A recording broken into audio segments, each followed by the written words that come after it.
於咧，你剛才所講咧，就話我哋講話係一個新嘅常態咧，其實呢個絕對唔係不負責任嘅。呢個咧，如果我哋睇翻我哋世界衛生組織以及係好多專家都講，第一就話我哋個疫苗咧，我哋喺未有個疫苗或者未有一啲有效嘅治療嘅情況底下咧，其實呢個嘅係唔會遠離我哋嘅，係會同我哋常存。呢個咧，其實我諗我哋都講咗都好耐㗎啦嚇。咁只不過係喺一個新常態底下咧，大家係我剛才所講啦嚇，曾經咧我哋係一啲社交距離嘅措施咧係非常之嚴厲，但係咧慢慢咧，當疫情穩定咧，咁而係一路咧係張弛有度啦，唔等於係寬，唔等於係要鬆懈啊。咁所以咧，我哋都係盡量咧不斷咧係提醒我哋市民啊，提醒我哋業界啊，其實咧都喺新常態底下，我哋要喺平衡經濟活動、平衡市民嘅需要，我哋正常生活嘅恢復嘅情況底下咧，我哋咧係要生活嚇。咁所以咧，我哋都要係點解我頭先咧有特別咧有幾個呼籲咧，係希望咧市民可以大家合作，而我哋亦都係即刻會應變，因為當我哋見到有一個咁嘅情況，而家我哋多有個案，而衛生署衛生防護中心亦都係好努力咁去揾翻一路去追蹤嘅時候咧，其實咧我哋都係要緊翻，所以我剛才所講咧，就係我哋係對於一啲社交距離嘅一啲嘅措施咧，係要收緊翻。咁呢個咧亦都係配合翻咧，我哋一路咧係張弛有度。咁呢個嘅一個疫情嘅防控嘅措施咧，呢個交替嚇，我哋其實大家呢個新常態就係要接受咧，我哋係有個交替嘅。當我哋係穩定嘅時候咧，我哋咁但係當我哋個疫情咧係有變化嘅時候咧，我哋又要收緊。咁呢個係一個新常態嘅重要嘅標示啊，新常態。但係當我哋開始講新常態嘅時候咧，穩定。而家今次咧係第一次喺話新常態嘅底下，其實我哋有個反覆嘅疫情。咁所以咧呢個標示咧就唔係淨係我哋香港嘅，香港都不能夠獨善其身，因為咧喺南韓啊、日本啊，甚至乎喺其他嘅一啲嘅地方啊、澳洲啊，都有啲嘅地方咧，其實佢哋都係當佢放寬咗一啲社交距離啊，或者大家都係即係必須要恢復翻一啲經濟活動啊，或者係一啲生活上嘅一啲嘅活動啊、社交嘅活動嘅時候咧，個疫情咧都係會反覆嘅。我覺得最緊要就係話呢個咧，大家係需要受，但係最緊要係我哋咧係有能力喺呢個咁嘅情況底下咧，我哋立刻係應變咧，係迅速咁樣係處理翻整體嗰個疫情咯。有問題先睇 English questions。第二行第一位白色衫女士。Hi, from SCMP. First, regarding the guidelines on elderly homes.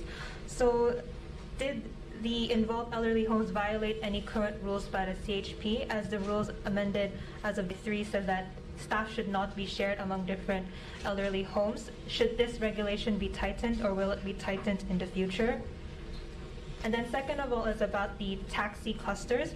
Are there any other rules that will be imposed on public transport, given that this is a concern concerning the public and everyone uses this? What should citizens consider, and how are you tracing this taxi cluster right now? Third of all is about social distancing. So the table per person limit has been tightened again. However, in restaurants like laundry shops, it's rare that people sit at large groups of 8. Is it possible that this seating ban may not be ineffective in containing the spread? Question about the testing capacity right now. Why doesn't the government leverage private labs to conduct more testing? Okay, thank you for your question. Perhaps I'll answer the social distancing question and also the testing capacity. And I invite Dr. Zhang to give you more information about the CHP rule on the contact tracing of the taxi clusters. Now, as far as the social distancing is concerned, as I've said, due to the suppress and lift strategy, now it is a time for us to suppress. And the focus of the suppression is really off activities. So we especially from the recent clusters and also confirmed cases, that a number of them are from catering business. You are right about the cha san tang and small. So we have very quickly, the Food and Environmental Hygiene Department very quickly do more checking on these smaller catering businesses and also issue letters to them to remind them, not only the customers, but actually the operators of these smaller catering businesses on the infection control and also public measures that we have recommended. Of course, we have now downsized the number from no limit to 8 people. So this is a tightening measure. But as far as the smaller businesses is concerned, perhaps the table not be able to take 8 persons, but then they should have these safe partition between them, so that different people would not be able, when they're masked off, when they are eating, that they not be that they would actually, if there are partitions, then the risk of transmitting or transmission of if they have the virus, then it will be lessened. As far as the testing capacity is concerned, I have already given an overview of the testing issues. One is that we have been, this is a top priority in the Food and Health Bureau of Health and also the Hospital Authority to test, to provide tests to not only for outbreak investigation and also for the confirmed cases, for the prevention and control measures, but also recently to tap into the community to do more community surveillance, not only for the symptomatic, mild symptomatic, but as well as the high-risk asymptomatic groups. So we have been expanding, our testing areas. But then as far as the testing capacity, the numbers is concerned, that is how many tests that we can do every, the numbers has been, increasing in the past months. If I have just now, quote the numbers, given to you, that actually in March, we have March and April over 66,000. Number of, and the test has been increasing from, for example, in May is 75,000, and in June is over 100,000. So you can see the number of tests has been increasing, and last few days we have actually exceeded the 500. In fact, yesterday is 7,800. So at times of emergency, that we will be. Of course, the public health laboratory, they have been working day and night in terms of ramping up the testing for the outbreak control. Have not stopped our community surveillance. Since, I think, community surveillance, what we call the Tier 7 in terms of the test, we have tested over 9,000 people, and all of them, let alone the other tiers that I don't want to belabor here. So in terms of the testing capacity numbers, we have also, I think a few months ago, we have already given the anti-epidemic fund to the Department of Health, as well as the University of Hong Kong and also the Hong Kong. So together, they are also ramping up the number of tests. I think in a few weeks, I think at the end of the month, that the numbers will increase another additional 2,400, 7,500 on a daily basis. Of course, the private, there are private private labs and also hospitals that are offering tests as well. Obviously, there are other needs. For example, some companies that maybe the high-risk occupational groups, they may be using these private capacities to test.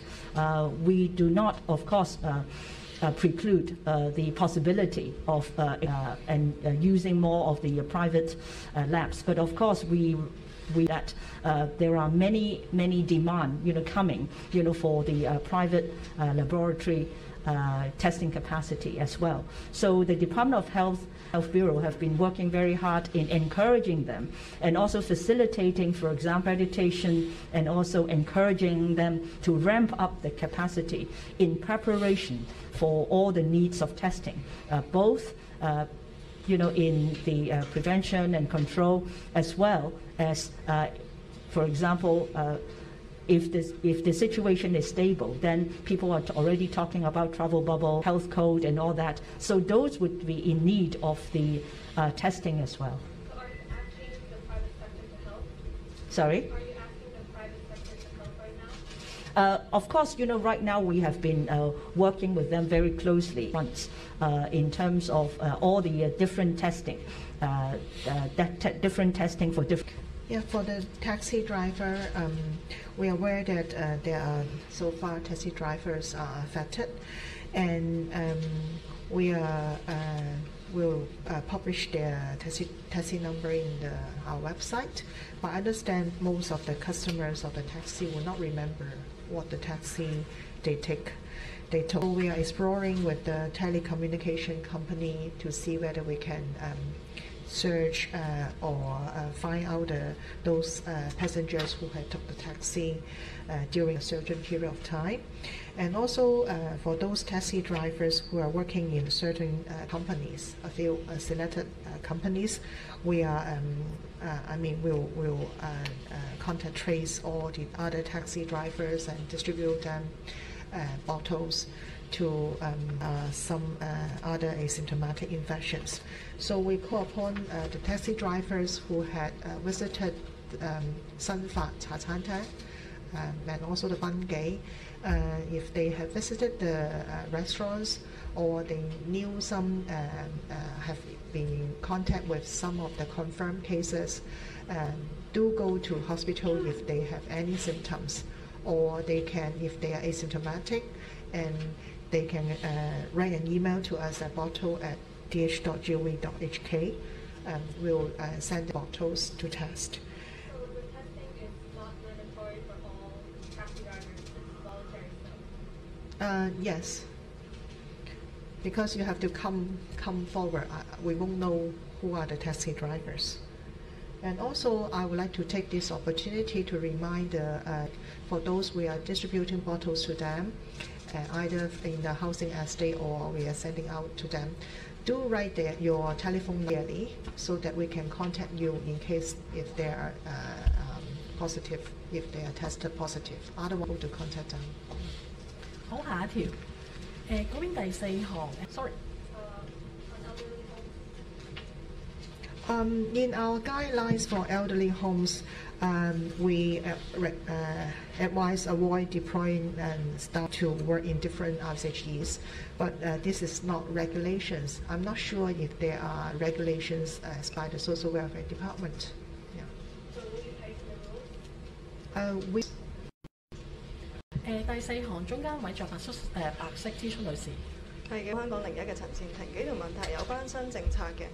想請問翻座人數咧，即係今次點解容量係60%而唔係之前限座一半咧？促成今次嘅政策改變個因素係咩咧？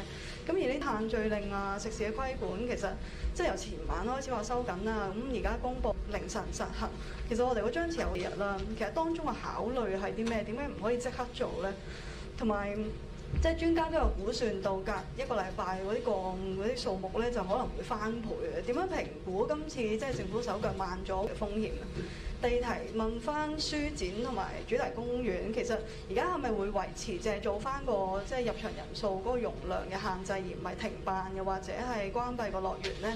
其實做咗個容量唔代表控制到園內嗰個人與人之間嘅距離咧。如果做唔到嘅話，其實係咪代表社交距離喺書展同埋主題樂園都只？第三條想問翻就係餐廳同埋公共交通司機嘅，即係會做檢測啦。可唔可以知道實際上係點樣做咧？係會係抽樣、係自願定強制啦，同埋即係會唔會有個目標係要，譬如話每一間餐廳每一行嘅交通公共交通嘅嗰啲司機，佢哋要做幾多個 percent 嘅從業員要做到檢測咧？同埋預計幾時開始，幾時會做到有埋結果咧？唔該。先咧就其實咧我喺2日之前咧，其實都係講咗咧當我哋有一啲即係本地嘅即係個案嘅時候咧，我都同大家講咧，呢個係一個警號嚇，我亦都有講到咧，係喺呢個病毒咧係唔會遠離我哋嚇。咁睇個新常態底下咧，我哋一路咧係有到。咁所以咧第一就講咗個方向咧係個收緊嚇。我亦都唔覺得咧呢個咧係遲咗或者係一個嘅問題。呢一個咧係我哋一方面大家睇到啦，衛生防護中心咧不斷咧係做呢啲嘅追蹤嘅一啲嘅工作。喺呢個追蹤嘅工作咧，其實咧都會係俾到我哋咧係性啲嘅一啲嘅一啲嘅啟示嚇。大家睇到就而家似乎係越嚟越多係好似喺賓記啊，同埋呢一個嘅新發嘅茶餐廳嗰度咧係有，亦都睇到咧有不同係例如好似的士司機啊，都係有啲嘅個案。咁呢啲咧係俾到一啲嘅資料我哋咧，係令到我哋咧係去檢視下我哋而家嘅社交措施咧係點樣咧係能夠咧係可以收收到點或者係放咁樣。咁當然咧喺而家嘅即係整體嘅情況底下咧，我哋對於睇翻針對性嘅就係話一啲如果唔戴口罩嘅一啲嘅活動咧，其實咧係高風險嘅啊！大家都睇到點解有咁多係食肆咧大家食嘢嘅時候可能係坐得近啦又或者咧係都會係除咗口罩食嘢啦，或者你食完嘢之後咧，唔知有冇戴翻口罩啦咁。咁呢啲咧都係一啲咧，我哋大家咧都要留意。咁亦都點解咧？我係都同大家啲嘅呼籲嚇。咁我哋當然去翻一個減低係由8成咧係減翻6成啦嚇。我哋亦都係一路繼續檢視嘅。當然我哋減翻嘅時候要一路會監察嚇。就算咧我哋而家話呢個係14日，如果係將來咧係有一啲嘅情況咧係有轉變嘅時候咧，我哋亦都係隨時咧係可以咧係再係基於係張弛有道嘅政策咧係可以咧係再改變嘅嚇。咁書店係咪低風險啊？書店唔需要除口罩係咪低風險？係嗱，當然啦，我諗除咗我剛才所講咧，今次我哋呢個嘅爆發咧，我哋睇一啲係除咗口罩嘅一啲嘅活動，咁呢啲好多專家咧係亦都係去即係建議我哋咧，就話係除口罩嘅活動咧，亦都係個風險咧係會比較高嘅嚇。咁亦都較早前大家記得啦嚇，好多專家都有講話可能咧係有一啲嘅活動咧係如果係大家係能夠係戴咗口罩嘅，其實就算咧係係唔係咁少嘅話咧嘅情況底下咧，其實大家都記得係嗰個風險咧都係唔係冇，但係咧就未必係咁高嘅。咁所以咧，我哋亦都係因應咁樣咧，我哋今次例如睇翻喺公眾地方啊呢啲嘅，如果係有條件嘅情況底下咧，我哋當然咧，但係今次咧我哋都係要持續嘅要繼續翻599G 嗰度。咁所以咧呢個咧去睇翻。咁至於你話喺有一啲當有一啲動咧，其實戴口罩咧係重要嘅嚇。咁所以咧，我哋覺得咧除咗戴口罩咧，我亦都呼籲大家係都要距離啦。例如我哋都有一啲嘅1.5米嘅一啲距離，而家仍然咧都係維持嘅。咁所以咧呢啲咧係不變嘅嚇。咁但係我哋相信咧係減低咗個人數，減低咗個容量咧，其實呢個咧都會係一定有幫助。係測試測試啦。嗱，至於測試嗰度咧，呢度咧，因為我哋而家睇到咧，就係話而咧係有一啲嘅呢啲嘅群組咧，都係有機啦嚇，同埋咧係有一啲嘅餐廳嘅人員。咁所以咧，我哋都覺得咧喺呢個大前提底下咧，我哋咧都係應該咧係要係做一啲嘅喺呢啲嘅針對性嘅群組嗰度咧，係可以咧係要做一啲嘅一啲嘅測試嘅。其實呢個測試咧，我哋本身咧對於司機咧，我哋都覺得係高風險嘅。咁所以我哋對於當時咧係喺一啲巴士司機嗰度咧，我哋都同一啲巴士司機公司咧係合作咧，係派咗樽俾佢哋。咁如果佢哋咧症狀嘅話咧，佢哋咧都係可以。咁但係當時咧亦都係所有咧測試咗嗰啲咧都係陰性嚇，亦都係唔係好多人咧係有興趣啊。當時當嗰個肯定。咁所以咧而家咧我哋就希望咧係可以針對性咁包括院舍嘅員工啦、餐廳嘅員工啦，同埋咧係公共交通嘅司機等等。咁當然我哋都會係同相關嘅政策局啊或者係部門咧，因為佢哋咧都會係知道咧係呢啲唔同嘅人員，好似包括係運輸處啊，或者係社署啊嚇，或者係飲食業界啊咁樣咧，係去同佢哋為呢啲目標嘅群組咧安排咧一啲私營化驗所咧係進行咧係一個檢測嚇。咁呢個咧我哋會馬上係會即係展開同佢哋咧係去處理㗎啦。當然咧係我諗個咧其實我哋都已經係一早咧係已經係有呢一個嘅社區嗰個監察，咁而家咧亦都係會盡快咧係去處理嘅嚇。好，下一條嗰邊第四行第一位灰色T 恤男士。你好，立場新聞。咁就先問醫管局咧，就因為見到都嘅即係長者確診咁樣啦，即係喺頭先嗰度。想問下，其實醫管局嗰邊會唔會有一啲準備，又或者評估過，即係長者可能佢哋風險比較高，或者嗰個醫療嘅需求比較高咁樣？跟住咁另外就想問張醫生啦，就係可唔可以即係頭先你英文講過啦，介唔介意中文講多次，即係關於的士 contact tracing， 同埋會唔會考慮即係用超級電腦？之前以往去追嗰啲的士，好似個成效都唔係太理想，佢哋自願嘅方法咁樣。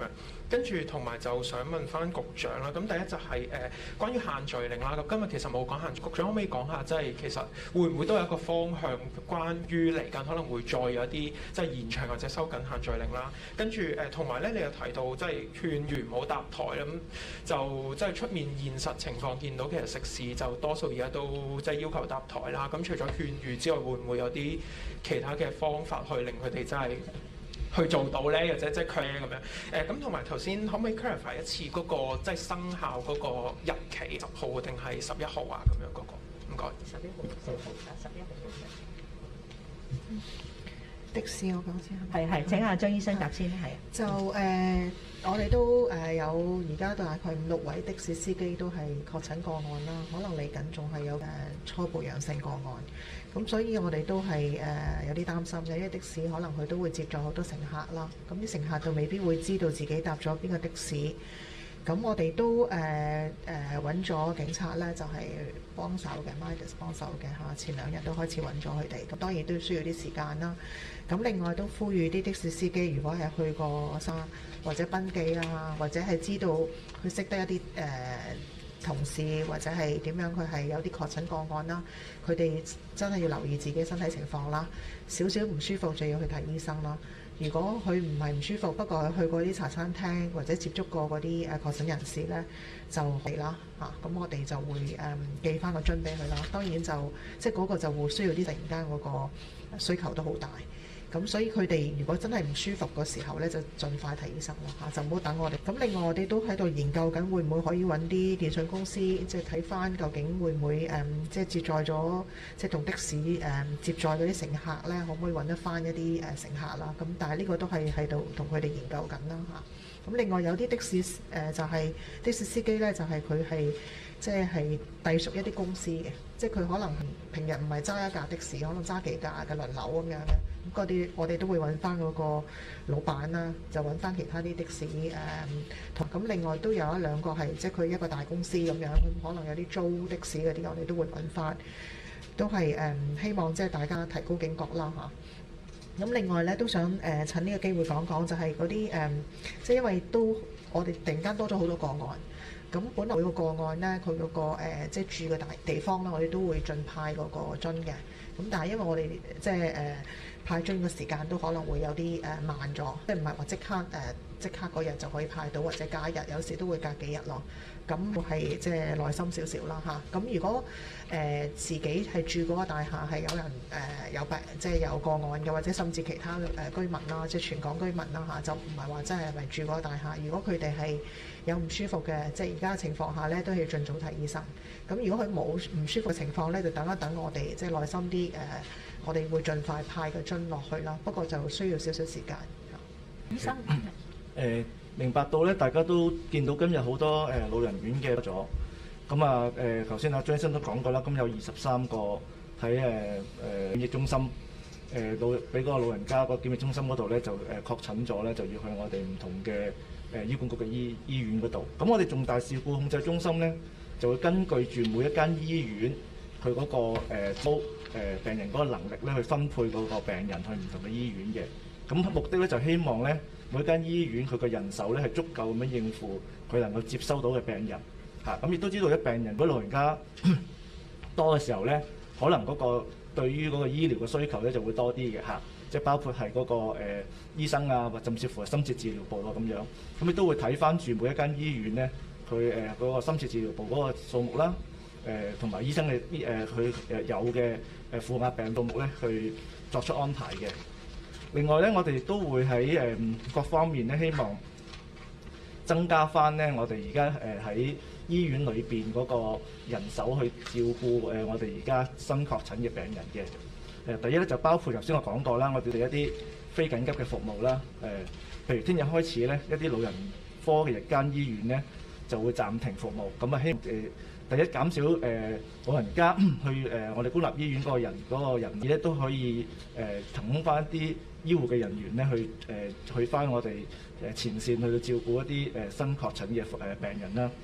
第二咧就我哋都會加開翻多啲一啲分流嘅檢測站喺急症室嗰度嘅，目的咧就可以嗰啲懷疑嘅病人啦，去到接受呢個咁咧就可以騰空翻喺醫院裏邊一啲負壓病房俾一啲需要嘅病人。亦都我哋會係加開翻一啲負壓嘅一線嘅隔離病床啦。大家都知道啦，我哋之前咧因為檢查有部分嘅負壓病床咧係做一啲年檢啊，咁我哋希望做好嘅年檢啦嚇，咁可能有部分嘅年檢可能會押後少少，咁我哋咧就希望啲負壓病床咧係足夠去接收一啲病人。咁如果真係好多嘅病人即係湧入咗我哋公營，咁我哋可能咧就會考慮開翻我哋之前有嘅二線嘅隔離病床嚇。咁啊，大約而家我哋有400-500張係可以準備開翻嚟用嘅嚇。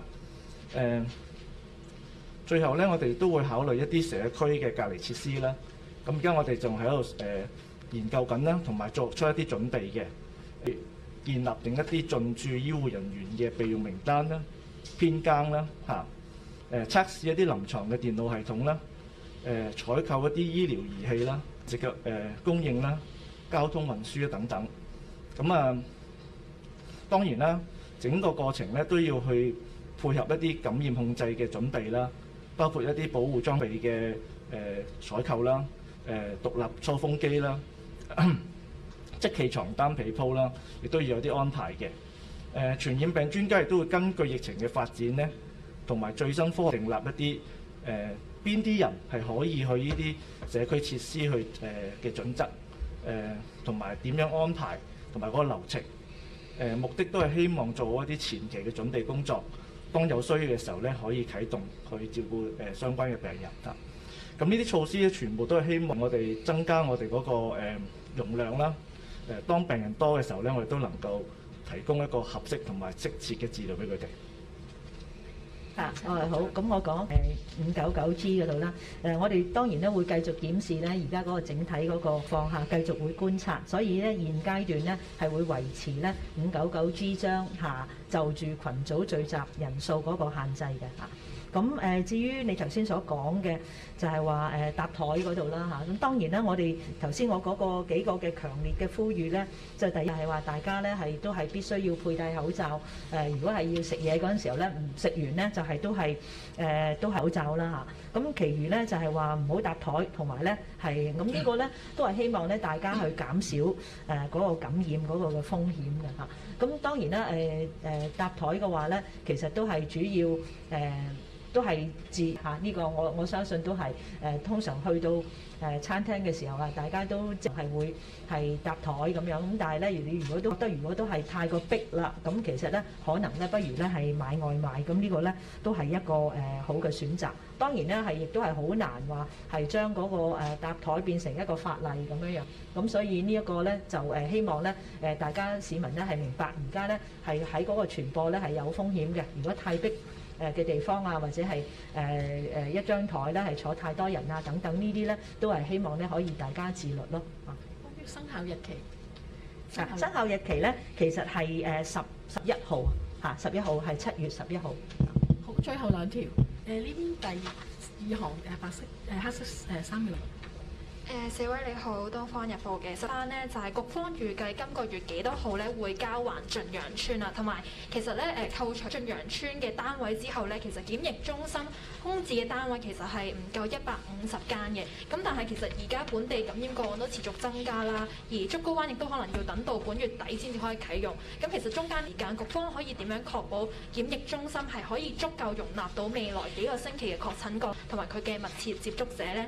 咁第二條咧就想問翻關於個社區檢測方面嘅，就想問下其實正式有冇一個生效日期係幾時開始做啦？同埋其實全港嘅餐廳啊、公共交通工具嘅司機都咁多啦，其實會點樣安排佢哋去做呢？其實係要佢哋同處方聯絡啊，定係你哋會主動聯絡佢哋呢？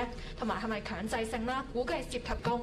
第三題咧就係關於嗰個其實局長都話係要到同新常態啦，咁但係其實有專家都講過話，之前嗰個50室外限制50人係完全冇科學根據嘅。咁想請問翻，即係之前訂立呢個規定嘅時候，其實有冇專家小組嘅成員呢？如果冇嘅時候，會唔會覺得呢一個決定係粗疏，導致到今次爆發，局方都有一定嘅責任呢？同埋其實講到599G 會再觀望啦，但係有咁多本地個案同埋有源頭不明嘅個案，點解唔收緊限聚令嘅原因有咩 concern 呢？唔該。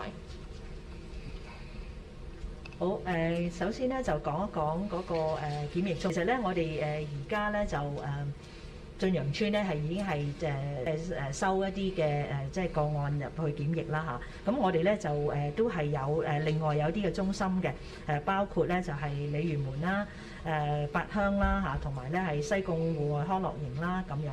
咁同埋咧係喺去到咧係7月底啦，我哋而家希望咧就係能夠咧係都同建築署講咗，希望能夠壓縮咗個時間咧，能夠可以係早少少咧係可以俾到我哋，令到咧係中間呢個期間咧就係都可以咧係嗰個檢疫中心嗰個地方咧係可以咧係足夠啦。如果係咁之外咧當然啦喺嗰個竹篙灣嗰度咧，係我哋能夠係即係早過7月尾少少嘅話咧，咁嗰度咧都有成超過700個位咧係加入而家現有嘅單位嘅。亦都係我哋有其他嘅手段咧，都係希望當然咧而家咧本地係有呢個爆發，咁我哋又多咗一啲嘅緊密嘅接中心。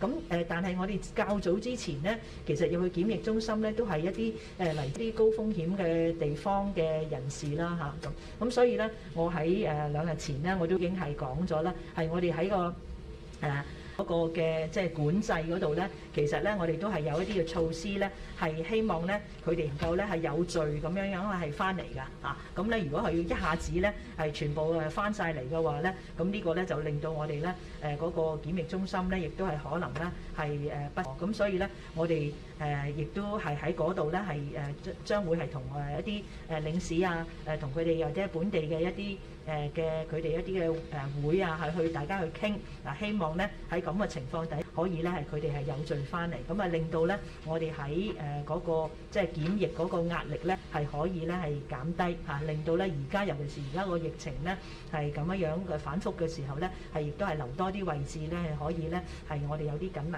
接觸者。咁至於第二條問題咧，係關於係檢測嚇，檢測嗰度咧其實我哋社區嘅檢測咧喺早喺5月咧就已經係開始㗎啦嚇。我剛才所講，大家睇到我哋嗰個量咧係由即係3月6萬幾嚇，去到5月7萬幾嚇。5月嗰陣時候其實個案咧係好少㗎嚇。咁但係我哋點解我哋會5月去到7萬幾，6月去到10萬，超過10萬咧？其實咧呢個咧都係因為咧我哋係增加咗我哋嘅社區檢查嚇，增加咗我哋嘅社區檢測。咁所以咧，我哋例如呢2日我琴日啦，已經係我哋嘅檢測量咧去到7800幾。咁呢個而家我哋係再做一個檢測，就係因為咧我哋睇到呢啲群組，我哋亦都覺得咧一方面咧要更加咧係着力咁樣咧係去有因應呢啲針對性嘅群組咧，係做多啲嘅檢測。咁當然咧，呢個咧我哋都係需要你頭先都所講啦，係佢個人數其實都幾多嘅嚇。咁而家現有嘅檢測量，就算我哋用私營嘅檢測量咧，其實咧都係有限嘅嚇。咁所以咧，我哋都係要有序咁樣去做。咁而家咧有關嘅部門咧，同佢哋傾嚇，睇一睇咧，我哋點樣去推展。當然咧都係要有嗰個咁樣啦。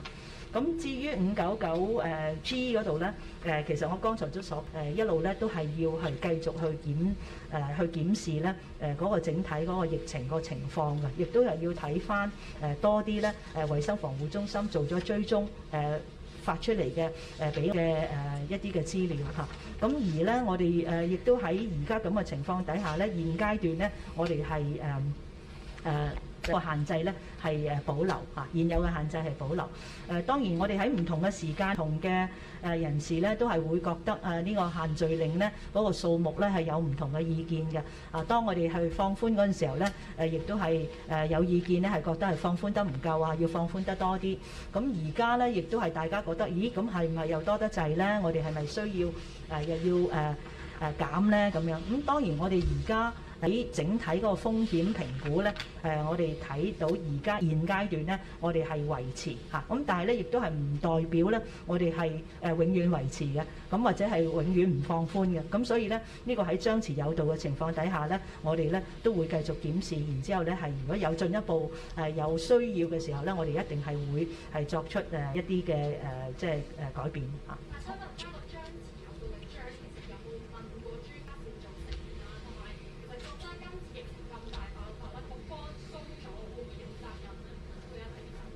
係嗱，我哋我剛才所講啦，其實如果我哋睇翻世界各地啦，無論其他嘅地方咧，其實咧都係需要咧喺政府咧作為整體政府咧，都要平衡翻咧係公共衛生啦，一啲嘅經濟嘅活動啦，同咧社交嘅活動。咁呢啲咧呢三樣嘢咧，其實咧不斷咧我哋都係要作一個平衡。咁喺呢個平衡底下咧，當我哋個疫情係穩定嘅時候咧，其實大家市民咧、業界啦等等咧，其實都有一個期望咧，其實政府咧係用一個張弛有道嘅去作一啲嘅放寬。所以較早嘅時候咧，其實咧我哋都係放寬。當我哋放寬嘅時候咧，其實亦都有人覺得放寬得唔夠嘅，其實咧係應該再放多啲。咁所以咧，我哋永遠咧都係要平衡翻公共衛生。同埋咧係要令到市民咧係安全，咁所以咧我亦都講咗咧，就話呢個當我哋係咁樣去放寬，而其他世界各地俾到我哋嘅經驗，甚至乎專家都有講，就話當我哋放寬咧，都係預計之內咧係唔會係零感染嘅嚇。咁我哋當然啦，我哋呢個警號咧係令到我哋咧即刻咧都係要即刻收緊。如果你睇翻其實世界各地有啲其他嘅地方，可能佢哋每一日都係不斷有好多新增嘅個案，但係亦都係未必咧係去收緊。但係我哋亦都係覺得咧喺咁嘅情況底下，我哋評估過我哋嘅風險咧，我哋都係需要咧喺現階段咧係去收緊。咁然之後一路咧都會監察住嗰個整體嚇。我哋一路咧對於我哋嘅張弛情況咧都有同專家咧係商討嘅嚇，唔係淨係我哋行政長官嘅即係專家組，衛生署衛生防護中心佢哋都有一啲嘅專家咧，都係一路咧都係有俾意見。好，仲有一條後邊第5行係黑色背心位女士啊。你好啊，經濟日報㗎，想問翻港泰老人院個 case 先，即係想問下咧，可唔可以講下確診人士係住喺邊一層啦？同樓上嗰一層咧，即係都有2個院友確診咗咧，係咪所有樓上嘅院友都要送去檢疫咧？同埋確診港泰嘅職員啦，同埋嗰個1302案做過啲咩咧？而家係咪除咗賽馬會傷健之外，仲傷健營之外咧，仲有啲咩地方係可以安置院舍嘅長者咧？同埋今日咧都有啲居民咧，即住喺同一棟永發大廈嘅居民咧，有講到話，即係衛生署冇人去跟進佢哋去派進事啦，即係甚至打熱線都話安排唔到派進。想問下係咪有呢一件事啦？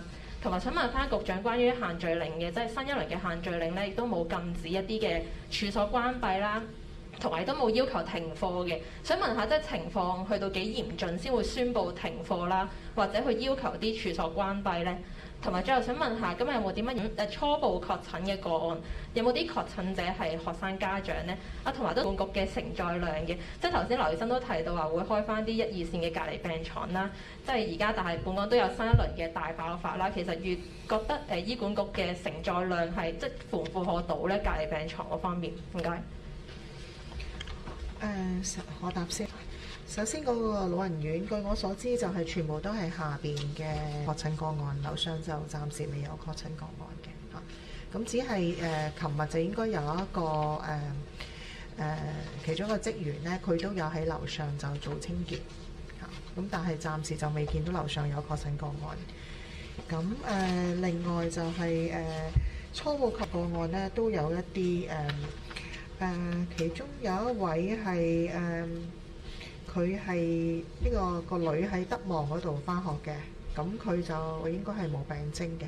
咁我哋都會聯絡德望嗰間學校。請阿劉醫生。OK， 嗱，頭先我都提過啦，其實喺我哋醫管局嗰個承載量嚟到睇咧，除咗一線嘅隔離病床之外咧，我哋就做多好多，希望可以減低咧去到一線隔離病床嗰個需求嘅。如果能夠要開晒我哋而家喺醫管局嘅一線隔離病床咧，大約係1200幾張啦嚇。咁當然啦，與病人嘅時候咧，對嗰個一線隔離病床嘅需求多嘅時候咧，我哋就會考慮開二線隔離病床啦。咁我哋暫時咧，我哋手頭嘅數目咧就大約係400-500張床左右嘅嚇。我頭先提過啦，我哋喺急症室都開咗我哋嗰個分流檢測站啦。呢個其實都係一個好好嘅方法咧，減低咗咧啲病人入院需要用到一線隔離病床或者一線去做等檢測嗰個時間嘅。咁最後先我提過啦，如果真係我哋現有嘅病床啊或者病房嘅數目都應付唔到嘅考慮咧，可以用一啲社區嘅隔離設施嘅嚇。呢啲加埋咧，暫時我都希望係能夠應付到咧一個增加個案嘅需求嘅。仲有頭先講漏咗，就係另外一個新嘅確診個案咧，就佢都有2個仔女，就喺一間中學一間小學嘅，我就驚講錯個名，咁可能要陳瑞之中學同埋有一個係青松小學咁樣。好我答翻呢就係剛才我哋對於一啲處所嚇，我哋今次呢就係冇關閉我嘅。咁當然呢個係經過我哋風險評估後呢，我哋覺得係施加而家我哋一啲嘅措施呢，其實呢都係可以啦嚇。尤其是呢係我哋都係針對一啲係冇戴口罩嘅一啲嘅處所，咁所以咧，我哋會繼續咧評估嗰個風險嚇。咁如果有需要嘅時候，當然係會咁做啦嚇。但係而家咧係暫時我哋評估咗咧，而家我哋現有嘅措施咧係覺得係適合嘅。咁至於學校嗰度咧，其實咧教育局咧一路以嚟咧都係會係好努力咁樣咧，係有好多實施好多啲嘅嚇。包括係要求進入校園嗰啲人士去探體溫啊，或者係佢要求學生係保持社交距離啊，亦持咧校園入邊咧嗰個即係衞生嘅清潔啊嚇，保障學生嗰個健康。咁教育局咧亦都係同衛生防護中心咧都係檢報同埋一啲處理確診個案嘅一啲嘅接觸嘅一啲嘅機制嘅。咁根據教育局嘅學校復課指引啦，例如佢哋話如果係當然咧佢哋會接受治療。咁衛生防護中心咧亦都會係一路咧係追蹤同埋調查，同埋咧係同佢哋咧係商討有關嘅措施，對於學校嗰個嘅消毒啊、清洗啊嗰個安排。咁做一啲密切接觸者嘅個案咧，佢哋都唔可以返學嘅嚇，或者係佢有啲接觸者咧，我而家留意到咧，佢哋咧都係自己咧係會唔返學。咁但係當然佢係密切接觸者嘅話，一定咧係會接受咧係強制嘅檢疫。咁學校都會係自己咧係會有啲相應嘅措施咧係會跟進嘅。好，多謝各位。會密切監察嗰個情況，同埋同教育局嗰度我相信咧佢哋都會都係一路會體察嘅情況，同埋咧係同衛生防護中心，因為大家都有咗嗰個通報嘅機制咧，會一路商討。當然咧，而家佢哋最重要咧就係而家如果我哋有一啲嘅密切接觸者嘅話咧，佢哋立刻咧都係去嗰個檢疫嘅中心啦，同埋如果有確診個案咧，佢哋都係會停課。多謝各位。德望小學。究竟而家有幾多人做咗，同埋幾多人未做？即係嗰個有冇嗰個數字啦？另外都想問翻機場嗰個豁免人士咧，有冇數字？即係今日同琴日究竟有幾多人做咗嘅？整體睇下張醫生都可以俾一啲即係最新嘅數字啦，例如關於即係而家涉嗰啲嘅老人院。至於我哋之前咧係對於喺老人院做嘅一個社區檢測，即係話佢嗰啲個老人院入邊嘅職員啦嘅護理人員咧嗰個嘅社區嘅檢都做咗大概3000嘅嚇，咁所有咧都係陰性。咁呢個係我哋一路以嚟嘅一個測。至於而家有涉事嗰啲資料，請阿張醫生俾。港泰嗰啲全部嗰啲院舍嗰啲院友都做晒㗎啦，咁其他9位咧就係陰性嘅，咁28位係陽性咯嚇。嗰啲我就冇數字喺手。好，多謝大家。高度確診嗰個小學係佢定係屋企人？唔係冇病徵嘅佢嚇，即係個學生就冇病徵嘅，個爸爸就係初步確診個案咯。咁有幾多個初步確診個案？我有2、3，即係有幾位啦嚇，但係有啲係冇資料嘅。多謝大家。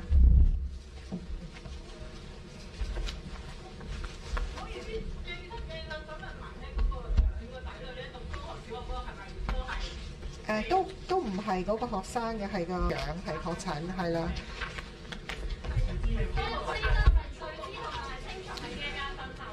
我要再睇清楚，因為個名好似有幾個。好，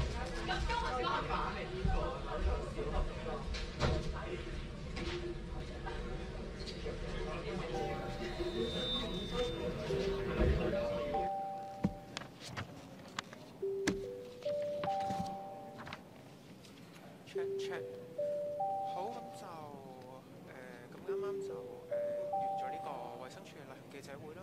就今日咧新增咗係42宗嘅確診個案啦。咁當中本地個案佔新，有23宗就係嚟自呢個港泰護老中心嘅群組本身去咗檢疫之後咧就再確診咁樣嘅。政府兒童事務局長剛剛就宣布嘅最新嘅措施咧，就係由星期6開始咧，就收緊翻呢個食肆嘅限制啊，即係有鑑於都出現一啲食肆嘅群組啦，咁就維持翻一個8人嘅上限，即係每一張台8人啦。酒吧咧就係4個人啦。咁另外健身室啊、卡拉 OK 嗰啲都收緊去到即係上限係8人一組咁樣啦。至於食肆嘅容量咧，就只能夠做到呢個總容量嘅60%咁樣，即係假如嗰間食肆本身能夠容納100人呢，佢係只能夠招呼樣。咁亦都有問到限聚令啦。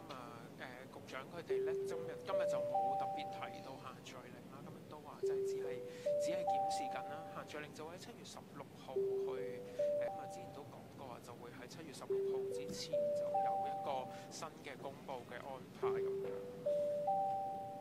咁我哋呢度嘅直播就先嚟到呢一度啦。多謝大家支持劉卓成。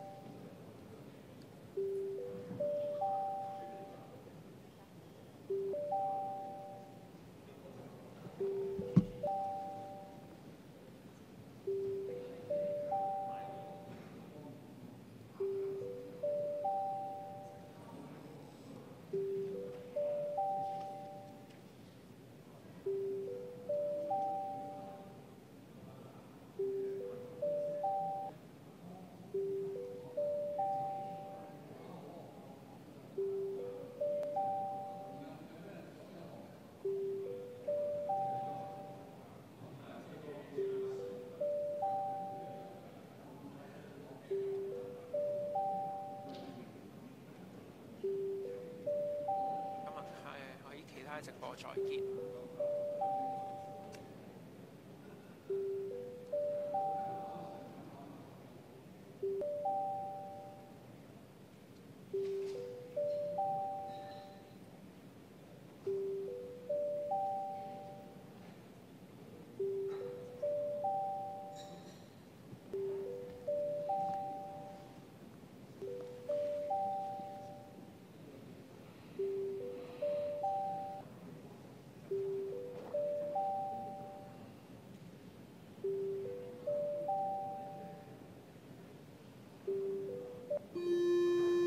開始表決。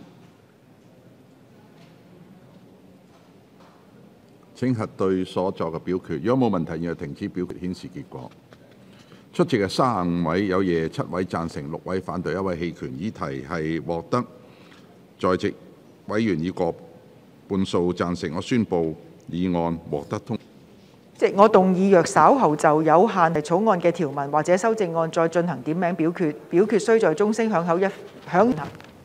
待議題係李慧瓊議員嘅議案予以通過。我現上提出上述嘅待決議題，贊成棄權議員要求記名點票，點票鐘響5分鐘。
開始表決。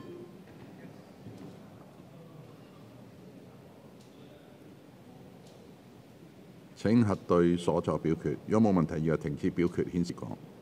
功能團體出席20位，14位贊成，5位反對。分區直選嘅10位出席，8位贊成，7位反對。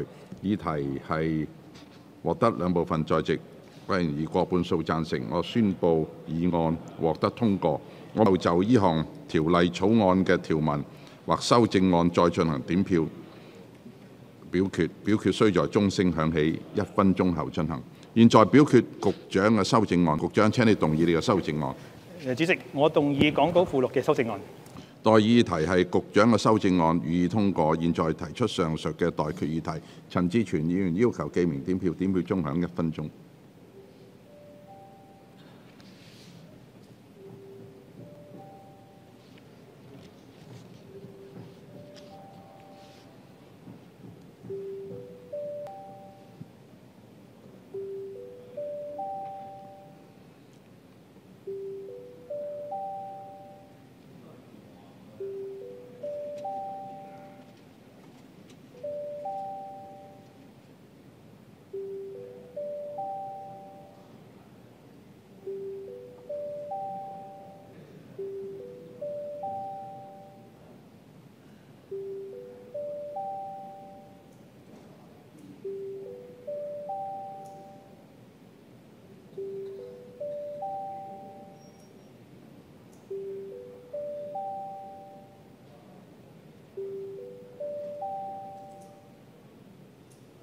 開始表決。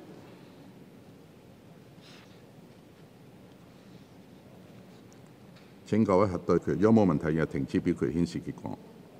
出席嘅35位，7位贊成，6位反對，1位棄權。議題係獲得在席委員以過半數贊成。我宣布修正案獲得通過。經修正的第24、35及89條。現在待決議題係秘書剛修正嘅條文納入本條例草案。贊成嘅請舉手。陳志全議員要求記名點票，點票鐘響1分鐘。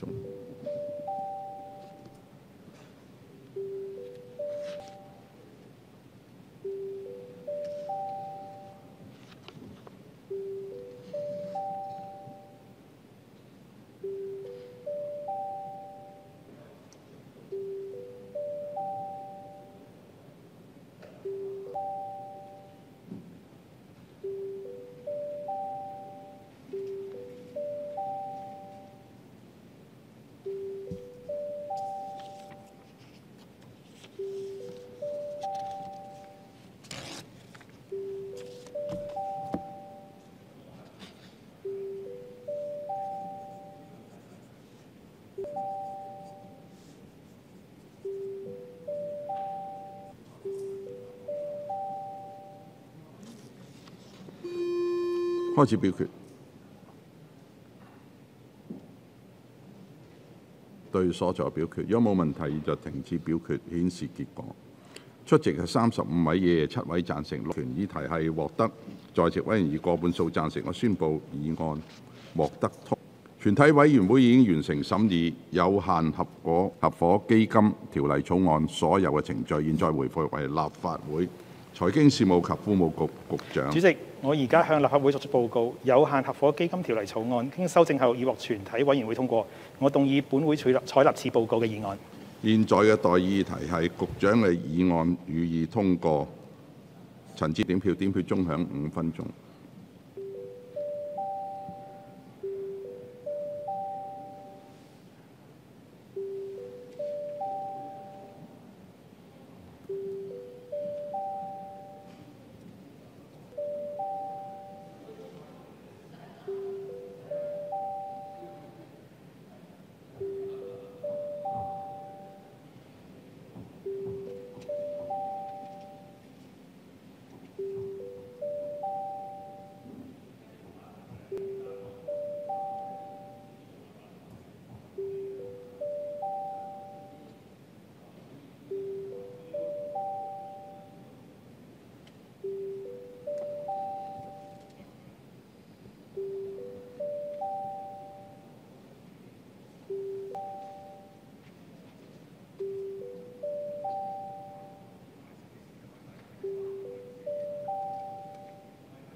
咁啊冇乜太熱嘅。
請核對所作嘅表決。如果冇問題，現在停止表決，顯示結果。出席39位，31位贊。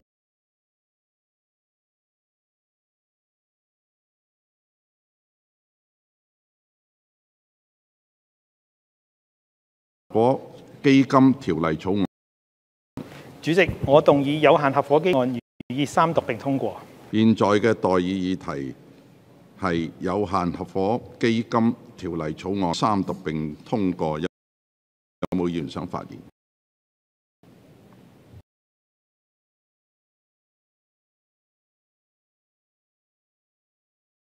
中。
請核對所作表決。如果冇問題，楊庭議係獲得在席議員以過半數贊成，我宣布議案有效草案。政府法案，本會恢復2019年稅務修訂與保險有關嘅業務嘅利得條例草案嘅二讀辯論。是否有議員想發言？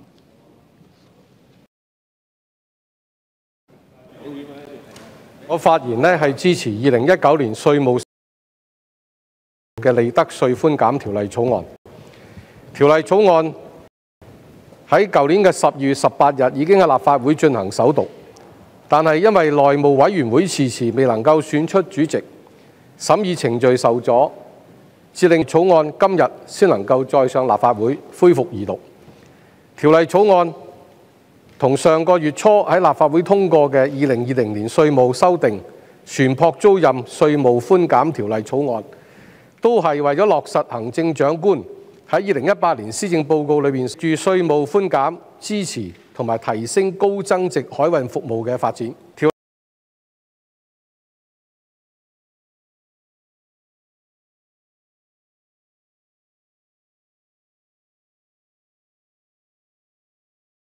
競爭力，自由黨係支持條例草案，以吸引更多海外保險業務，推動香港嘅海運業務嘅發展。香港擁有歷史悠久嘅海運服務，具備咗發展為海事保險中心嘅條件。國際保障及組織嘅13個成員協會當中，就有12個喺香港提供服務，係倫敦境外最大嘅服務群組。除此之外，中互保協會喺香港亦都設有辦事處，船東係可以有效咁樣管各種複雜嘅風險同埋責任事宜。海事保險要嘅一環，現時本港共有88間喺香港獲受保船舶保險嘅公司，當中係有54間係註冊公司，34間係海外註冊嘅公司，包括港開設分公司嘅國際大型保險企業，提供船體同埋機械、船東責任以及貨物運輸等嘅保險。2017涉及呢個船舶業務承保嘅無保費就達到27億港元，較2018年增加咗1成。至於淨保費，2019年亦都較2018年增加咗擴展。隨住經海上保險市場亦都逐漸由歐洲轉移到亞洲。國際海上保險聯盟簡稱 IUMI 喺2016年決定喺香港設立亞洲區嘅中心，作為聯盟喺德國總部以外嘅首個分支嘅組織。不單止係凸顯咗海事保險東移，亦都證明香港喺區內嘅海運保險業務有舉足輕重嘅角色。根據國際海上保險聯盟喺2019年9月嘅公佈，收入為289億美元，歐洲所佔嘅市場比率就由2017年嘅49.2%至到2018年嘅46.4%，就由2017年嘅29.2%上升到2018年嘅30.7%。海事保險一啲保險樞紐相繼推出稅務優惠競爭力，新船體保險及海上強制責任保險嘅公司稅率，而瑞士亦都喺今年嘅1月1日起，將有關稅率由平均17.06%減為12%至到10%。英國就喺今年嘅4月1日起，稅嘅稅率由19%減到17%。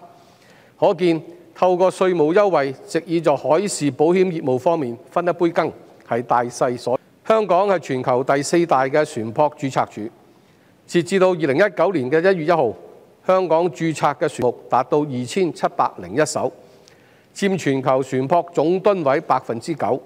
但係根據香港金融發展局喺2017年發表有關海事保險嘅報告裏邊指出，喺香港購買嘅海上保險保費佔全球總額不足1%。顯而咧喺發展海事保險係有一定嘅空間，保險發展方面嘅力度就略嫌不足。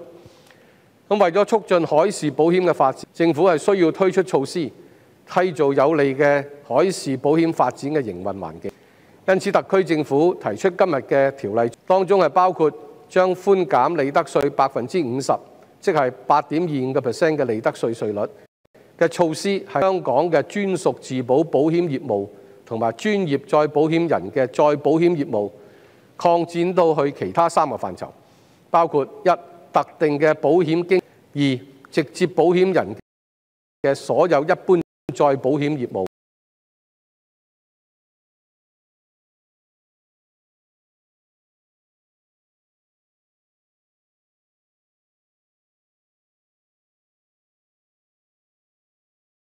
以及船東責任保險措施落實之後，已下降，相信係有助吸引更多國際海上保險公司嘅業務，嚟促進香港海事保險業務嘅發展。雖然香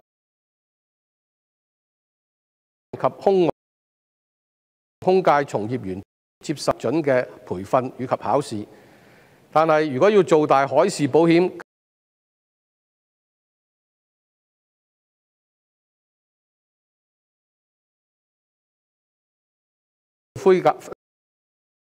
喺促進各經理喺香港開展業務嘅同時，亦都能夠吸引海外相關嘅人才。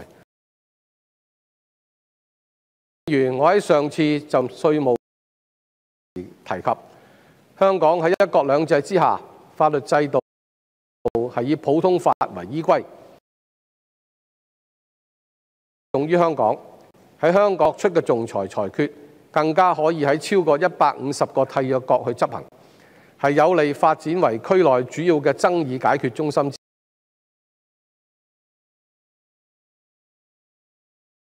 裁決船東保障及賠償等嘅事宜上嘅爭議，為保險嘅合約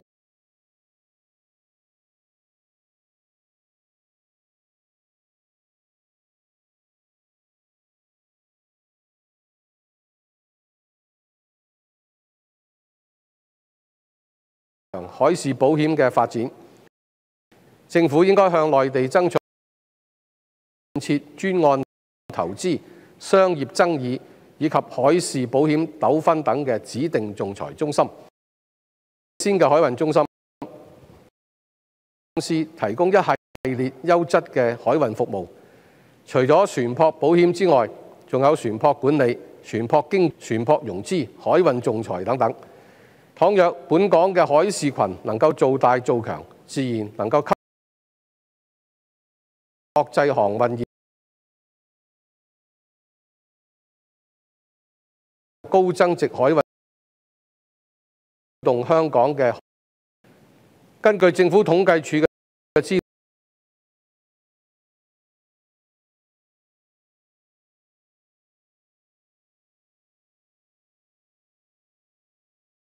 加嘅價值以及人均增加價值就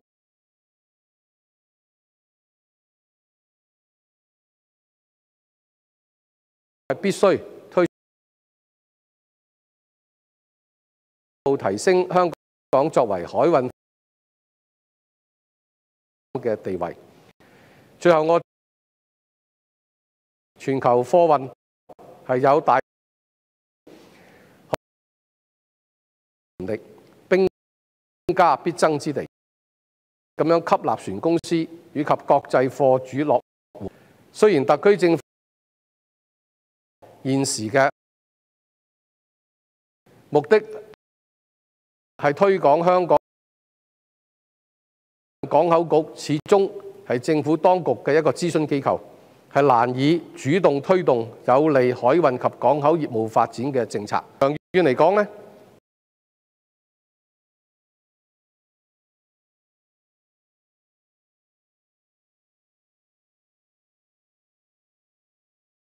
香港嘅國際航運中心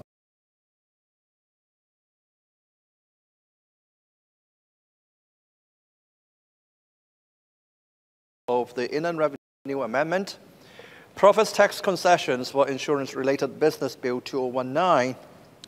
Now, the purpose of the bill is to give profits tax concession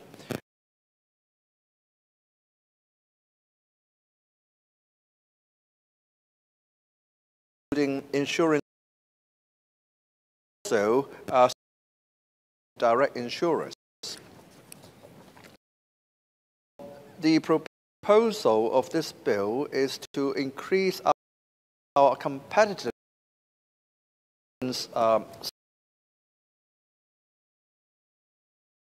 countries. The structure of the bill is quite simple. Profits tax rate, the standard profits tax rate of 16.5% will be, first of all, general insurance business.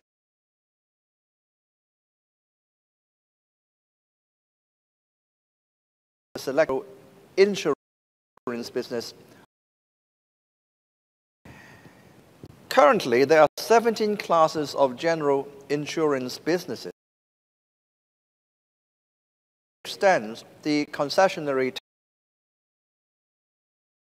categories, meaning that these categories attract the concessionary rate. These exceptions include the health risk, the mortgage guarantee, damage risk, and owner's corporation third liability. Categories of insurance businesses are excluded.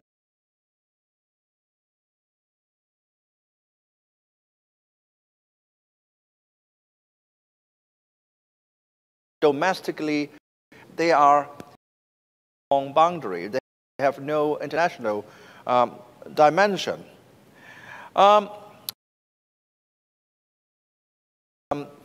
Looking at the health risk, I think quite a lot to get health insurance because we are a service-oriented city. We provide insurance services. And I hope if or to amend this bill, please would you take into consideration. I do think domestic, people in Hong Kong living in insurance, they are quite from the Asian countries or from part of the mainland. Now, I also want to raise a concern why we should ban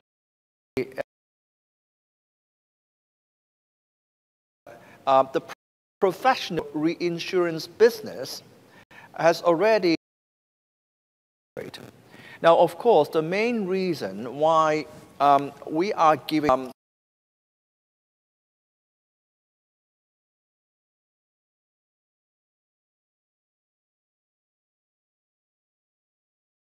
are doing that, and we are not going to do so.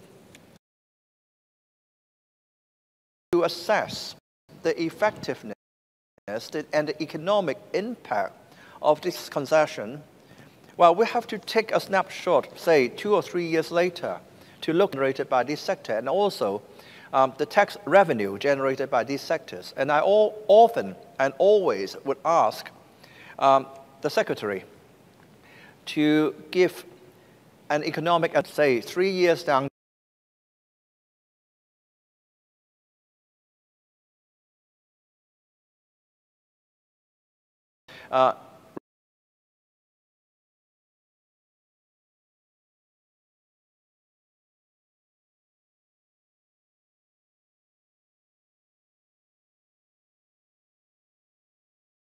total revenue generated from the tax rate with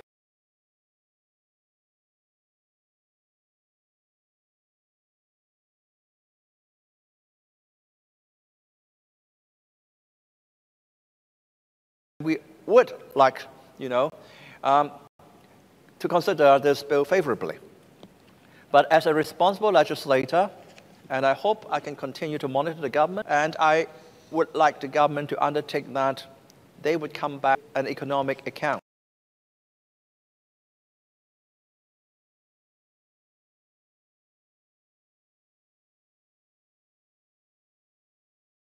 How the government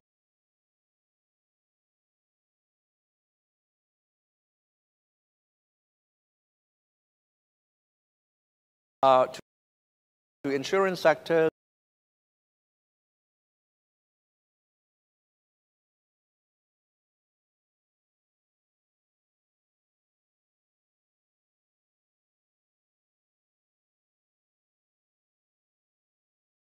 the case because as competition grows day by day and is so competitive sessions. Apart from using 8.0, Mr. Secretary, using a 125, meaning a 1.6.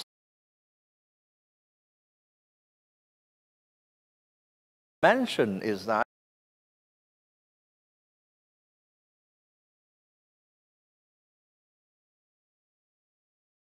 people can come up with very, their measures need not be contained in the legislation because they always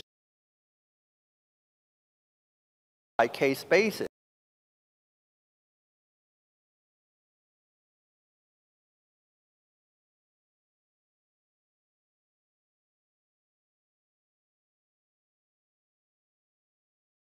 Of certain sectors, you rate.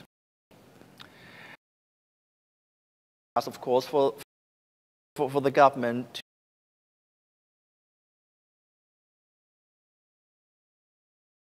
obviously the secretary is in charge of the sector. Coming up on my list, of course, would be the family office business. We've been talking about the past 5-6 years. Coupled with the recent partnership which has just been passed, we are also considering the taxation of another very, management business.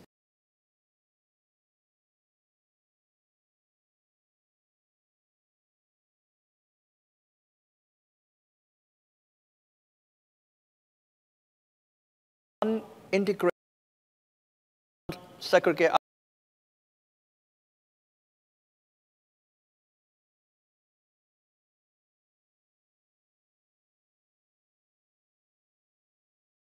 which raise capital for the ship leasing business and all. Now, for the investment management, how to tax carried interest, of course, is one of them in discussion by the professionals for the past 10 years.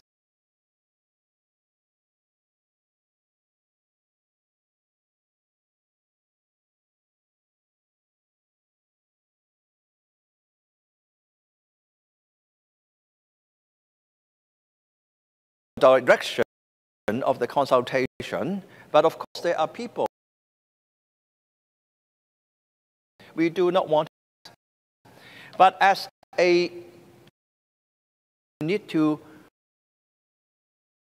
Hong Kong, while some people activities are being conducted in Hong Kong and they earn some of the profits in Hong Kong, so we are not taxing any capital profits, but not all of these profits are capital profits. So if you are going to devise a very simple formula for taxing carried interest, I would urge you to think about the 1.65% rate, which I do think a lot of managers will find it very attractive.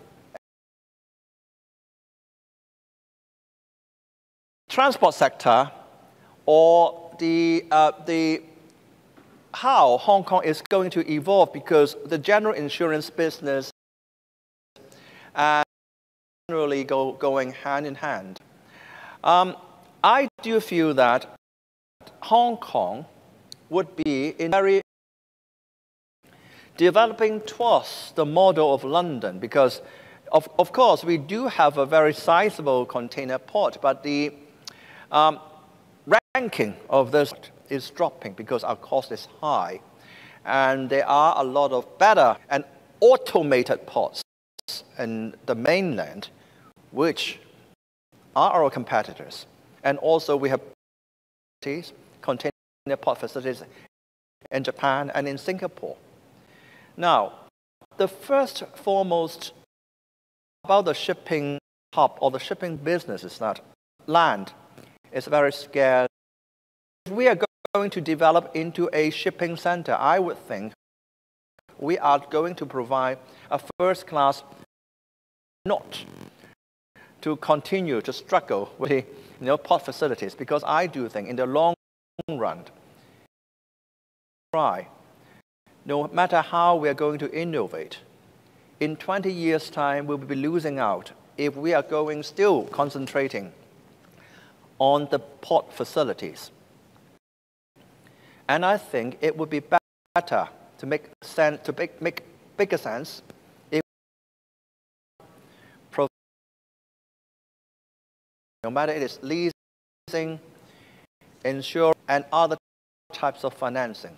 And we have to release the port facilities, the land, especially the land, back to society, used for housing other high-value added industries, no matter they be used for private housing, commercial buildings, or otherwise.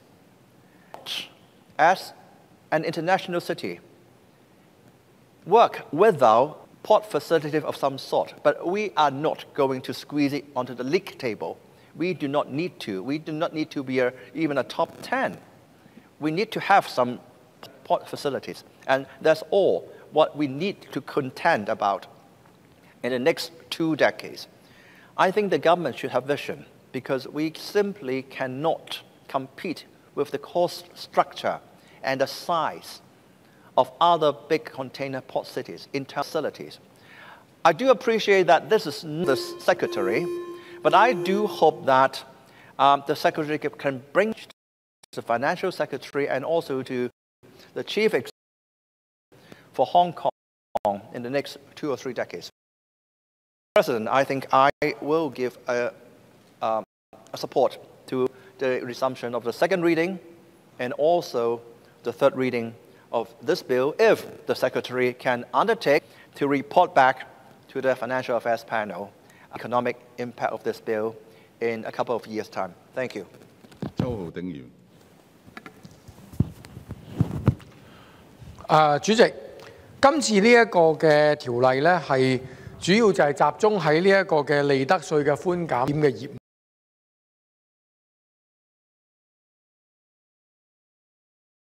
安排無論我哋過去見到嘅飛機租賃減，或者係呢一個船舶租賃嘅稅務。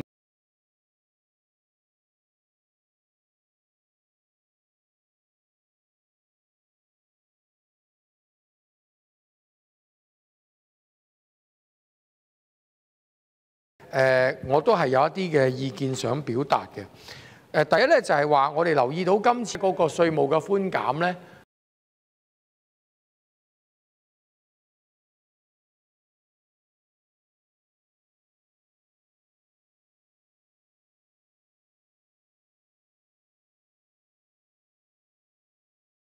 範疇其實係剔除咗嘅保險啦、按揭擔保保險啦，同埋僱員補償嘅方面嘅嗰個責任嗰個保險啦。呢幾種嘅保險業務咧，一般保險嘅業務咧，今次係唔覆蓋喺呢一個減稅嘅安排上面。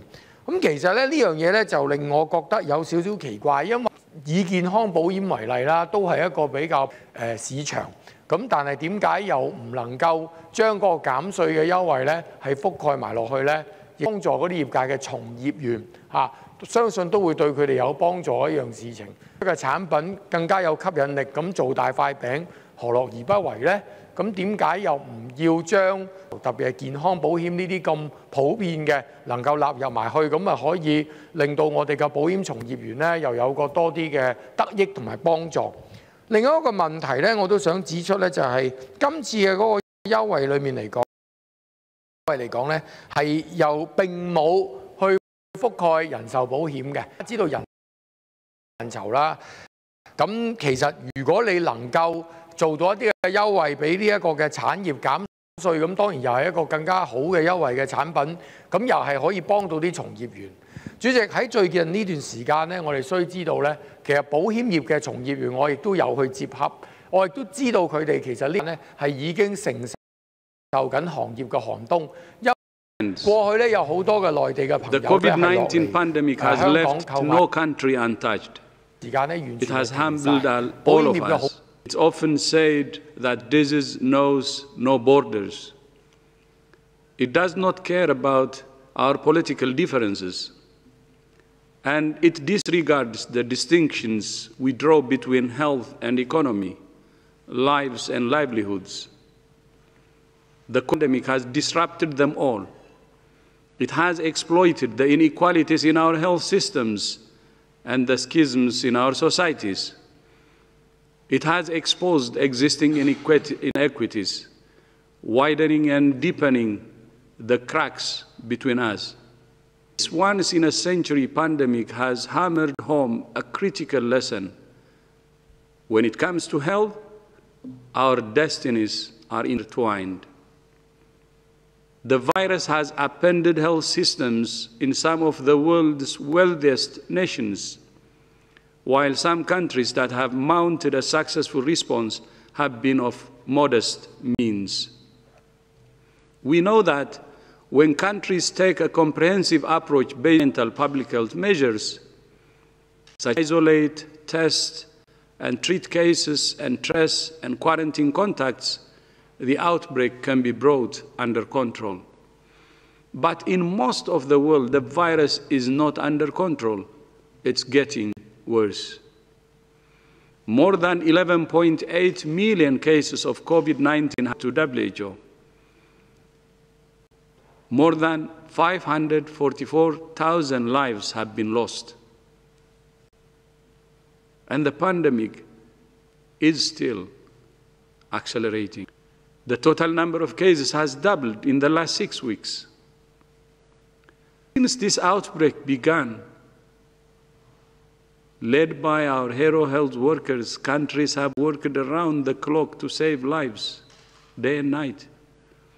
I will never forget the images of health workers who wore a mask for so long while on shift that they had marks, bruises in the face, and saving lives while risking their own life. And we have lost many health workers, actually. And also colleagues at WS working tirelessly to coordinate the global response, to provide evidence-based scientific and technical guidance, catalyze research. And many of our colleagues said to me, our inspiration and energy comes actually from those in the front line who are fighting the COVID day and night, risking their lives. And that's why we work in WHO day and night. Everyone is fighting hard against the virus, but so many lives have been lost. But the health effects of the pandemic go far beyond the suffering caused by the virus itself. It's unraveling many of the gains we have made fighting some of the world's most devastating diseases. Hundreds of millions of children are at risk of missing out on routine vaccines for tuberculosis, pneumonia, measles, polio, cholera, diarrhea, and others. Many countries are running low on HIV medicines. Refugees are among the most vulnerable to the pandemic, already facing limited access to adequate shelter, water, nutrition, sanitation, and health services. COVID-19 could push the brink. And around the world, in countries, many more people are now going hungry. We can see poverty visibly now. Of course, it has been there. With estimates from the World Food Programme that global hunger could reach to more than 270 million people. These are not numbers, these are people. As countries, this unprecedented threat, the balance between protecting their people and maintaining essential health services, while minimizing social and economic damage and respecting human rights. There are no easy answers. There are no quick fixes. But some nations have brought the virus under control. We must learn from them, follow their lead. As a global community, we must learn from both the positive efforts made to suppress them and the challenges that have emerged from the ship. It has been made devastatingly clear that the best health emergencies is a strong health system. A strong is a resilient health system. That's why national governments need to invest in preparedness and essential public health functions. Universal health coverage is essential to our collective global health sector. Health for all. That was the hallmark of WHO more than 70 years ago, is the answer. After every outbreak in recent history, there are lessons that we have learned to protect ourselves better. And the world has made some progress in preparedness. But it's also clear that we have much more work to do. For years, many of us, world catastrophic respiratory pandemic was inevitable. People from the health sector, even outside the health sector, many of our leaders warned about a catastrophic pandemic. It was not a question of but when. But still, despite all the warnings, the world was not ready. Our systems were not ready. Our communities were not ready. Our supply chains collapsed. It's time for a very honest reflection. All of us must look in the mirror. WHO, every member state, all involved in the response. Everyone. We're in the midst of this battle, the battle of our lives. And we have to do better, not just now, but for the future. Because these threats will never stop. And in all likelihood, they will get worse. But it's in our hands. We make the choices. We need to look at the performance of our national surveillance and response systems, how we shared information with our communities and with trust, how we governed, and whether our global health architecture is fit for purpose. These are very important. But the most important is, are we ready to have an honest reflection? Each one of us, everybody, are we ready to learn things? And can we honestly do it? In May, as you know, the world came together for the first virtual World Health Assembly. And 194 member states passed a landmark which recognized the leadership role of WHO and the role of the United Nations system in coordinating the comprehensive global response. It called on member states to implement a whole-of-government and approach to ensure a more coherent, fairer, and effective global response.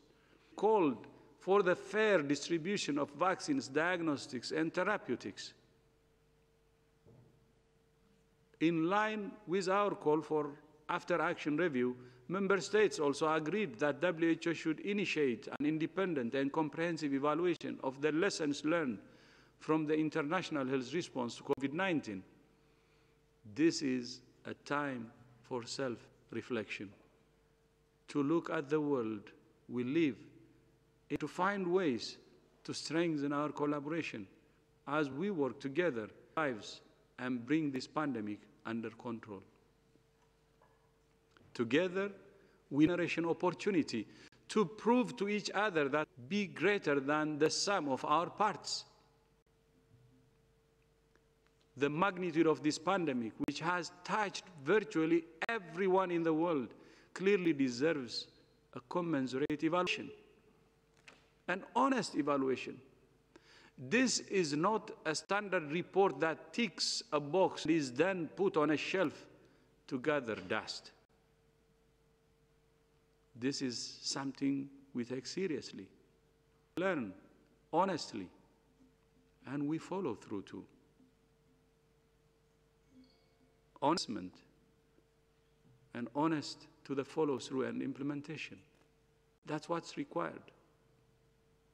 With this in mind, I'm proud to announce that former Prime Minister Helen Clark and former President Ellen Johnson, and also a Nobel laureate, serve as co-chairs of the evaluation committee, which we're calling the Independent Panel Fairness and Response, IP. Prime Minister Clark of New Zealand went on to lead the United Nations Development Programme, as you know.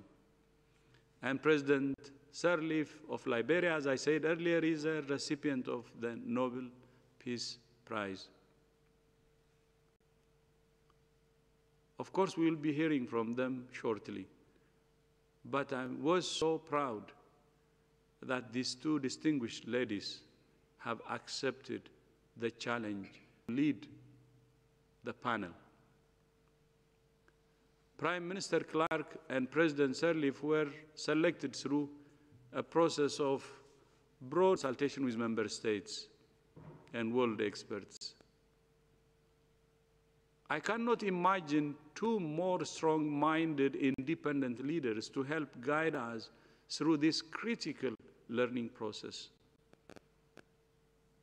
To understand, to help us understand what happened, an honest assessment, and to help us understand also what we should do to prevent a tragedy in the future.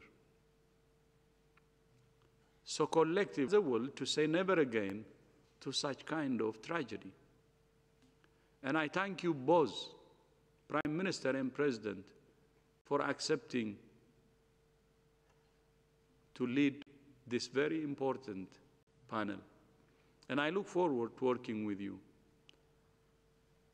and helping you in any way possible, putting WHO as an open book so that you can have full access, so you can see what was done, and also calling for all member states to open up and show them everything as an open book. So we understand everything honestly and truthfully. And I have also the following proposals for how the panel can take its work forward. Reference for the panel will be developed in consultation with member states. And of course, the co-chairs will take the lead since they are now in the lead. And I propose the co-chairs will select the other members of the panel. Of course, we encourage all member states to offer suggestions for world-class candidates that can fulfill the panel, that can fulfill the role, to be members that can be considered by the co-chairs. Having a longer list, a big reserve to select the best panel members that can help distinguish two co-chairs. I also propose that the panel will have an independent secretariat. As you know, in the past, we used to have our internal independent evaluation department that serves as secretariat in independent evaluations. But as I said, this is a very unique situation. And we would like, I propose to have an independent secretariat that's fully accountable to the two co-chairs and the panel. And to keep member states up to date on the progress and any interim findings, I propose that we have one mission briefing per month dedicated to updates on implementation of the resolution and for consultation. I have also consulted with Dr. Harsh Vardhan, chair of the Executive Board, in the context of the ongoing public health emergency relating to COVID-19, in line with what Dr. Vardhan and I agree, proposing to call a special session of the Executive Board in September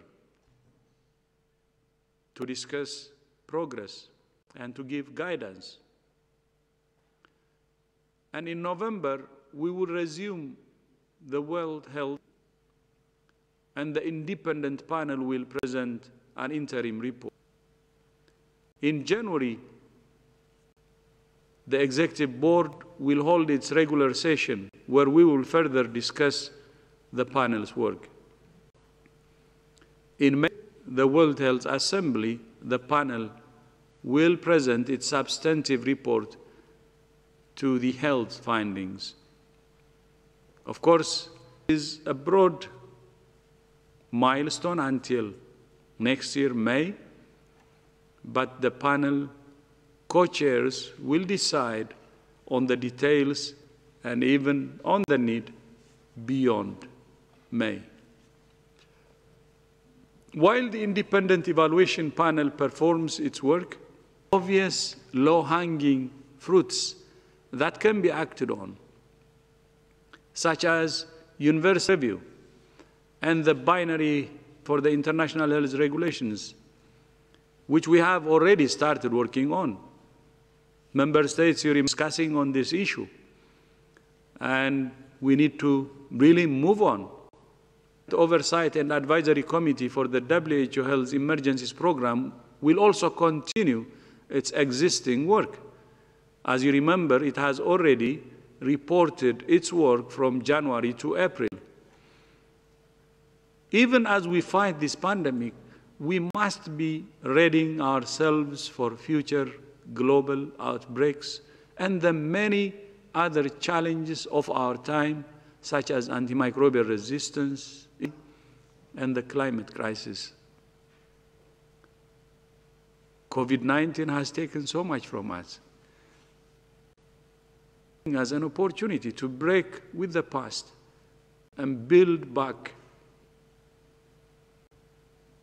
I want us to see this as opportunity, crisis, but opportunities born from crisis. We cannot go back to the way we did things before. Business as usual has failed us. This cannot be another blue ribbon panel that issues a report that goes up on the bookshelf. We must come together in a global conversation, hard-won lessons, and turn them into action. My friends, make no mistake. The greatest threat we face now is not the virus itself. Rather, it's the lack of leadership and solidarity at the global and national levels. That's why I said earlier, each and every individual should reflect. This is a tragedy that actually is forcing us to miss many of our many lives.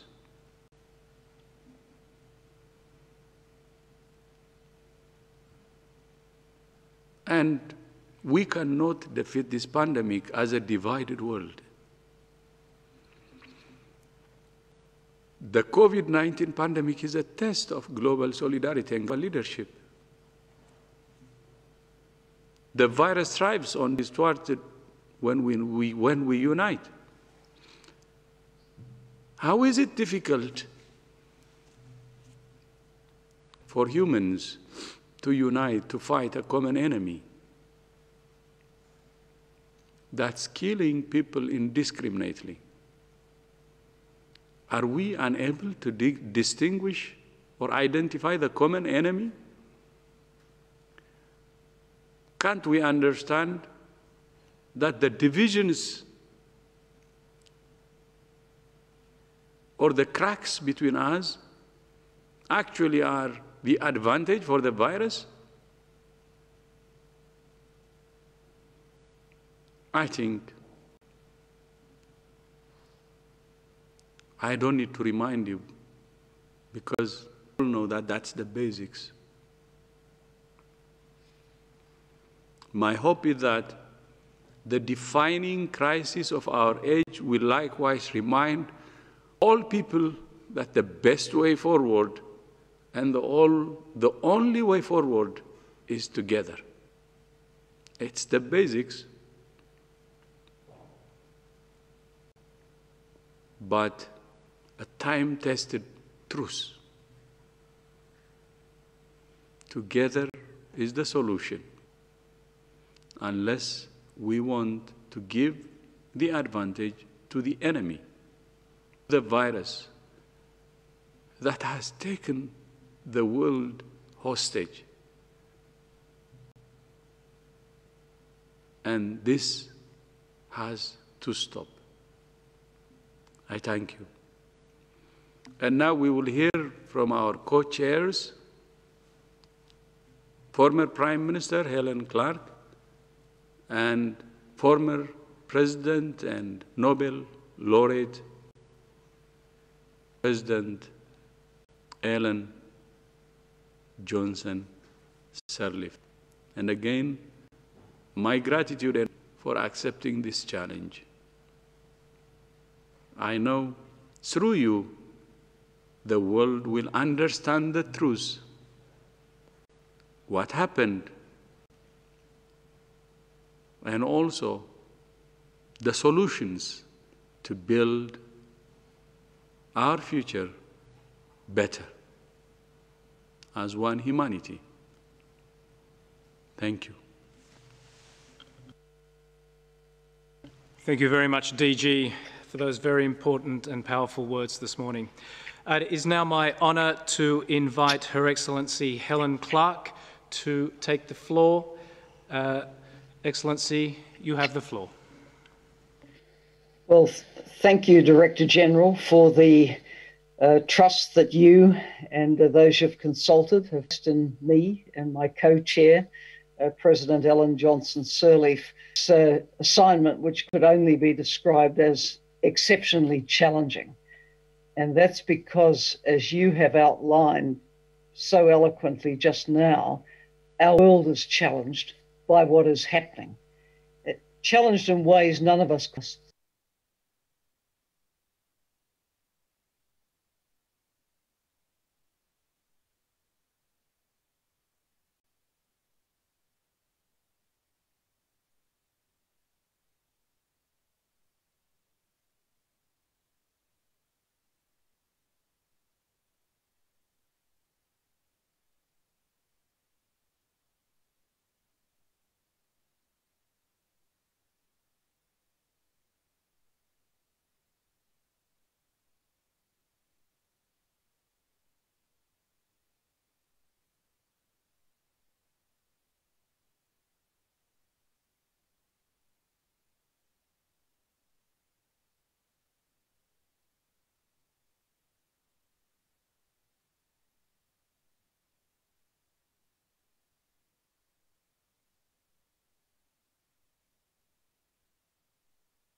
And I'm happy to hand over now.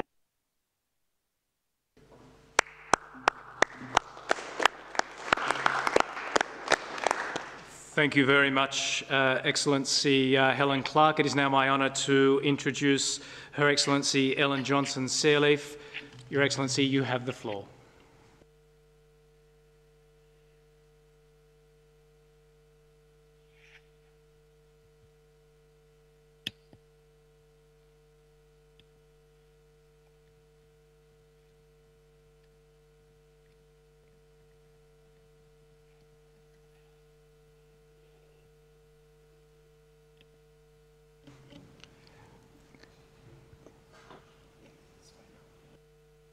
Excellency. Am I unmuted now? Yes, we can hear you. Thank you. So much. I'm honored to join Prime Minister Helen Clark to undertake this important and challenging assignment. I thank you for this opportunity and look forward to doing all we can to respond to these challenges that have prevented us from being united, moving forward, not only to address the effects of COVID-19, but to ensure a health system for all nations of the world. Thank you.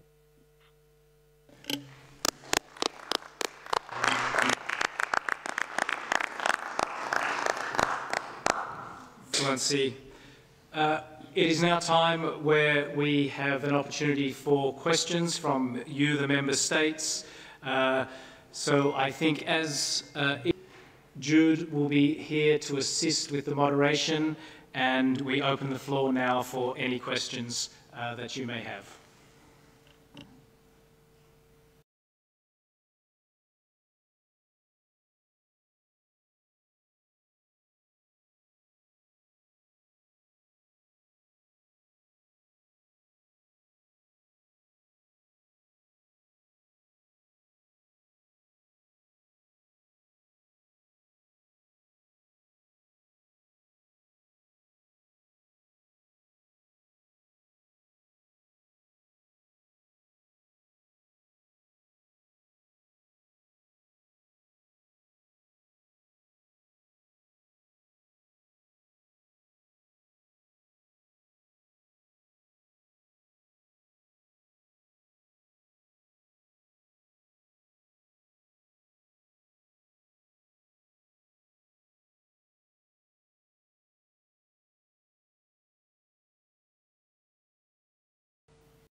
Order, now in session. The committee is conducting an inquiry into the UK telecoms infrastructure capability, in particular. Now, this morning we're hearing from network providers and from some vendors. Before I introduce our first witness of my committee, if anyone has any interest relevant to this session to declare. Chair, so, I should probably put on record I used to work for a telecoms provider, Virgin Media Business. Thank you very much indeed. Anyone else? No, in which case we will start with our first panel of witnesses who all come from Huawei. Very glad to have you with us today. Wen Bing, who's the Vice President of Business Partnerships at Huawei UK. Mr. Jeremy Thompson, who is also Vice President of Huawei UK. And Mr. Victor Zhang, who is the Chief Representative of Huawei in the UK. Thank you very much indeed for appearing before the committee. Perhaps I can start with some questions to Mr. Zhang. Huawei has been listed as a high-risk vendor for many years now. The Huawei Cybersecurity Evaluation Centre was set up in 2010. I'm sorry, I missed that. Yeah, I can't hear you. We have a problem with the line. Our other witnesses can hear me. Thank you. Well, perhaps if we try to sort out... No, it's okay. It's now okay? Dear Chairman, no, it's okay. Okay, thank you. So, I'm just observing the fact that for many years now, over a decade, the Huawei has been considered to be a high-risk vendor in the UK. Under 3 different prime ministers, all of whom had different relationships with China. And countries like the US, Australia and New Zealand have had concerns about Huawei as a security risk. What is your assessment of why this would be the case?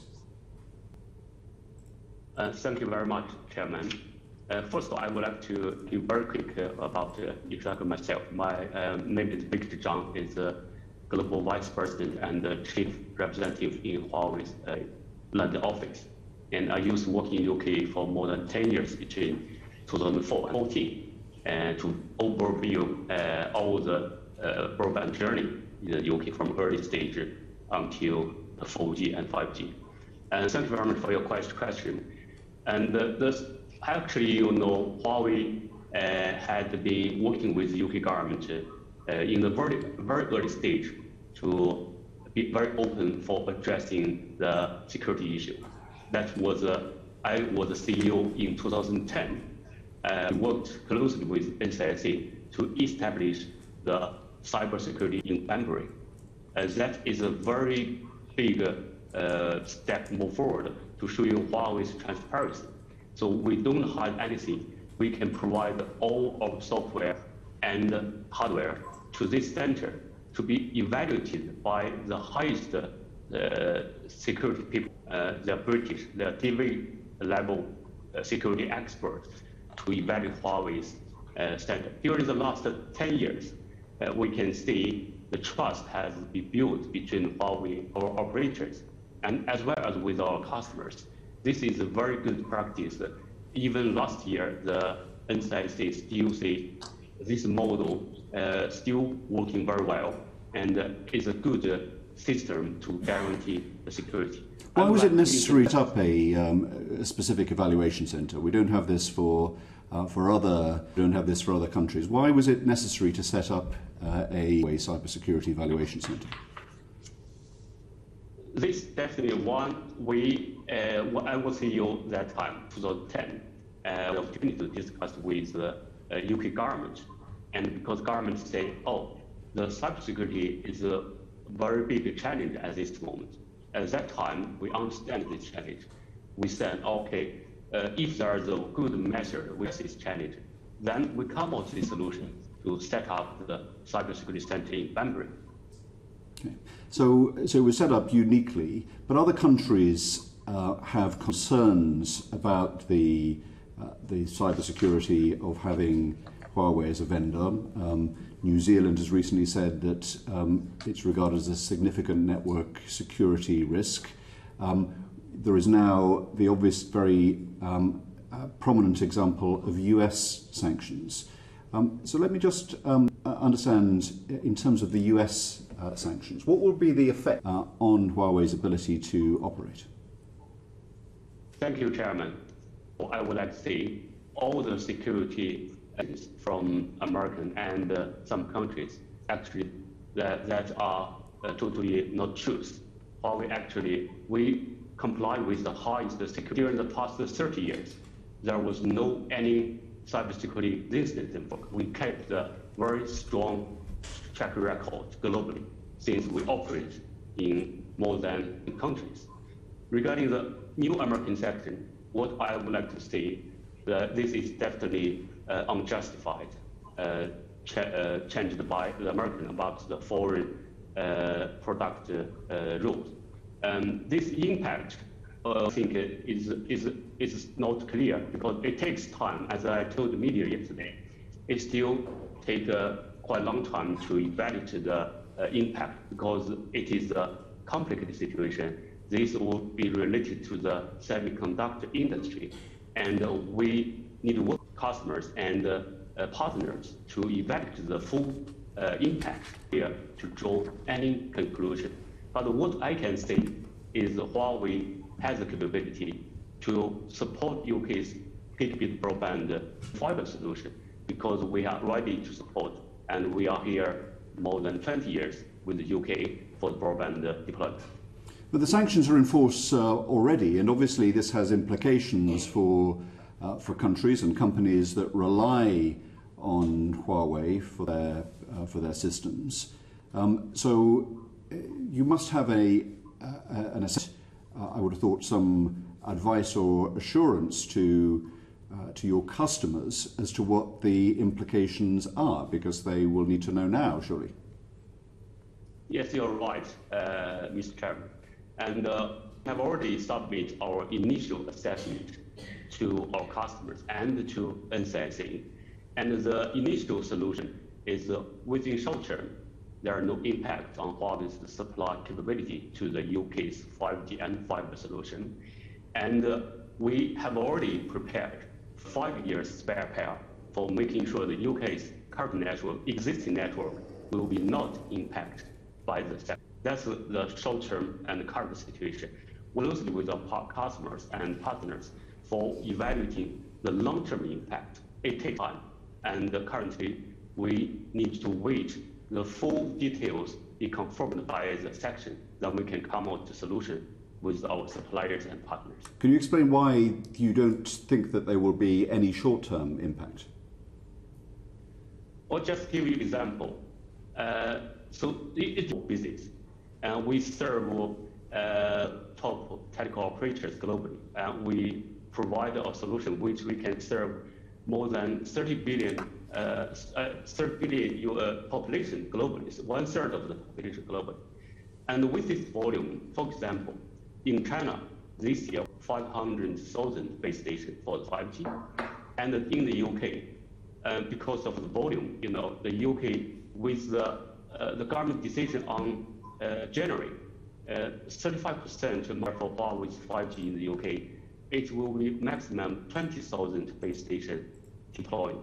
So we have capacity because the telco business is not a supermarket business, have the long-term planning.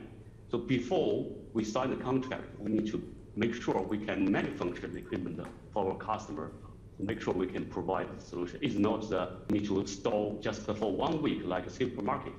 So it's definitely planning. So that's we have the capacity to support UK's market. But the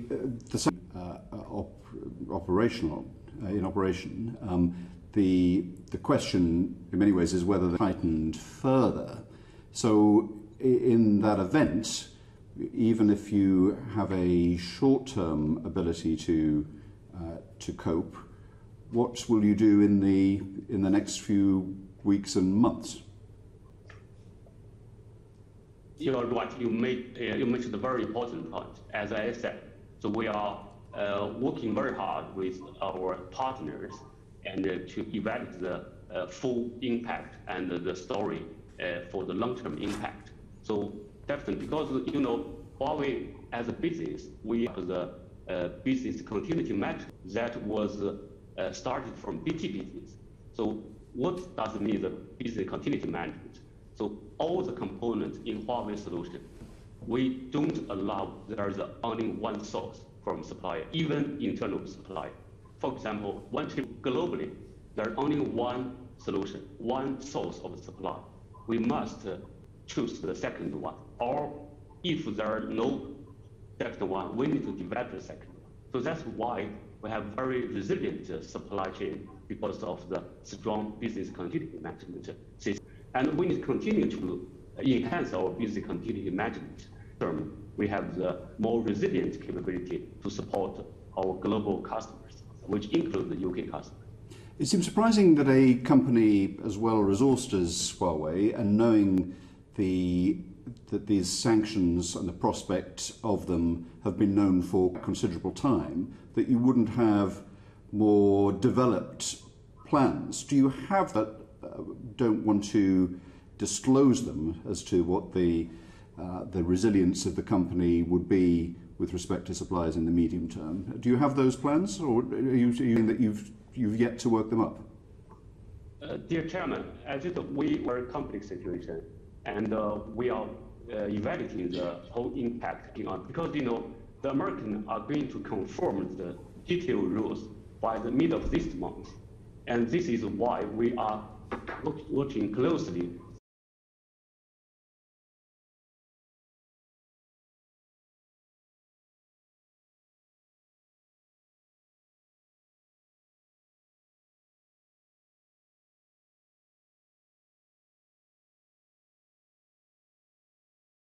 Order. The committee is now in session. The committee is conducting an inquiry into our domestic capability, in particular with respect to 5G. Now, this morning we're hearing from network providers and from some vendors. Before I introduce our first witnesses, can I ask members of my committee if anyone has any interest relevant to this session to declare? Chair, so, I should probably put on record I used to work for a telecoms provider media business. Thank you very much indeed. Anyone else? No, in which case we'll start with our first panel of witnesses who all come from Huawei, very happy with us today. They are Dr. Zhao Wenbing, who's the Vice President of Development and Partnerships at Huawei UK, Mr. Jeremy Thompson, who is Vice President of Huawei UK, and Mr. Victor Zhang, who is the Chief Representative of Huawei in the UK. Thank you very much indeed for appearing before the committee. Perhaps I can start with some questions to Mr. Zhang. Huawei has been listed as a high-risk vendor for many years now. The Cybersecurity Evaluation Centre was set up in 2010. Dear Chairman. I'm sorry, I missed that. Dear Chairman, I can't hear you. We have a problem with the line. I don't know whether our other witnesses can hear me. I can hear you perfectly. Thank you. Well, perhaps if we try to sort out... No, it's okay. It's now okay? Dear Chairman, no, it's okay. Okay, thank you. So I was just observing the fact that for many decades, the Huawei has been considered to be a high-risk vendor in the UK under three different prime ministers, all of whom had different relationships with China. And countries like the US, Australia and New Zealand have had concerns about Huawei as a security risk. What is your assessment of why this would be the case? Thank you very much, Chairman. First of all, I would like very quick about introduction myself. My name is Victor Zhang, is the Global Vice President and the Chief Representative in Huawei's London office. And I used to work in UK for more than 10 years between 2004 and 2014 to overview all the broadband journey in the UK from early stage until the 4G and 5G. And thank you very much for your question. And actually, Huawei had the UK government in the very, very early stage to be very addressing the security issue.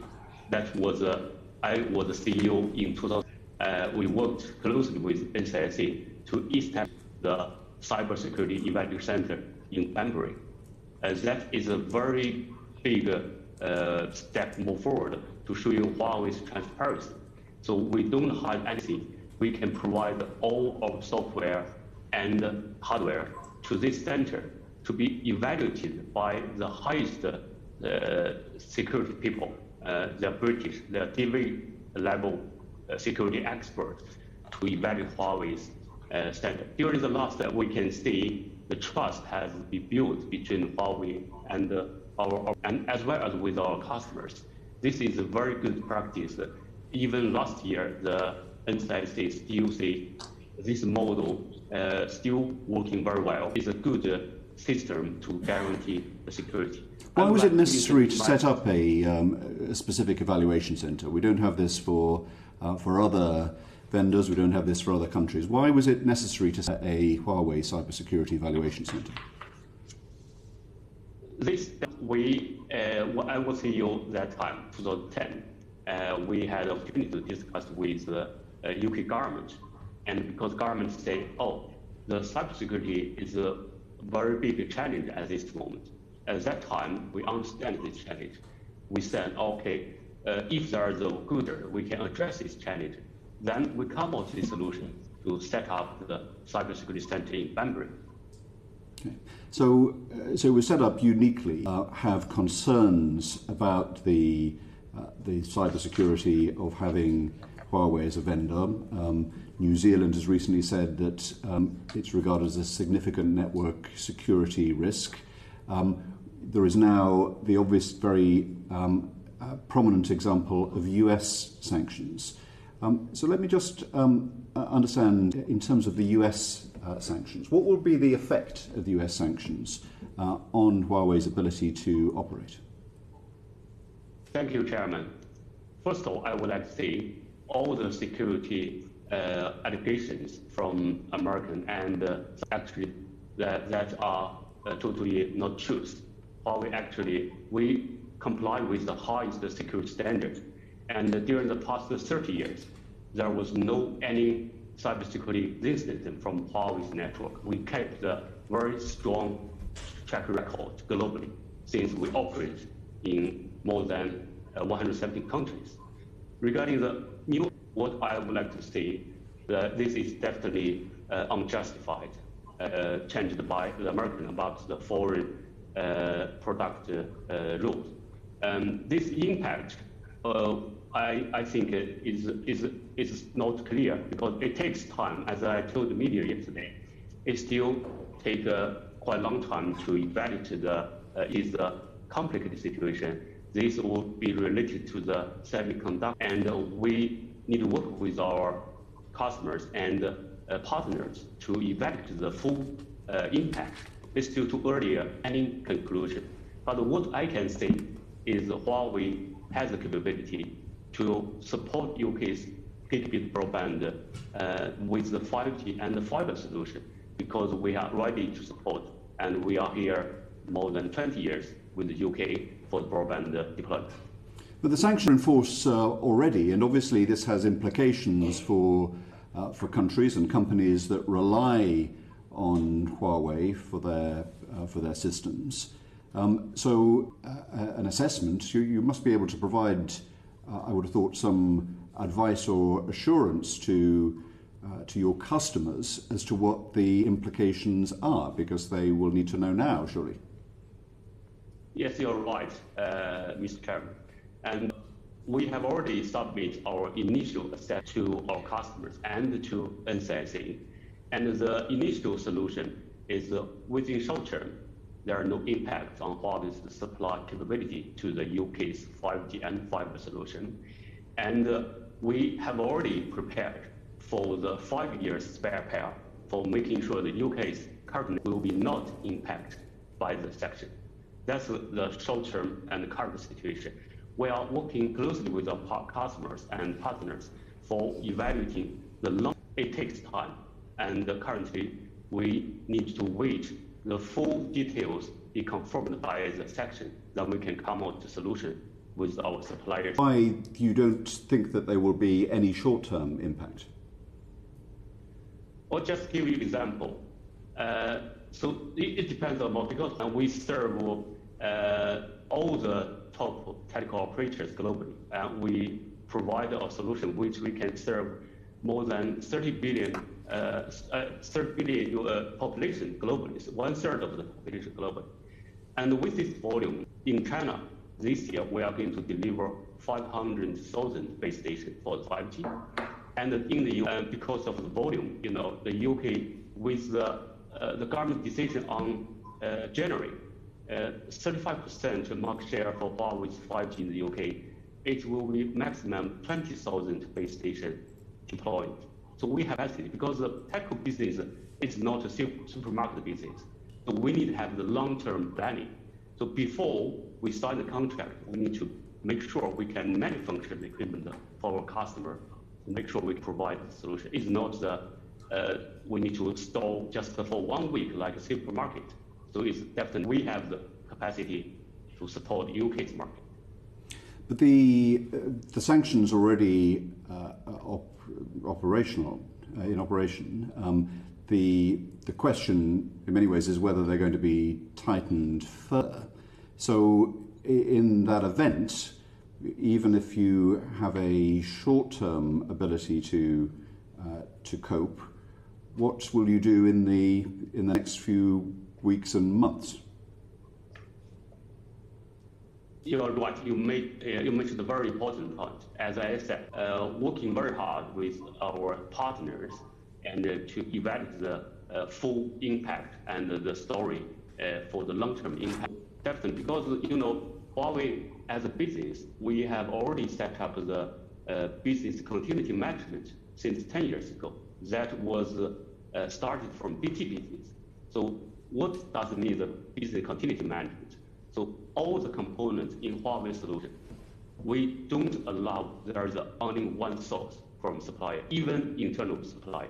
For example, one chipset, if there is only one solution, one source of supply, we must, or if there are no second one, we need to develop the second one. So that's why we have very resilient supply chain because of the strong business continuity management since 10 years ago. And we need to continue to enhance our business continuity management. For the long term, we have the more resilient capability to support our global, which includes the UK customers.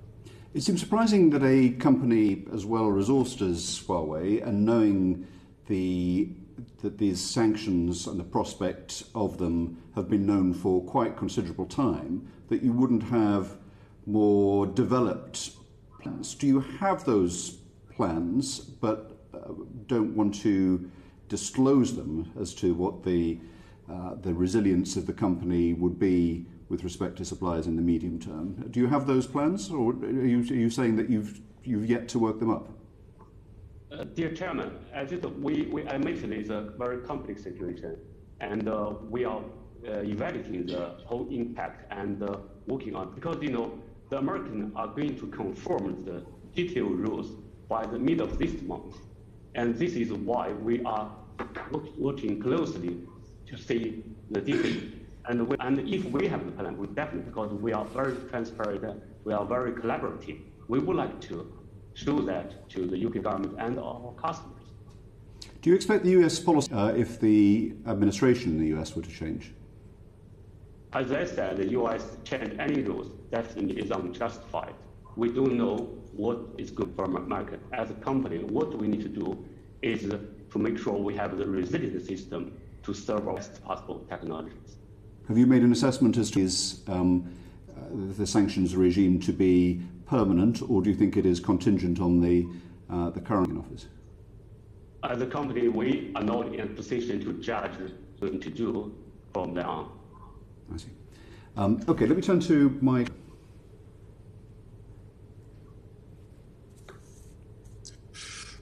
Good morning. Can I ask Mr. Thompson what Huawei's response is to the Steele report, the report done by Christopher Steele?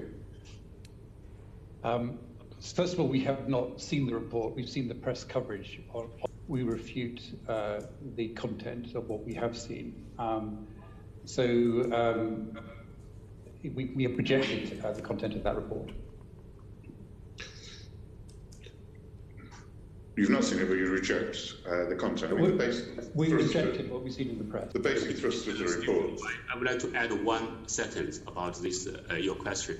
And definitely we see the report actually is untruth, is totally without evidence. And we reserve the right to take any legal actions if applied once we see the full story. Right, thank you. If I can move on then, at the present time, I think there is a consensus around the world that China is a global citizen. I can list all the problems there are with actions China has taken, from Hong Kong to India to locking up more than Muslims. Do you think that morality and judgments about how China is behaving internationally should form part of anybody's assessment of whether to a contract? I feel that Huawei should be judged on what Huawei does, and Huawei is a good global contributing to communications networks in 170 countries and providing communications to the planet. So I think we should be judged on how we behave, not how China behaves. I would like to add one point. So Huawei is an independent company, 100% owned by its employees. We are independent from any government, which includes China's government. So we are not in the position to judge what any government, their political position as a company. So we wish the world will have a stable business environment. That's obviously what we want. So we want to have the stable business environment which we can do business with our customers. Thank you. Thank you. You'll forgive me for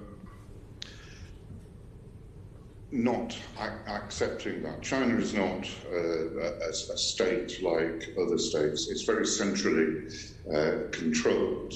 And it just simply is incredible that wanted Huawei to do something, you would have the ability to resist that. China has broken an international treaty when it comes to Hong Kong. So if you can respond to that, I just simply don't doubt that Huawei operates in China in the way that in Finland. The relationship between the Chinese state and companies operating in China is completely different. I mean, there is no credibility to that answer, I'm afraid. But Huawei operates in the UK as our competitors operate in the UK under UK law. You know, I've been in telecoms for over 25 years and worked for BT in terms of the UK incumbent telecoms provider, and I've seen many different vendors, and what I see in terms of the way Huawei is in the UK is consistent with UK laws and consistent with what you'd expect from a company technology to the industry. The question really isn't about how Huawei has behaved in this country since it's had to come with the 2G, 3G and 4G networks. The question really is if the Chinese government wanted to behave differently in this country or elsewhere in the world, would it have the power to resist this? And the evidence of looking at a very centralised country like China is that it wouldn't. Huawei's been here for 20 years.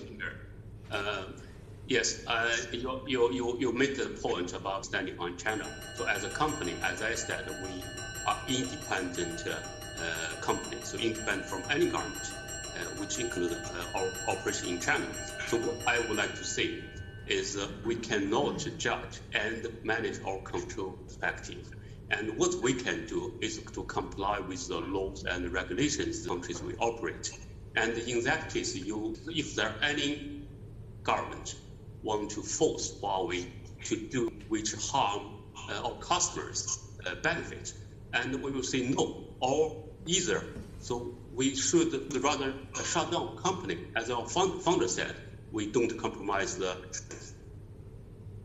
Just a final point.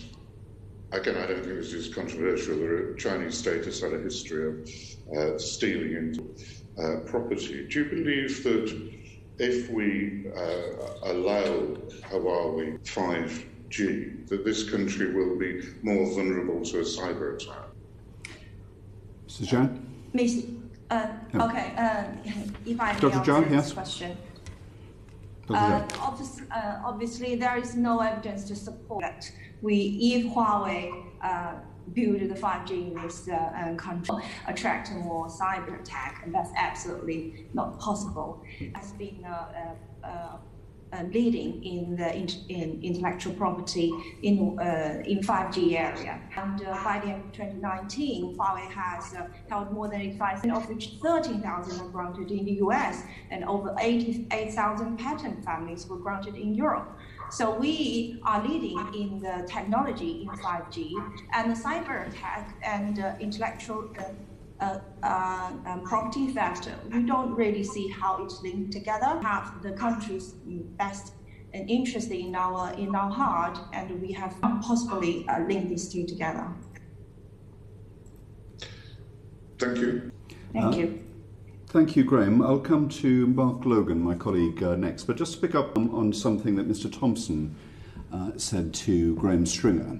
Mr. Thompson, you said that in the UK, Huawei operates as other companies do, and you cited. Are employees as of Huawei in the UK free to express their views? Yes, very much so. Yeah, I mean, we have a management team in the UK like any other UK organisation, and we are free to express our views, yes. So what's your view of the new security law in Hong Kong? Okay, I'm a telecoms executive. I've worked in telecoms all my life. My role is to enable our customers, who are the carriers, to provide communications faster and cheaper. I don't have a view. So you don't have a view? Yeah. As a person, you're free to, as you've just said, to express your views as any citizen in the UK would, but a view on something that's quite to your commercial international prospects, I would have thought. You have no view. But you've invited me here, Senator of Huawei. I am representing Huawei. Huawei does not get involved in judging the rules of different countries. But it's relevant, isn't it, Mr. Thompson, in that you have said that actually the behaviour, the way that Huawei operates of the countries in which it operates, and in this country, as you said yourself, people are able to express themselves. But so you're able to give an opinion, but you don't have one, or you don't think it would be consistent with your role in Huawei to make a statement? I don't think it'd be consistent with my in this forum. I see. Mr. Zhang? Yes, Chairman. Do you have a view of the new security law in Hong Kong?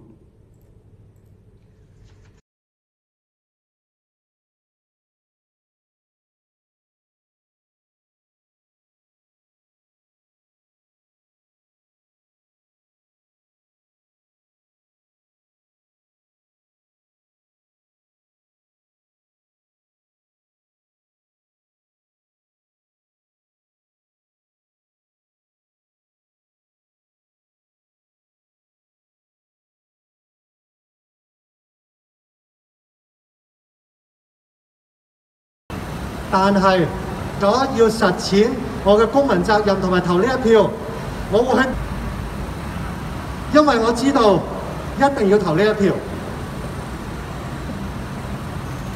驚人人都會驚，驚大家一齊驚，大家一齊驚就唔使。再困難嘅日子都有製造希望嘅時候，雖然呢個希望可能好困難。但係如果我哋香港人自己唔去做，咁有幾希望我哋啦？今次呢個初其實係回應緊咁多年香港人對民主派嘅期望。記唔記得每一次嘅選舉，大家都同民主派講，你哋可唔可以整合名單？你哋可唔可以協調你香港人嘅票？今次我哋就搞個初選出嚟，等你哋每一個去揀。你可以揀公民黨，你可以揀其他人，我哋都會同樣尊重，企出嚟。最緊要去投呢一票。而今次喺國安法嘅陰霾底下，仲有另一個更加高嘅層次，就係之前我哋咁多位同事所講，去展現俾對方睇，喺再艱難嘅日子裏邊，喺再不平凡嘅日子裏邊，我哋都要做一件最平，就係出嚟投票。我哋要向全世界講，我哋冇忘記到香港人最基本應該要做嘅嘢，票。過去呢一年，我哋見到好多唔同嘅朋友喺唔同嘅崗位度去做嘢，有啲喺前啲嘅，有啲喺後邊嘅，有啲係做文宣嘅，有啲願意出嚟參選嘅，有啲出嚟做義工嘅，有啲經營黃店嘅。但係過去每一年我哋經歷過嘅，就係我哋見證過每一個香港人喺自己嘅崗位裏好。今個週末出嚟投票，今個週末就去投呢一個可能要你等翻一段時間嘅票。俾啲次絕對唔容易，但係正正就因為唔容易，我哋就要做最平凡嘅事，而且要做到最好。禮拜六、禮拜日票站見，多謝各位。好，唔該晒歐文啊，我哋同事可以留翻先啦。係啊，咁我哋去到最後咧，大家可能企少少啊，因為我哋嗌口號咧都等記者朋友影到嚇。OK。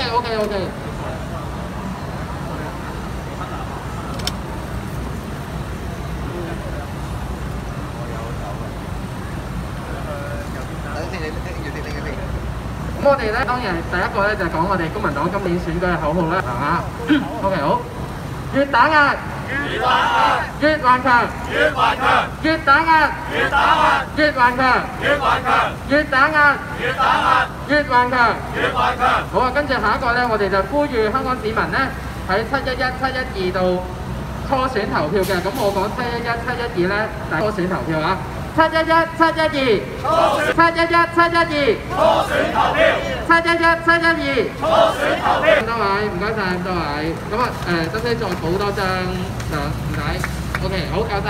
好，唔該晒咁多位。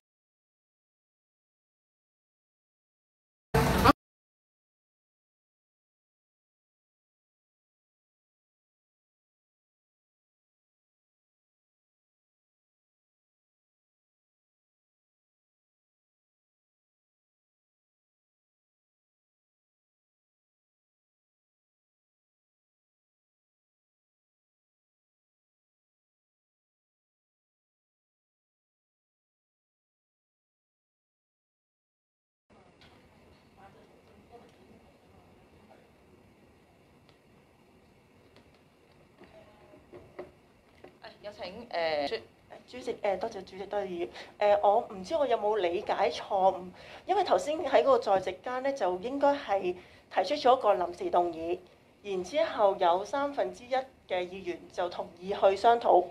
咁1/3係啦。咁但係跟住咧，就好似喺討論嘅過程裏，政府嘅代表咧，即係解釋咗咧，其實同個文件咧，即係個臨時同意文件嘅內容咧，係冇直接嘅關係。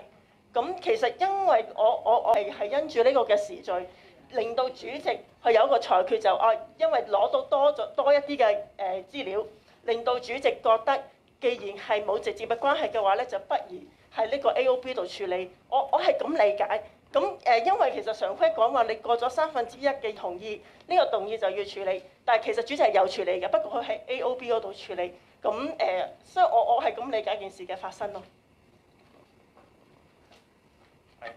多謝秘書解答。喺會議常規，可能楊浩然議員可能要開會寫翻清楚少少，唔該。我叫羅宋湯啊，我係新記者嚟㗎。剛才我點解將呢一個臨時動議擺落嚟？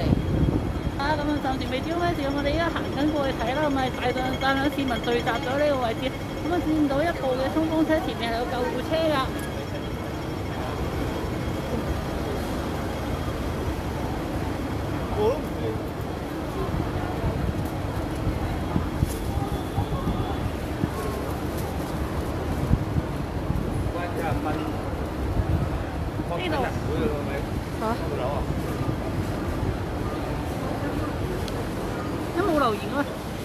想知啊！哎呀，羅宋湯咁似喵喵，我唔係喵喵喎。咁呢現場係旺角嘅西洋菜南街啦，咁係見到有救護員咧就上咗去其中一間堂係呢個點講？西洋菜南街嘅豐澤對面啦。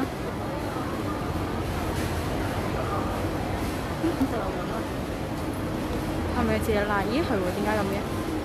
喂，你揈一揈過去，跟住再揈翻嚟先見到。我嗰個出台。咁麻煩。呢個位咯，啱啱佢溝嗰個位。咩隻？我條燈個位咯，貓嗰條。我隻貓。我上面有隻貓，身邊。有隻貓嘅，有隻貓冇。喺邊啊？隻貓係。隻啊！哦，見到啦，要 zoom 近啲先見。貓啊？唔係嘅。係狗貓。係咪啊？哇！小心喎隻貓。貓。狗啊！哇！搞得幾喎？狗嚟嘅。即係你嚟啦。係一隻狗仔啊！唔係嚟㗎，貓嚟。點仔定貓仔？總之一隻嘅寵物啦，咁就係喺個窗台上面啊，咁就有啦。咁啊，現場都有呢個消防員啊上到去啊。咁但係應該見到咧，就唔知點解會有警員喺在場。有冇人走上去咧？其實有救護上去啊！救護上咗去咯。嗰間係咩機啊？但係佢都咁現場會見。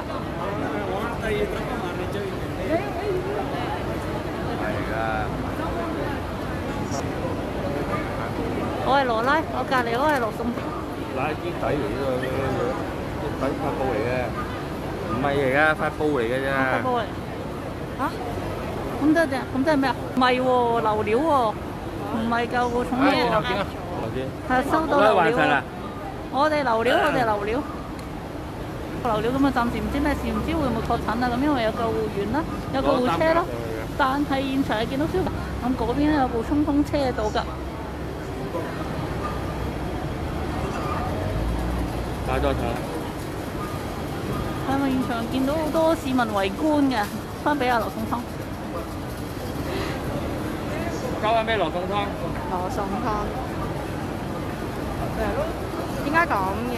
而家要咁樣撥咗之後再撥翻嚟。係今次真係咁嘅喎。咁其實啲救護上係做乜嘢嘅咧？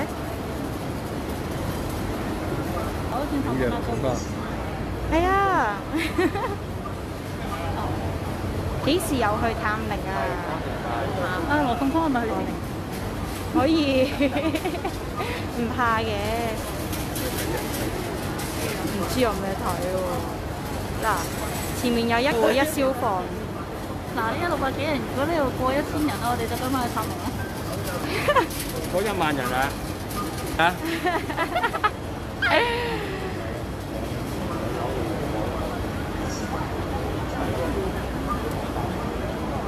但係冇啊！但係咩事啊？其實係咪再上邊㗎？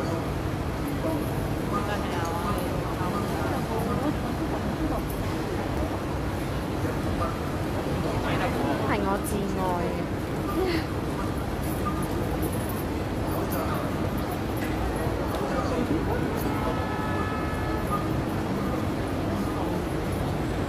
因為咧佢唔會自己彈出嚟。今日先係食榴蓮食晒，一係我 Hello Nicole Hello Nicole Hello 咪你嗨晒。係啊，我嗨晒你哋。生命㗎嘛。佢話我想飲粟米雜菜湯啊，會唔會遲啲有啊？呢個未知喎。唔係姓羅喎。係咯。唔係喎。我點知㗎？即係家庭糾紛嗰啲咁啦，我諗啊。消防話私人問題啊。問題家庭糾紛類似嗰啲咯。見到有警員啦、救護員啊同埋消防都係齊晒喺度啊。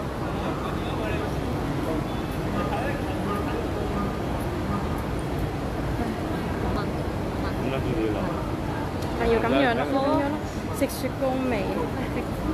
好。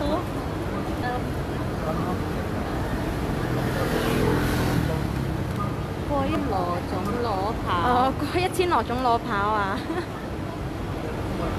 而家仲爭400人喎咁。過1000羅種裸跑。大家努力啲幫手 share 出去啦。係咪要扮晒嘢撳兩下自拍？亂撳啊！記得自願性捐款俾羅宋湯啊！多謝你啊！我真係個靚女嚟㗎。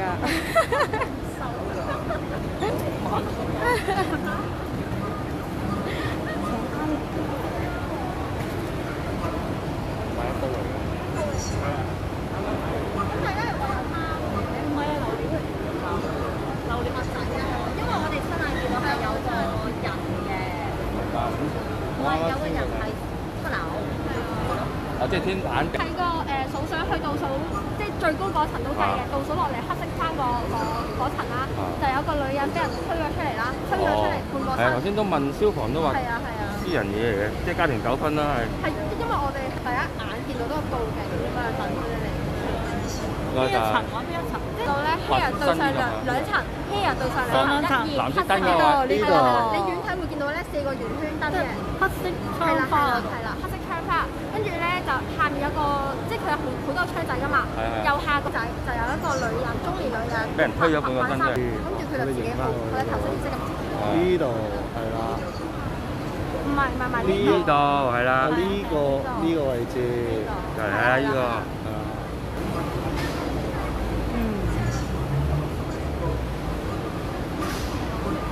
應該拉翻入屋㗎啦，都爆完門啦，頭先攞晒。係啊，爆咗。係啊，攞咗點就係。私人事喎，即係唔係我報案。係你哋報案？係啊。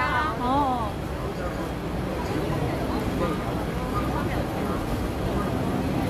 咁就收到報案嘅報料，就係見到啦。頭先呢個黑色窗花嗰度咧，就有一個女士啊，就係推咗出嚟啊，被推咗半個身位出嚟。呢個位啊，咁啊情況就應該係消防員咧已經把門咗入去啦，咁就已經係拉翻入嚟啊，咁就消防員都表示呢個係一個私人嘅問題，即係家庭糾紛啦。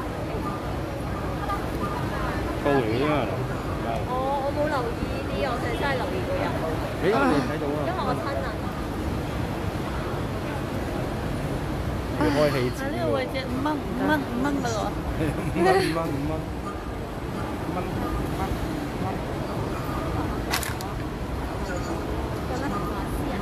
個直播黑我，啲留言係睇唔到。係時候自拍啦，羅宋湯。我食飯行街睇戲，唔好啦。頂你啊！睇我咁耐都唔約我，第一次又約羅宋湯。好過分啊！要咁樣啊！阿 Sam 啊！搞到咁挑啲咁樣。落嚟！冇人。冇人留料。暫時係未發現有傷者㗎。咦冇咯，你唔係揾翻我？冇，今日做乜事啊？食晒啊！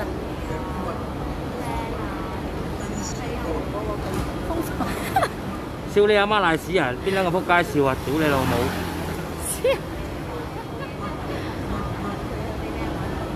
啱啱見到2名都攞咗擔架床落嚟啊，咁就冇一個傷者係喺度嘅。哦，呢3條仆街笑，麻瘡葉剝得，麻瘡葉。好，揾麻瘡葉先。踢佢老味，踢你老味。踢佢，麻瘡葉踢咗你先。唔好掛住睇留言。揾唔到啊！冇留言啊，就俾笑我啊！有嘢就咩㗎？可能大家幫手 share 出去啦。消防都走咗㗎啦。係啊。係啊。係救護就應該準備走㗎啦。應該解決咗㗎啦，幾多樓先？不過係上地水嘛。點知嘅啦？跟住。2、3、4、5、6上6層，上。係喎，嚟到大，都幾快喎。好，咁我哋而家就上去睇下咩事先，好似有啊。好，我哋影住羅拉隻腳啊。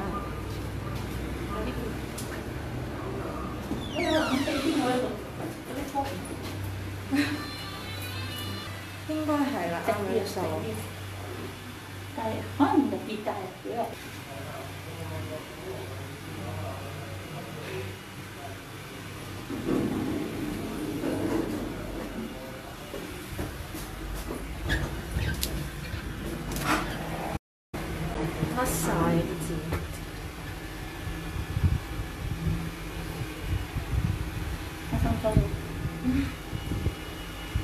班喺度爭女。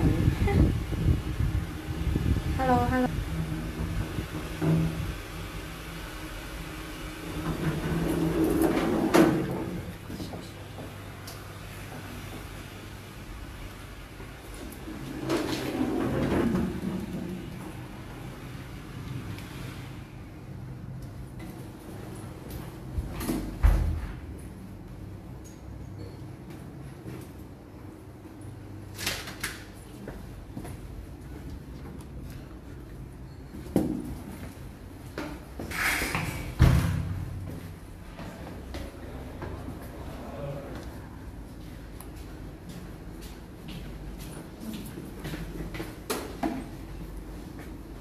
冇影到。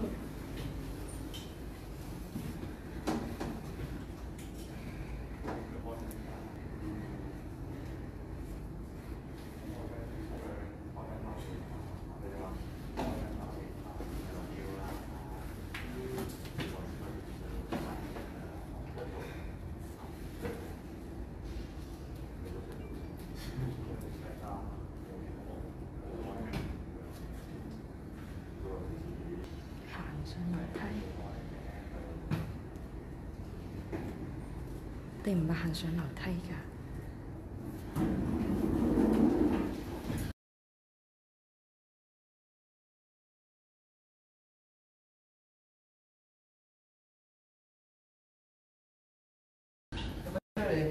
你係有冇先？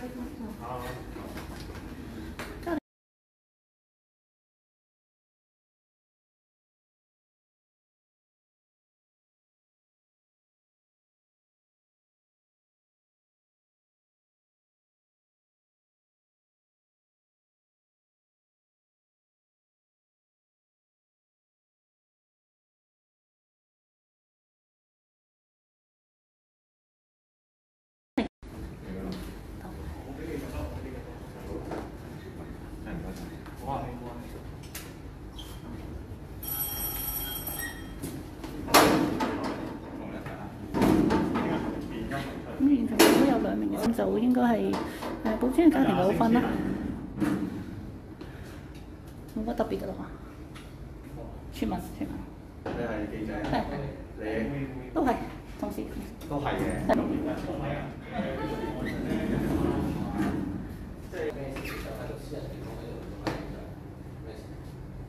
你朋友？唔係，呢個係家庭糾紛。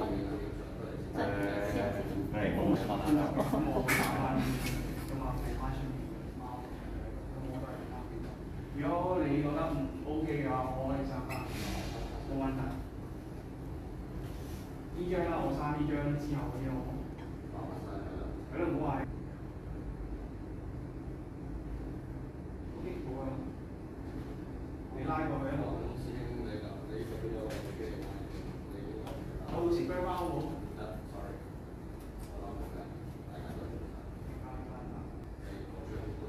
呢張唔係啊，佢電緊都㗎嘛 ，OK 㗎嘛 ？OK， 咁我唔見到你哋個就 OK 啦。睇嚟唔想俾人知道，低調。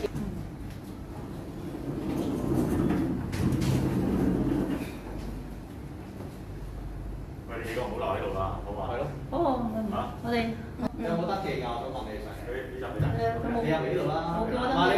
佢都冇叫你登記啊。俾你揼身。係啊，我哋走咗你先，係咪先？咁樣3個走過嚟，比較細細粒咯。治安好好㗎嘛。你而家揼身。唔係啊，咁你唔係嘅㗎啦，大家係咯，係咯。你咁樣你一個人咁樣做，好老實講真係。自己走咗過去。佢唔係我哋係咯。我唔識㗎，唔識㗎。你仲要自己一個啲啊？係啊，自己一個嘅，冇事。多謝，唔該晒。我哋先啊。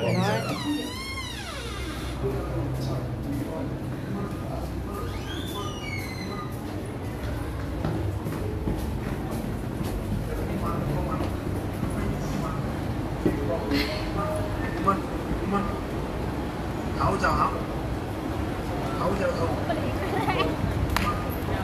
啲人跟住應該係。係咁，樓上咧就唔想俾人知道嘅話，應該就係啦，懷疑係家庭糾紛。就上面啊事主啊見到係帶走咗2名嘅女士啊，咁就剩翻入邊，即係應該鋪頭嗰啲人咧就表示咗就唔想出鏡又或者唔想要啦。散兵。咁就都走咗啦。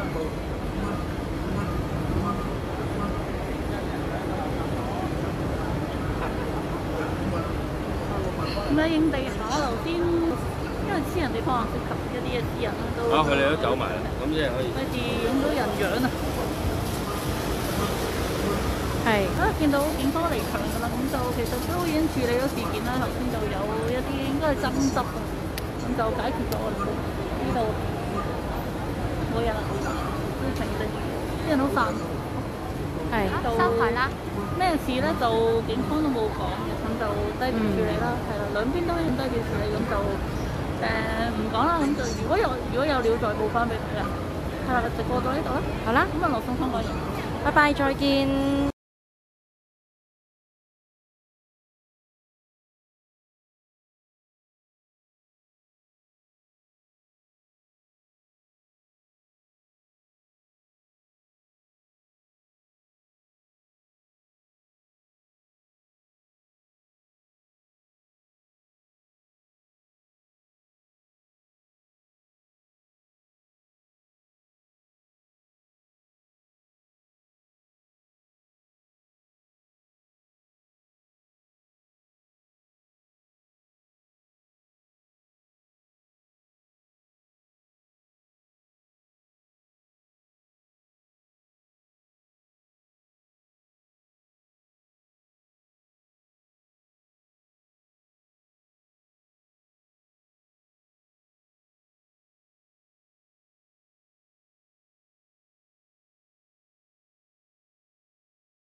係啦，咁我哋另一位同事都佢就會入翻商場去望一望個情況如何先啊。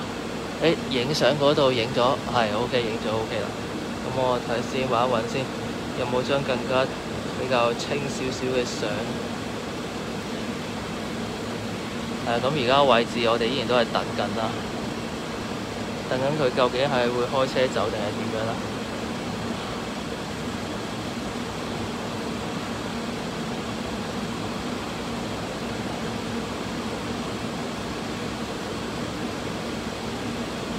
係啦，真係都見到記者喺度擺個鏡頭過去影相咧，佢就已經帶走咗個名，冇嘢到，冇嘢到，可能上咗去。我見到佢頭先係啊，架車睇唔睇到有冇人啊？有警員上咗去嘅，咁就見唔到嗰個人係咪都保安企邊個位？係。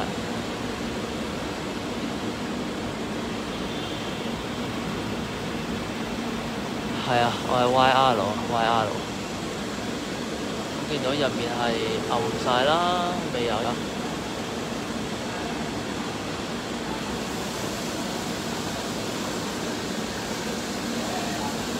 係好啊，咁就嗰名嘅人士係帶咗。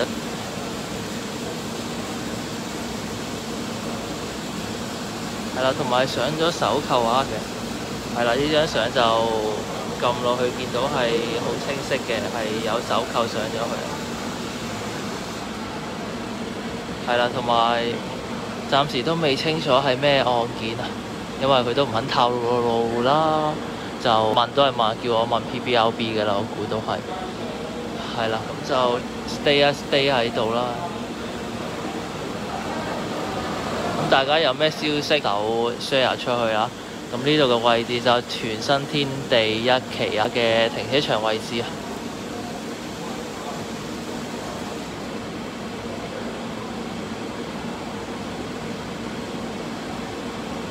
揾翻個燈。哦，有網民就報料話係呢個男人懷疑係偷佢鋪頭啲衫啊，所以警員係過嚟去到。問下先，我問下先。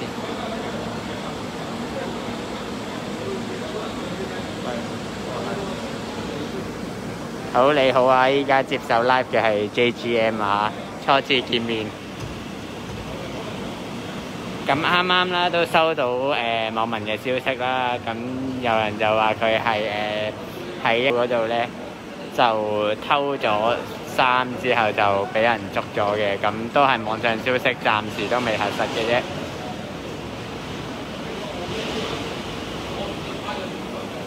咁你可以見到啦，咁車上面亦都有3位警員啦。咁佢入邊咧亦都有2位警員進行緊問話。同埋少少喐動咁樣咯，但係暫時就冇咩特別。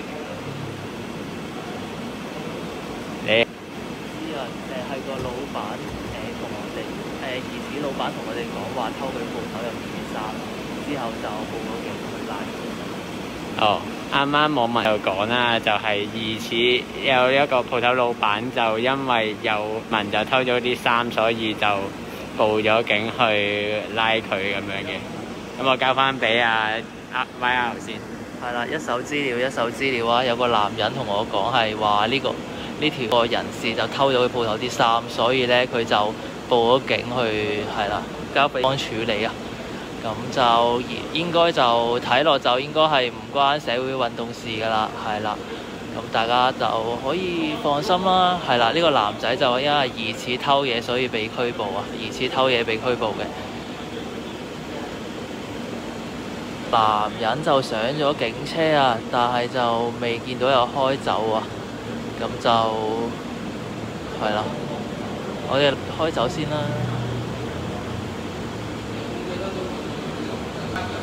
2個 PC 啊！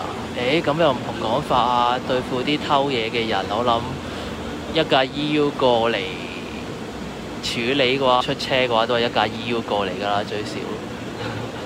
咁咁就我哋都唔評論啊警方嘅做法啦。總之有消息就係話係疑似偷衫，所以就報警處理嘅。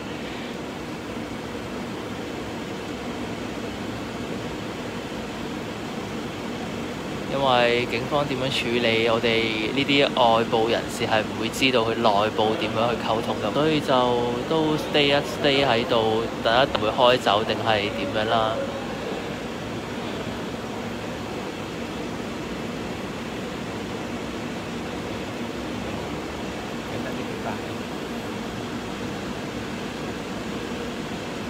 大飯 OK 啊，可能見到咁樣講咯。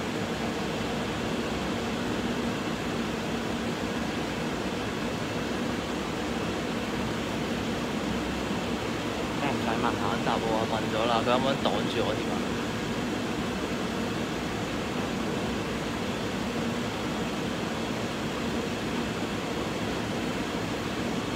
係有個男人同我哋講係話偷佢鋪頭件衫啊，咁就我哋都冇話咁樣發生啊。但係個男人同我哋記者講，咁我都會選擇係相信嘅，係啦。咁就暫時而家都係 stay 喺度等一等佢點樣嘅情況。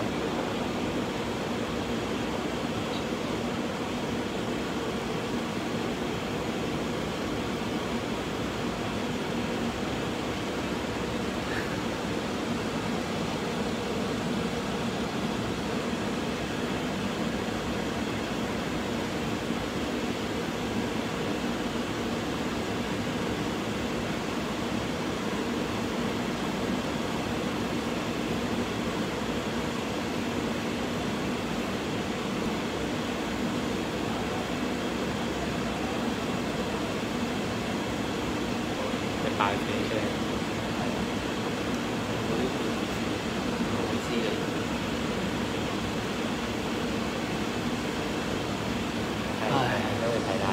多謝大家收睇，多謝大家收睇啊！咁就暫時佢都未肯開車走住啊嚇，但我哋過去問保安睇下佢肯唔肯答啦。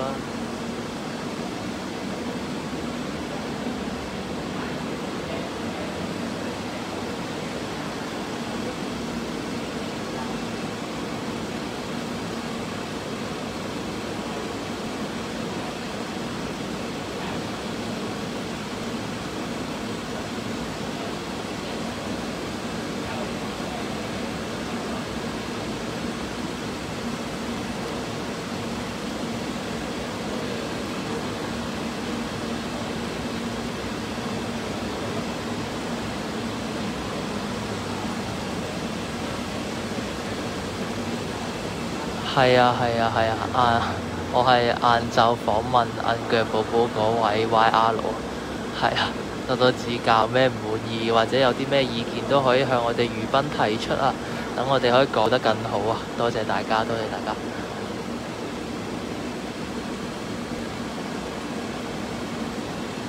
咁你好啊，我係 JGM 啊，咁啱啱同了解過個事情啦，咁商場保安咧引述就講啊。話當時咧就一個追逐嘅事件啦，咁保安開始介入，亦都幫手撳低咗一個啦。咁後尾咧亦都會知道佢其實係一單盜竊案嘅。咁店鋪嘅種類亦都係相同。啱啱之前收到嘅信息係一致嘅，咁保安亦都確定咗係一個盜竊件咁樣啦。咁暫時詳情我哋都未清楚，佢會唔會落案 charge 咧？咁就要睇翻我哋最新消息去了解情況啦。係啦，咁就係啦。其實究竟會唔會真係落案 charge 咧，都係睇翻嗰間鋪頭嘅老細係咪真係會去告啦。咁通常都會告㗎啦。咁就暫時係唔關社會運動事啊，社會事件事啊，大家可以放心。咁係啦，我哋都照樣 live 到係好為止啦。咁以防有啲咩變數啊嘛。係啦，可能有同黨都未定呢，咁就都要留意翻睇一睇咩事嘅。係啦，咁就唔關社會嘛，係啦，唔關社會事件事嘅。梗係記得啦，係請我食西瓜嗰個啊嘛，好好食啊個西瓜，多謝你啊，係啊。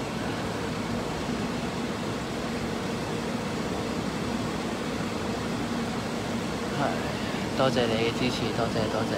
係啦，咁就都多謝大賓直播啦。係啦，咁記得多啲 share 啦，分享我哋嘅 YouTube channel 啊、IG 啊同埋 Facebook 啦。係啊，多謝支持啊！咁暫時見到車上都係未有太大嘅動靜啊。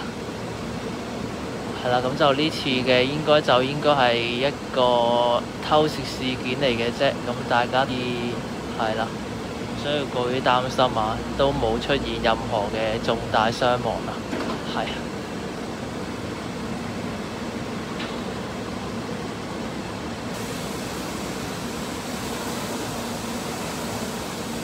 警員可能要上返去嗰間鋪頭啊，上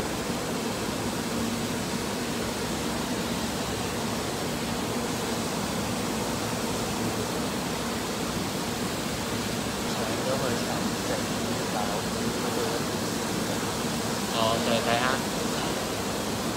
有冇咩特別？我覺得收單，但係收單之後。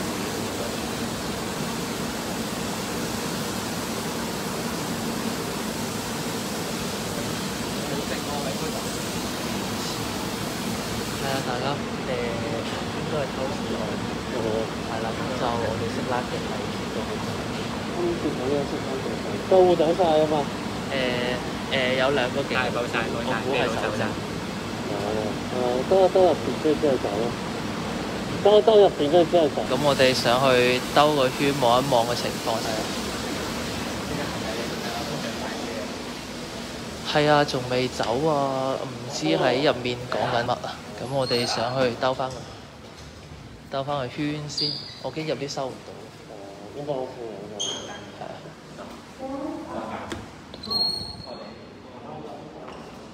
唔係，同埋未必，我驚我未必係入到去啊。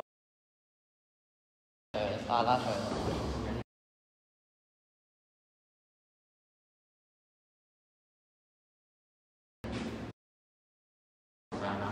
面睇下點樣咩情況啦。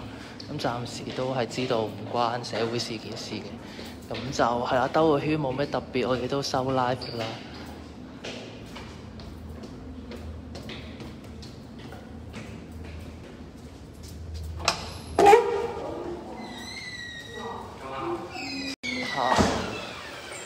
Hello， 大家好。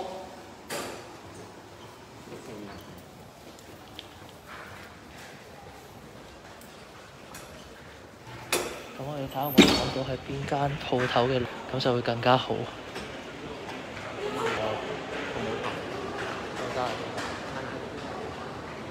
咁我哋而家就喺返商場，咁就暫時都未知警員去咗咩位啊。一間服裝店俾人偷咗啦，但係就未知係邊間服裝店。嗰邊，我估嗰邊啊。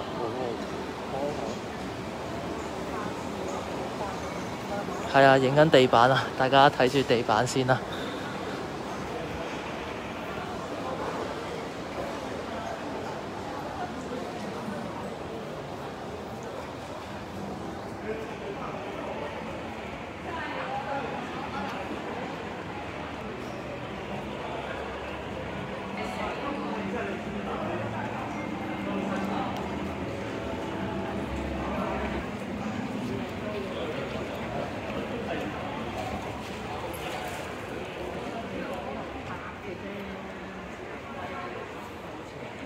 係疑似偷嘢，所以被捕啊！有名人士，突發事件嚟嘅，突發事件嚟嘅。咁就，所以我哋而家入返商場啦，去到揾一揾，睇下究竟係邊間鋪頭俾人偷嘢啦。係啊，咁而如果揾唔到嘅話，我哋都會熄 live 㗎啦。係啦，咁就因為而家都嘅嗰名被捕人士已經上咗車啦，咁而且都係未有。係啦，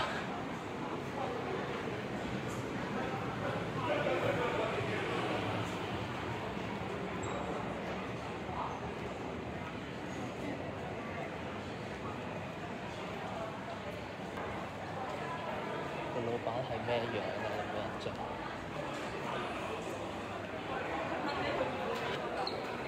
係啊，都多咗啲人疑似偷嘢啊！呢排其實都真係。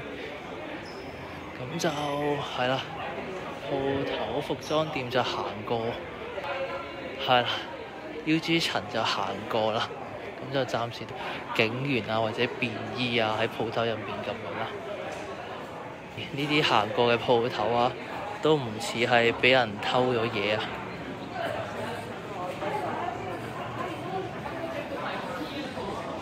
全新天地一期，全新天地一期，全新天地一期啊！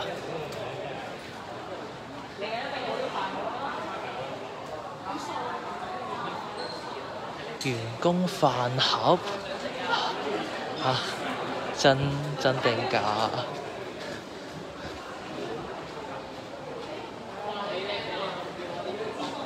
咁我哋再試下，驚佢哋都嚟咗呢邊啦。咁我哋就望一望，咁就等下驚試下問下服務台，睇下揾唔揾到一啲消息咁樣啦。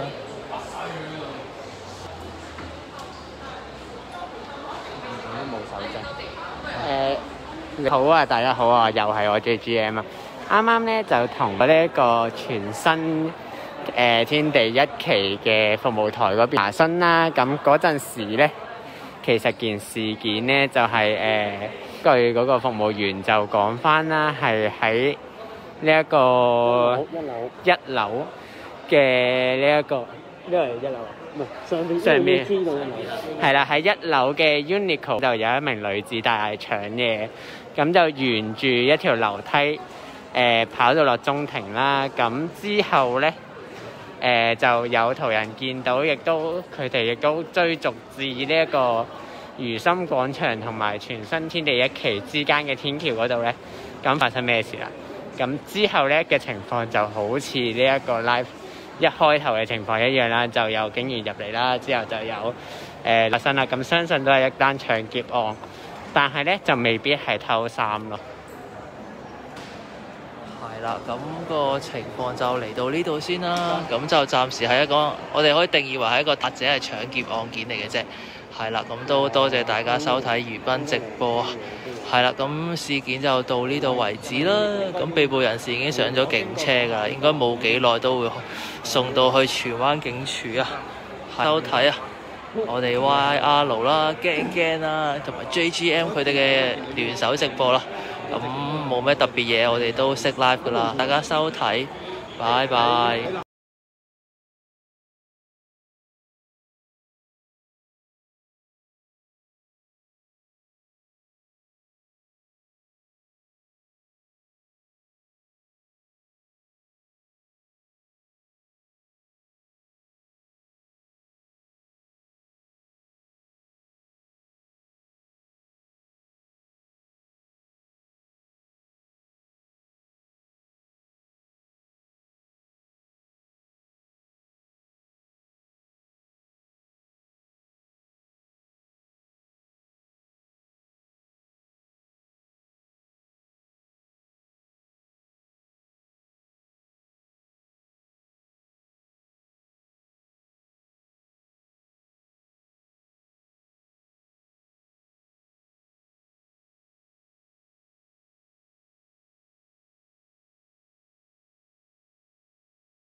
This shift and the steps that can be taken to mitigate risks.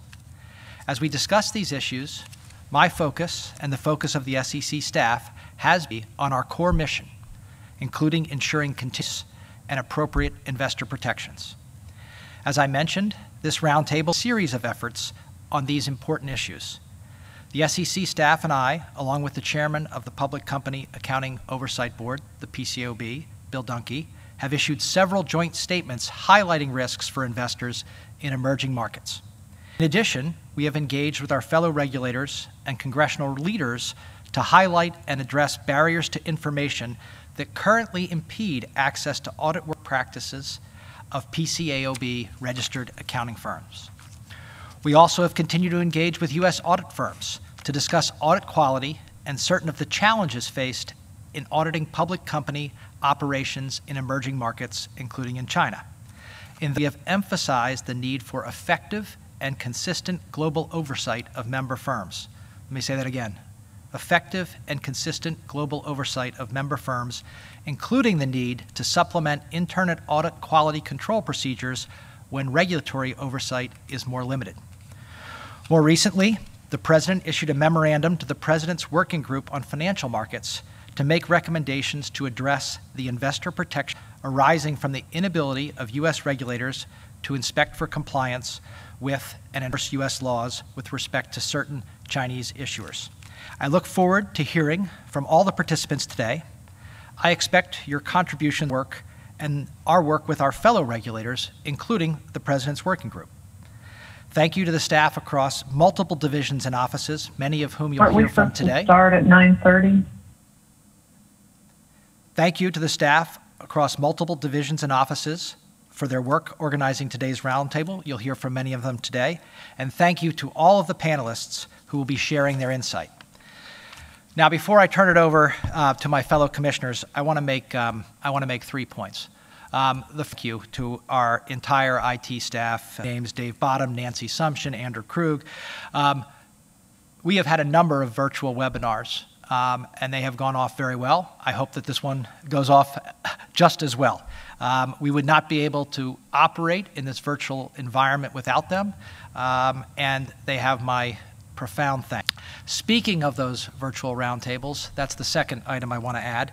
Last week, we had a virtual roundtable on Q2 reporting, things that investors want to know in this very challenged and volatile environment, including how companies are operating, how they're taking care of their employees and their customers, what their financial picture looks like, what their prospects are, uses of alternative data. I refer you to that webinar, anyone who is in preparing disclosure or digesting disclosure in Q2 reporting. Next week, we have a special Asset Management Advisory Committee meeting, which will also be virtual. There are 2 very important topics. The first is improving diversity and inclusion in the asset management industry. Not only will we be discussing the statistics, which demonstrate the need for action, there will be discussion of tangible actions that can be taken. The second topic is data privacy and the importance of technology in industry. That could not be more topical. Almost everyone is now interfacing with their clients and their customers through the web, through technology, and we should all about what that means for investor protection, investor service, investor choice. Lastly, all of that drives together all of our registrants and market participants, and that is cybersecurity. We're in a much different environment than we were 4 months ago. That environment has different risks, increased risks in some areas. Please be vigilant. Please communicate with us. If you have cyber issues, please communicate with your vendors and your customers. There will be incidents. We want to limit of those incidents. With that, we're going to turn back to today's topic, emerging markets, and I will turn it over to Commissioner Peirce for her opening remarks. Thank you, Jay. I'm looking forward to today's discussion on emerging markets. I approach this topic the same way I approach other issues on the Commission's agenda. First, it's important to ensure that investors are able to build portfolios that achieve their objectives and manage risk. In other words, we should seek to maximize investors' opportunities so that they can choose the ones that work for them. Second, it is important to ensure that investors get the information they need to understand those investment opportunities and the associated risks. A necessary corollary of this is that they do not get misinformation, among others, to know what standards apply to companies in which they are considering, and when a jurisdiction in which they are considering investing is characterized by oversight or transparency challenges. Should know, for example, whether the Public Company Accounting Oversight conduct inspections of the auditors of U.S.-listed companies with operations in China. Third, when we decide a regulatory action is necessary to solve a problem, we should strive to minimize the costs it imposes. Applying those principles to this context, investors should not be prevented from including emerging market investments in their portfolios, but they should be given a clear picture of the associated risks.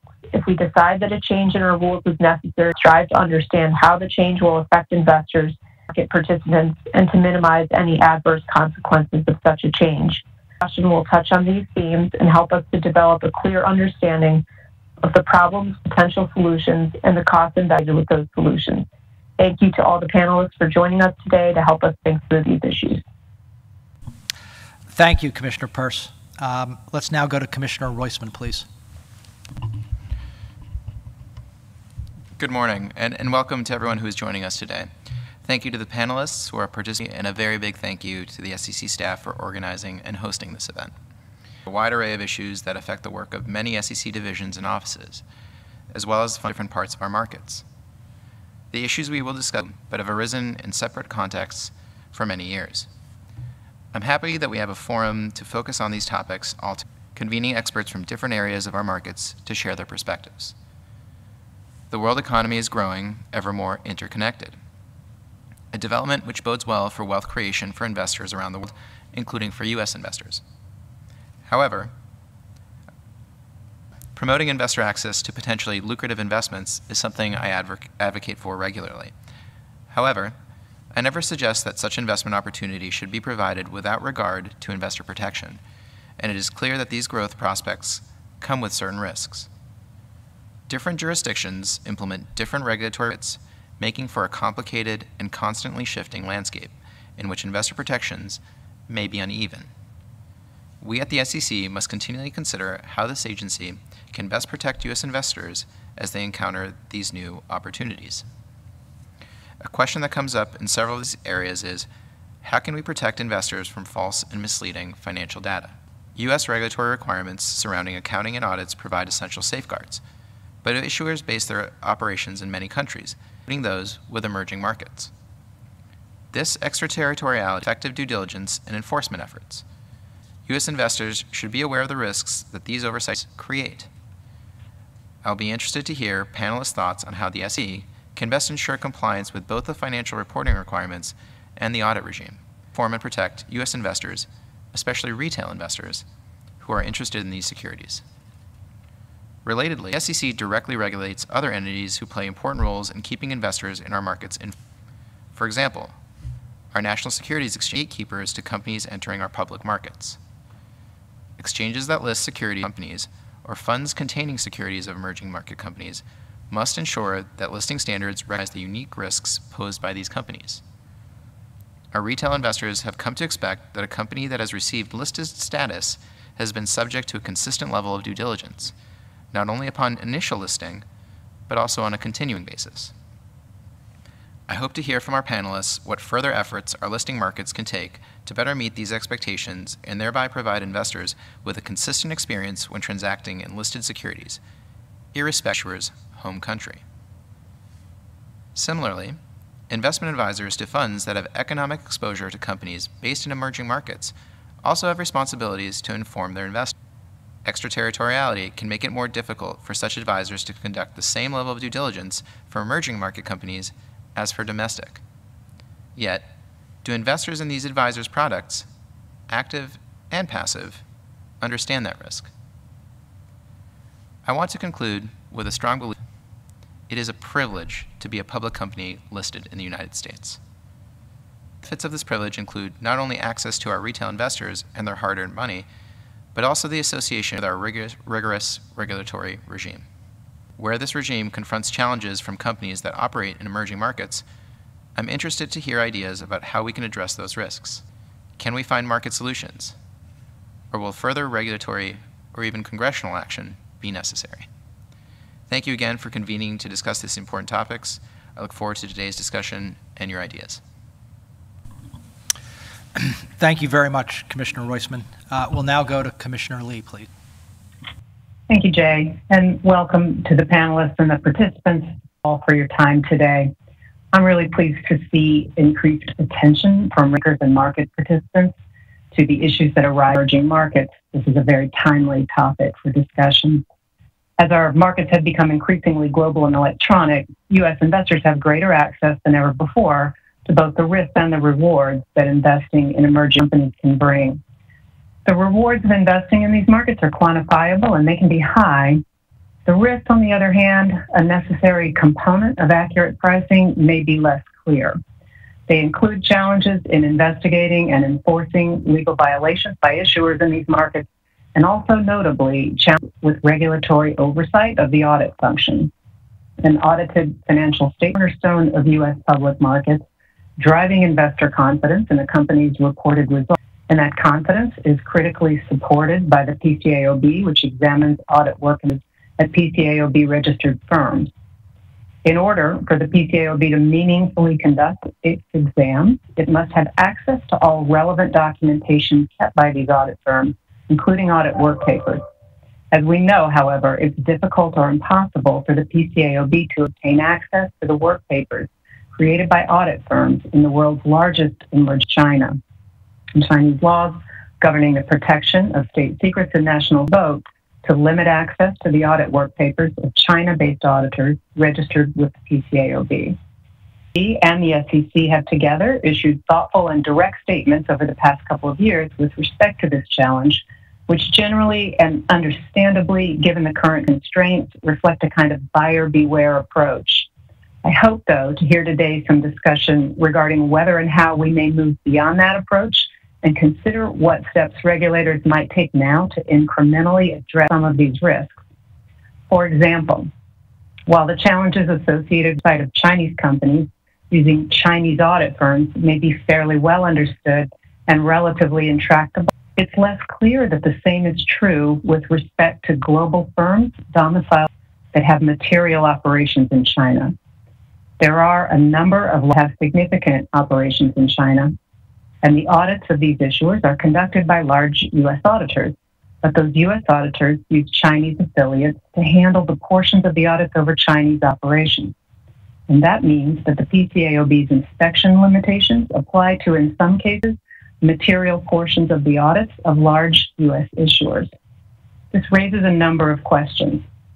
First, how much do investors really understand the risk with respect to issuers? Second, how easy would it be for investors to divest these holdings should they decide the risks are too high or too opaque, given the prevalence of passive index investing? And third, how much has or should be done to test whether the Chinese government would assert the same state secrets or other protections with respect to the audit work papers of these U.S. issuers? I hope we can get some insight today.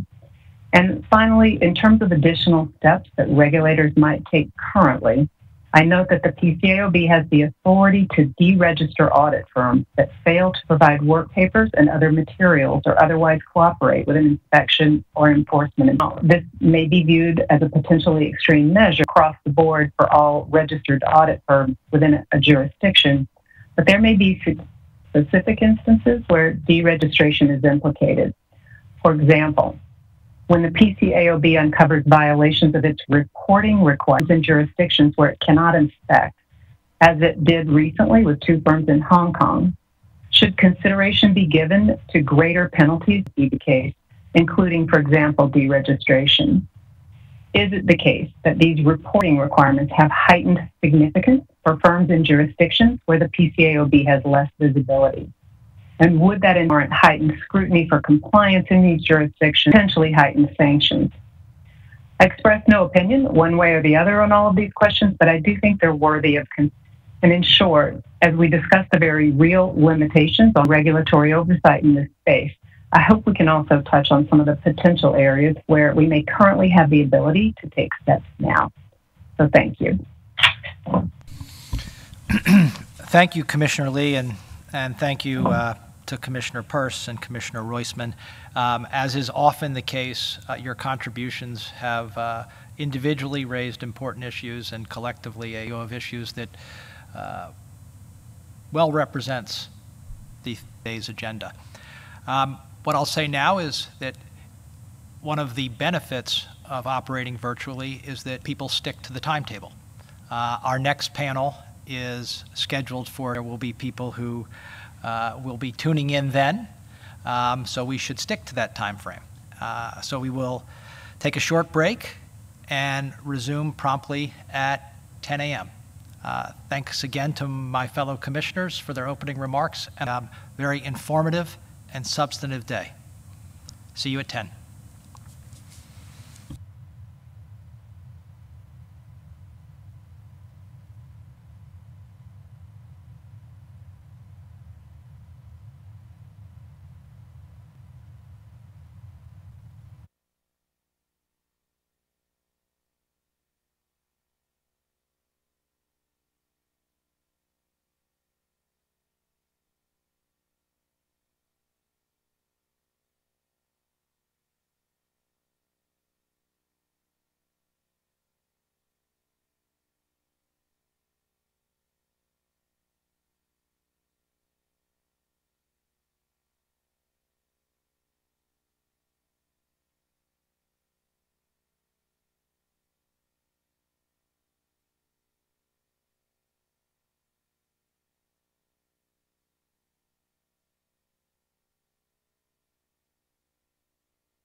is forced to learn.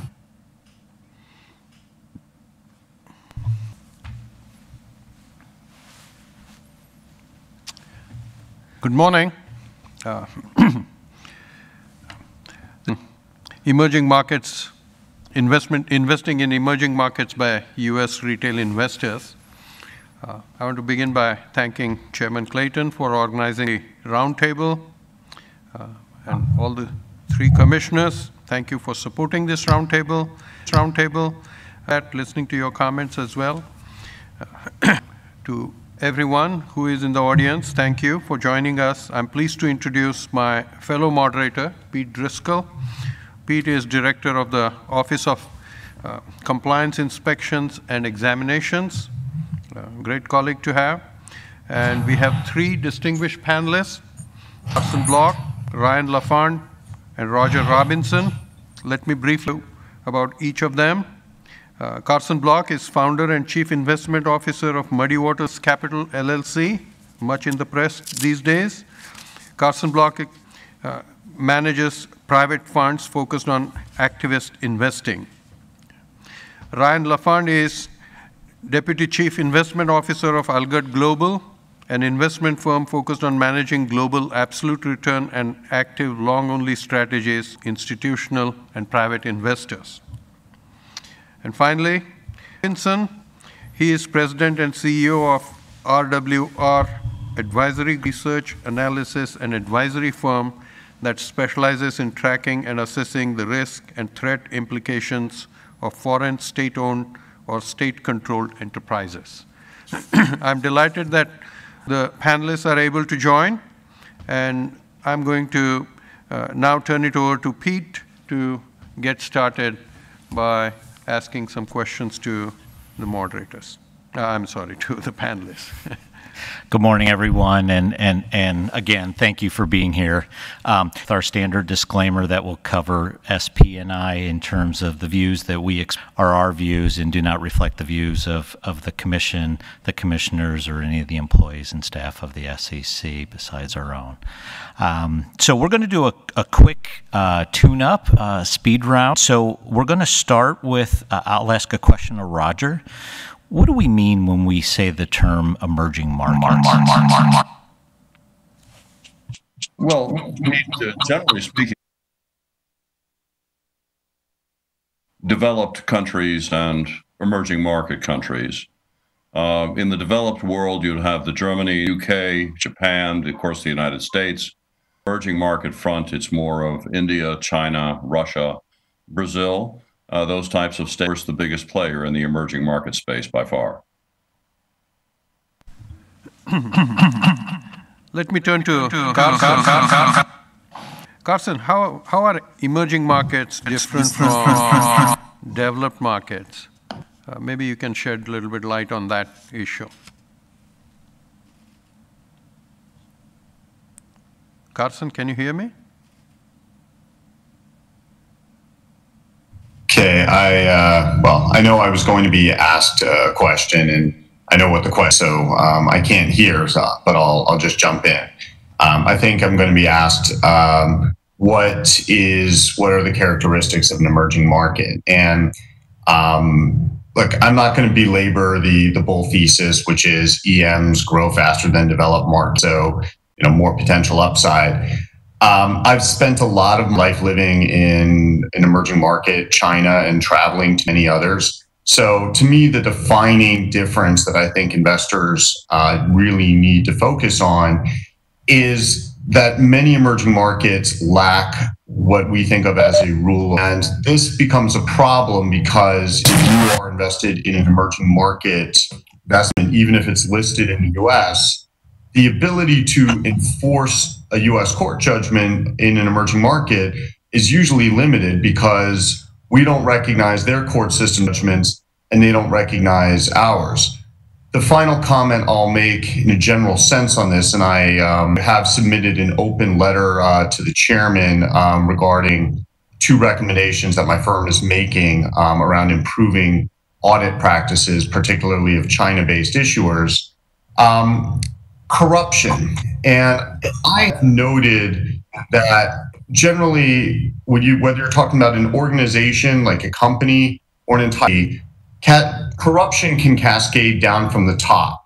So if a corrupt leadership, much of the society will operate that way. And what that means is many of the people who come to control significant businesses, the kind that would list in the US, are beneficiaries and participants in that system. And I don't believe that they can they switch and say, well, back home, I violate laws. In the US, I care about laws. So I think that's the other consideration investors need to have top investments. Great, thanks, Carson. So Ryan, in responding to what Carson just described, is it better for U.S. investors to avoid emerging markets and invest only in the U.S.? No, I mean, clearly EM is an important source of diversification. The world is linked, EM's linked a little less, which has some diversification benefits in terms of your portfolio. When you look across some of the EM countries, you see some of the EM countries like Mexico being more highly correlated with the US, providing a little less benefit of diversification. Countries like China, being kind of the extreme form of diversification, that it's the least linked to some of the global markets. So there's benefits to investing in EM. Like any investments in EM, the key considerations are really to understand the risk of which they're buying. As Carson noted, in EM, there are some additional risks related to things like information asymmetries, currencies, ownership structures. But just avoiding EM isn't the best, outcome for people's portfolios. And probably the second important point here is that, it's important to realize that most of the U.S. firms now derive a significant portion of their revenue, a significant portion of their sales and their operations in EM countries. By purely focusing on the U.S., you can't, really avoid EM.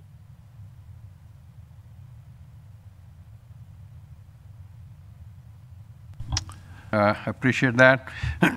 So let me get into a couple of details. You have already laid out that emerging markets are different developed markets, and in particular, you have talked about China. Roger, let me ask, how do you assess the risks posed by Chinese companies to American institutional investors? So let's get a little more specific about perception of risks are. Certainly, China is differentiated countries in a pretty dramatic way.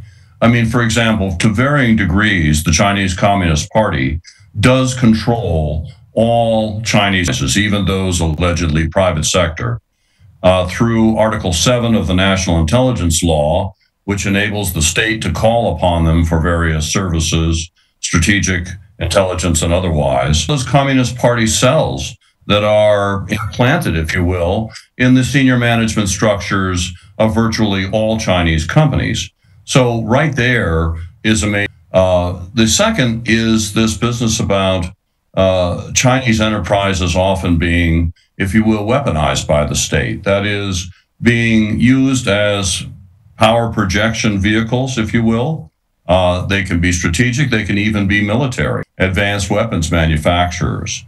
So we can see this in the number of U.S. Chinese companies that are in the portfolios of virtually all the emerging market indexes in the United States, all of the associated exchange-traded funds, and many other investment portfolios, including state public employment pension systems, university endowments, and too many others to name. When you look at how many, again, U.S.-sanctioned companies, oftentimes making it illegal for Americans to do business with them, and yet we're able to fund and invest in them.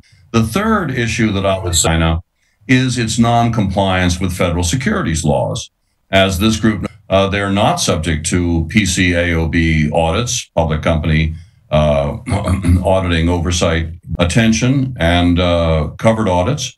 They're not compliant with Sarbanes-Oxley, Dodd-Frank. Their finances are kept in a black box, their financials. They're not disclosed because of the status they hold as state. All of these make for a golden invitation for fraud and investor protection-oriented problems for the American people, not to mention the national security and human rights abuses more of as we take a deeper look as to exactly what are the companies in our markets and what are they about and what are their subsidiaries about. We just don't know enough about it. You want to? Thank you, Roger. Political influence, role of government permeating throughout the corporate sector, and opaque financial information. That's how I might paraphrase what you said. Let me see if Carson or Ryan have additional viewpoints about risks confronting U.S. investors when they are venturing into Chinese securities. Let me ask another related question, which is that, do you think that because of these risks, Chinese securities are selling at a discount? It seems like almost the markets are frothy. So what am I missing? Why aren't they discount if there are so many risks? Do you mind if I take that one, SP? Sure. Okay. So look,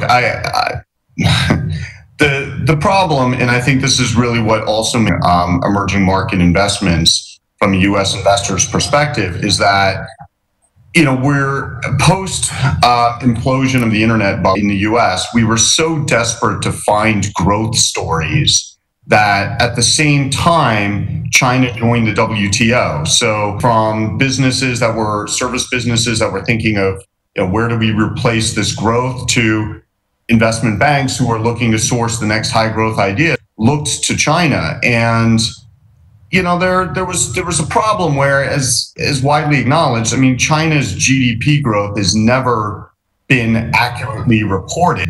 But we look at it and say, well, that's a good fairy tale, so why don't you tell? And we ended up getting hundreds of companies listed in the US, many of which I think were indisputably shown, or at least widely accepted to be frauds.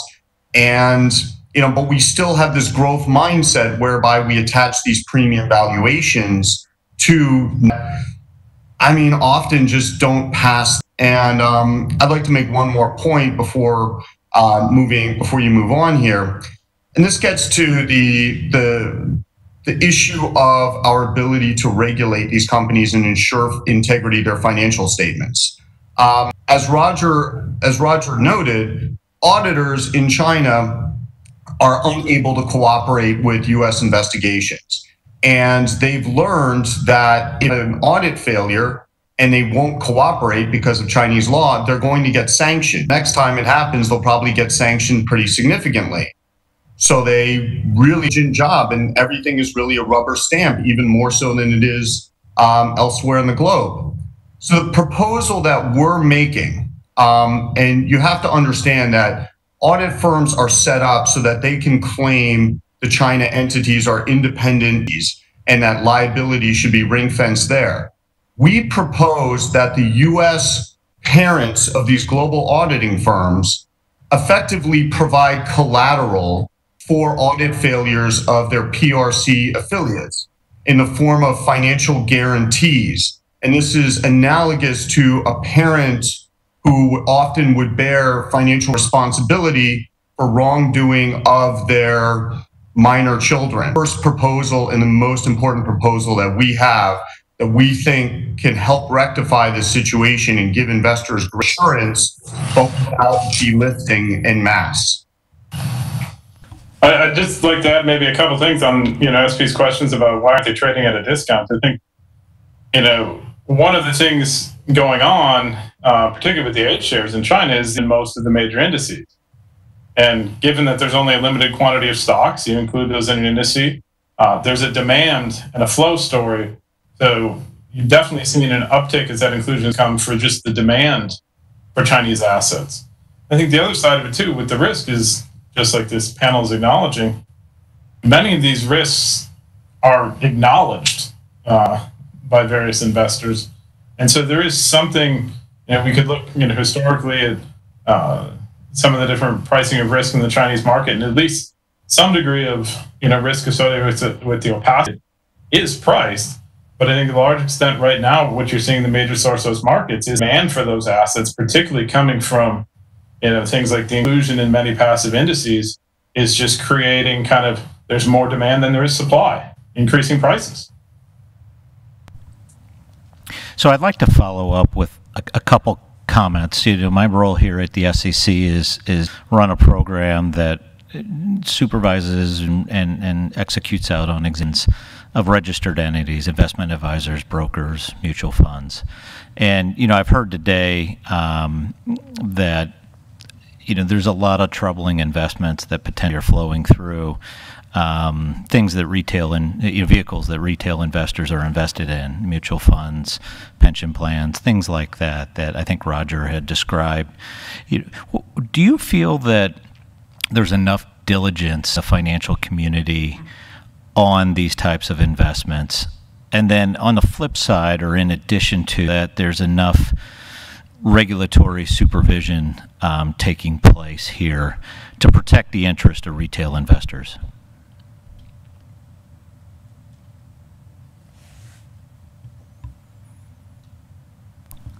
Roger, maybe you? I'm sorry. I was emphatically no on both counts, in the sense that there's a complete dearth of diligence as far as I can tell. If you look at the A shares, for example, it's almost a scandalous backdoor involving trillions of dollars of funds under management, as UCs are putting in hundreds of Chinese companies that, if you look at the nature of the companies as we have and scrutinized who these folks are and what their records are, their past record of wrongdoing, for example, several of them sanctioned, national security violators, human offenders, and the like, it's very clear that there's been a dearth in diligence. Maybe the indexes are comfortable, but the retail investors, I can tell you, are clearly not. And we're talking about scores of millions of Americans here who are buying in to companies that are clearly inordinately risky, and frankly, in many cases, should not be in our markets. I mean, the Pentagon just identified 20 PLA-affiliated companies. Well, guess what? They're in virtually all of the indices, all of the associated ETFs, in most of the 48 states, public pension systems and university endowments. I would say certainly not the case that diligence is being performed, including by the exchange-traded funds and the investable vehicles. In the case of regulatory oversight, I'd have to fault the SEC here as well as PCAOB. I mean, it's very clear that China's received preferential treatment over their American corporate counterparts today.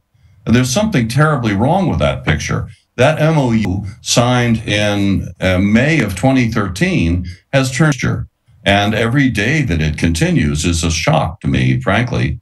So even the SEC is not really regarding national security abuses and human rights violations as material risks that should even be disclosed to prospective investors. We've looked at the prospectuses, we've looked at SEC filings, and some of the most obvious risks are not there. So I think a lot of work to do here, and we are digging out from a real problem that hasn't received the kind of scrutiny it should have for 20 years.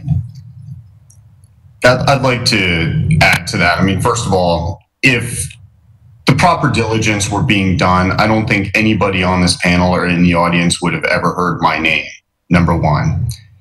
Number two, I do believe, and I myself a China expert, having lived there, done business there a number of years, I'm okay with the language.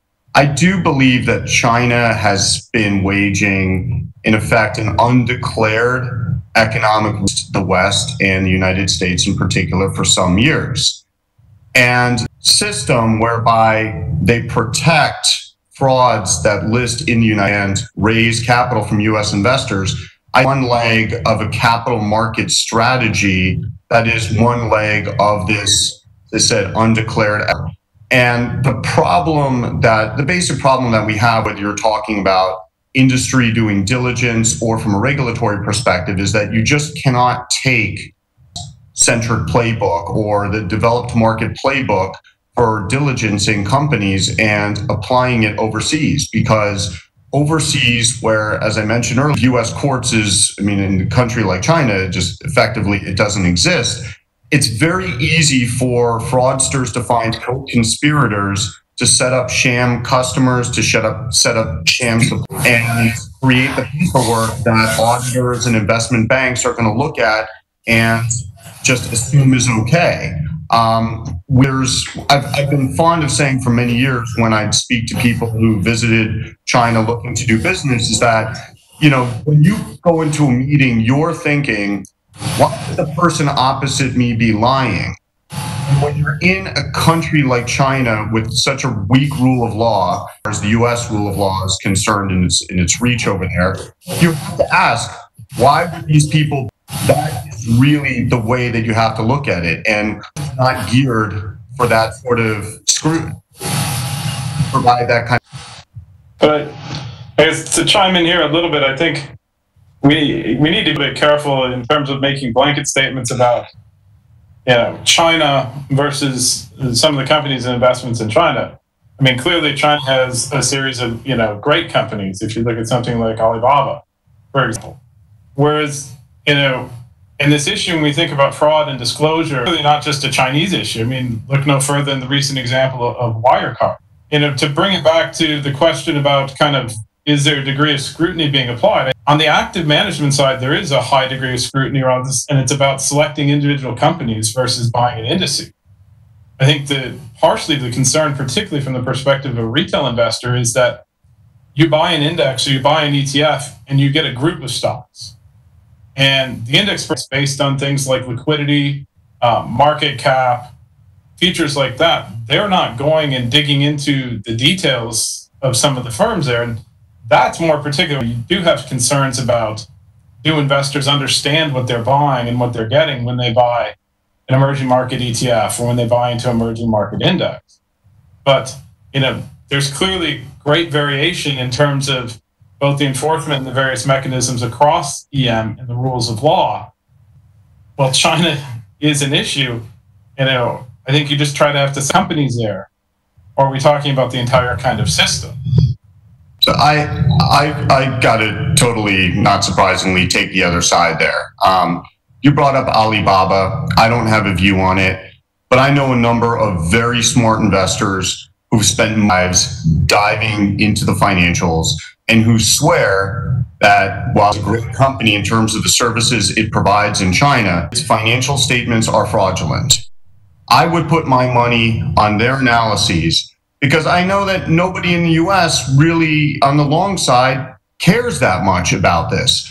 It's, you know, like the money going into China is really driven by top-down allocation models. You know, we need to have X amount in China because it's growing at blah % a year. And enough to absorb it, Alibaba is at the top of the list.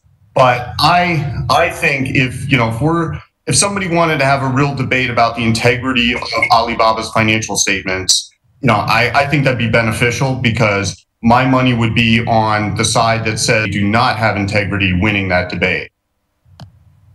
And if I might, I would also just mention, Ryan, that, you know, when we're talking about the A shares and we're talking about passive investing, exceeded the importance of active investing, you know, nearly in the past year or two.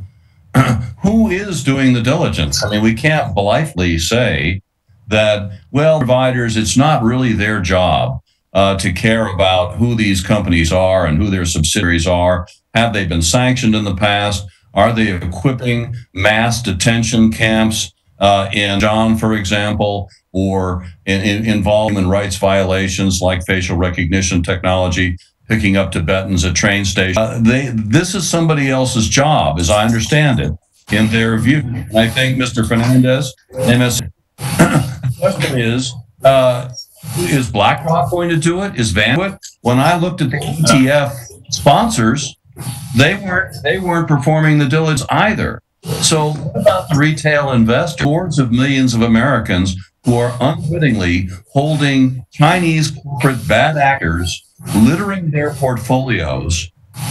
And frankly, I don't think the SEC has stepped into this a fingernail to the extent to which it should have. So it can be done there. So who is performing the diligence, Brian? I mean, that's my question. I completely agree. I mean, the objectives, clearly stated or an index provider included. And those objectives aren't about the, quality of the financial stability of the system. And so you've got a large portion of the market that's allocating capital that's effectively on the issue. And as you said, as it's gotten bigger than active management, it's a large issue. And I think the correct answer is no one's performing the due diligence on it. An index provider sets out a set of criteria. If the firm meets that, it's included in the index. End of story. I rest my case. Let me follow up a little bit with Ryan and others. Are you making a distinction between quantitative investing and fundamental investing? And even though both might be active, but quantitative is not really doing the due diligence, but focusing more on relative pricing. So even the active investing to the quantitative, do you think we are sacrificing due diligence? And there is, what I'm hearing from Carson as well as Roger, there is greater need for due diligence. I mean, investing versus fundamental investing, I think are just various forms of due diligence. Are you going deep into one company, or you're looking across a broad basket of firms? I mean, when we look at some of our features in our models, in particular that have been effective in emerging markets, they're very much motivated by what we think, a fundamental investor would do. Looking across things, the movement of various items in the financial statements, digging into some of the disclosures and creating measures of transparency. And I think what we found is in emerging markets, some of those are particularly effective because the dispersion in the quality of things like the financial statements in emerging markets is so much higher than what you see in the US.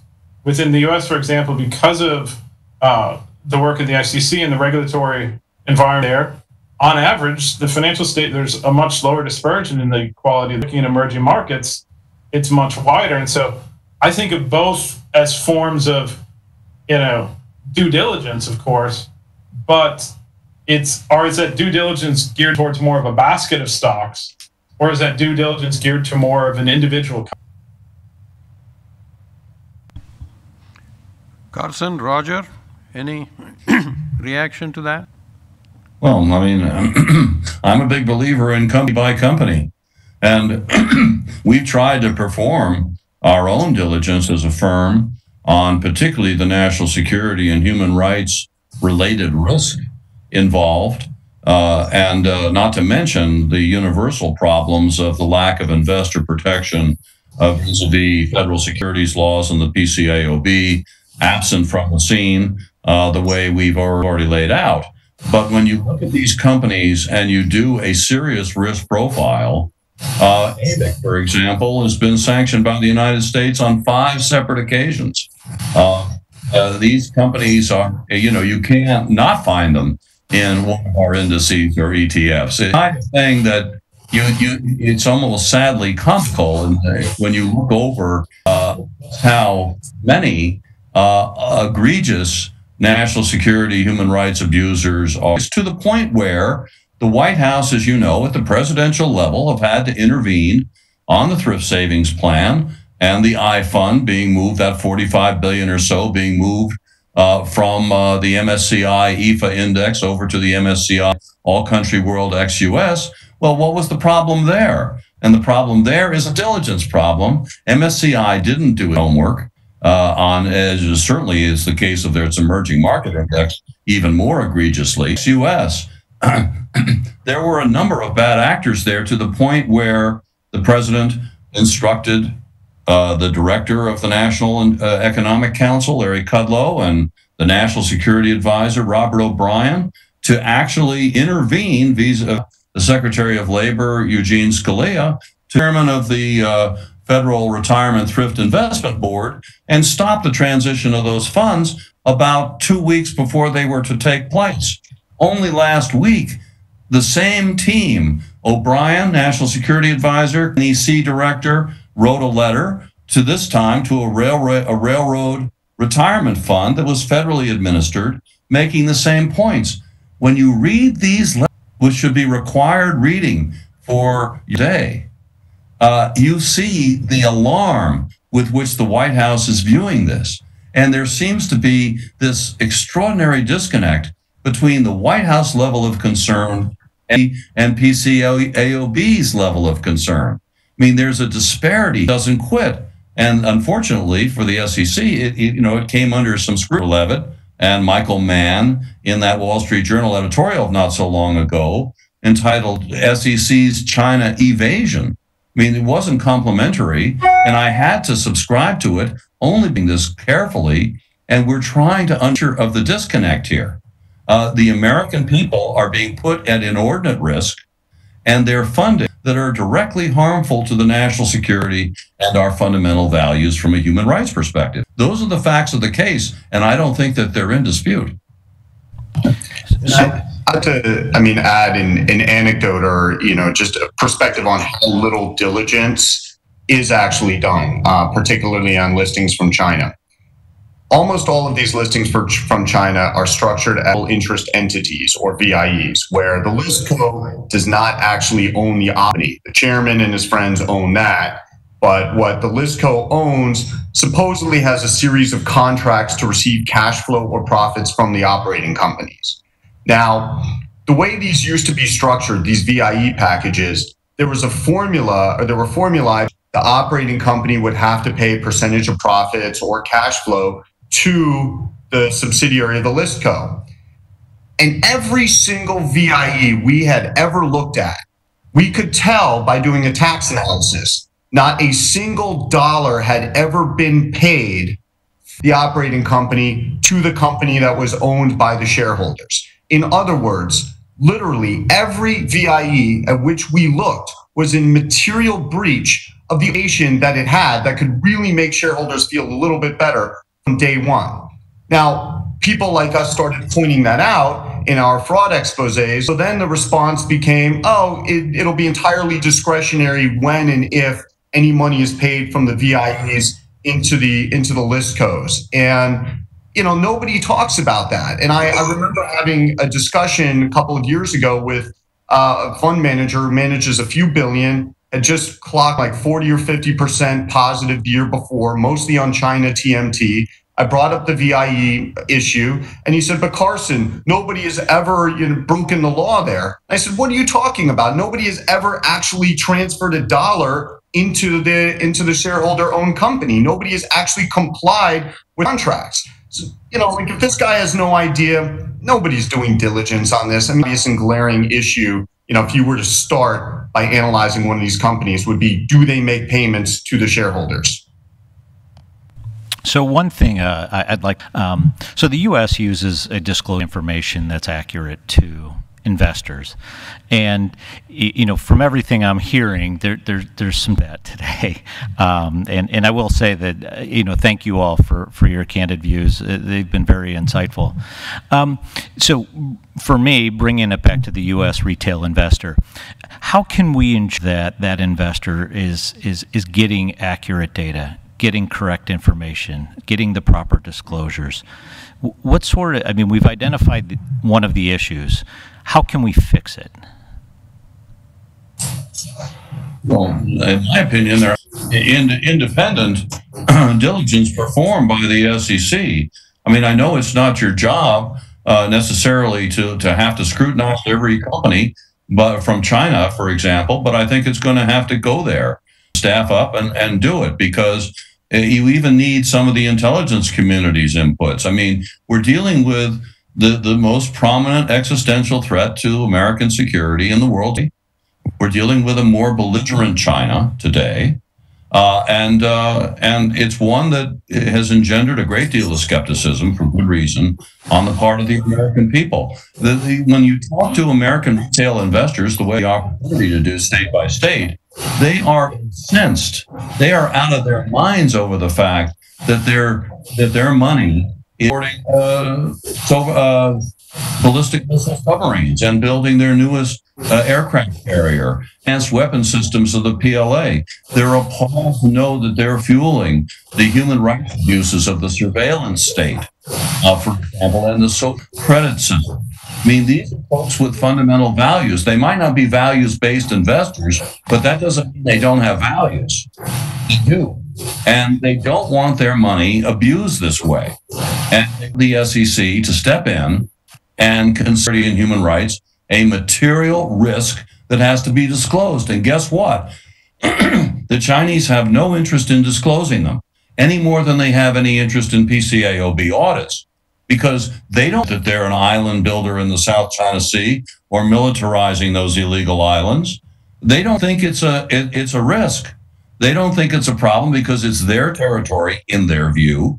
And what's the problem? That's the kind of reaction you get. So who are going to be subject to take the hit if those companies are sanctioned, which could be any day now. I mean, there's legislation naming them.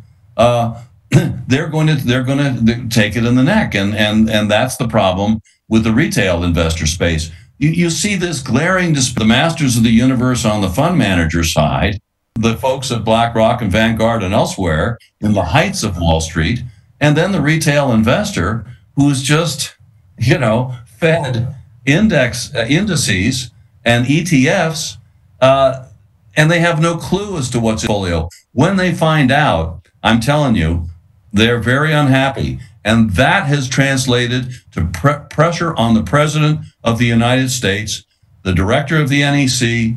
It should have hit Treasury, although, they've been very Wall Street friendly, not surprisingly. And here's where we are today. And Congress is fit to be tied. You have unanimous Senate legislation calling for PCA for years or facing delisting or deregistration. Gee, I wonder why it's unanimous. In other words, time for all of us to wake up and smell the coffee that China is not your average place. It is a authoritarian police state, and it is a problem for us. And I'm not suggesting that we have to do anything too drastic, but one thing for sure is we need far more discipline and far more enforcement than we have today. This multi-trillion-dollar is unsustainable, and it's going to be stopped. And if it's not stopped by the SEC and PCAOB, I will almost guarantee you it'll be stopped by the Congress, the American people, the president, and the media.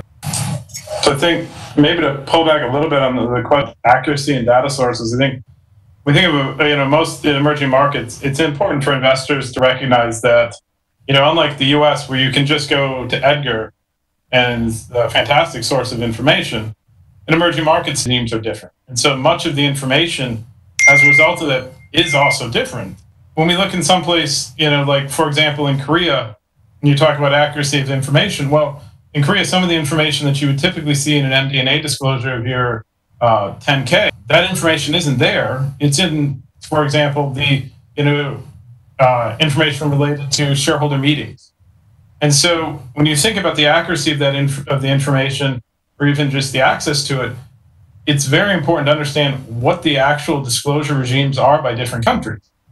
And where you look for that information is going to be different than what it's going to be in the US. And you're likely going to have to expand your sources of information beyond just a regulatory website.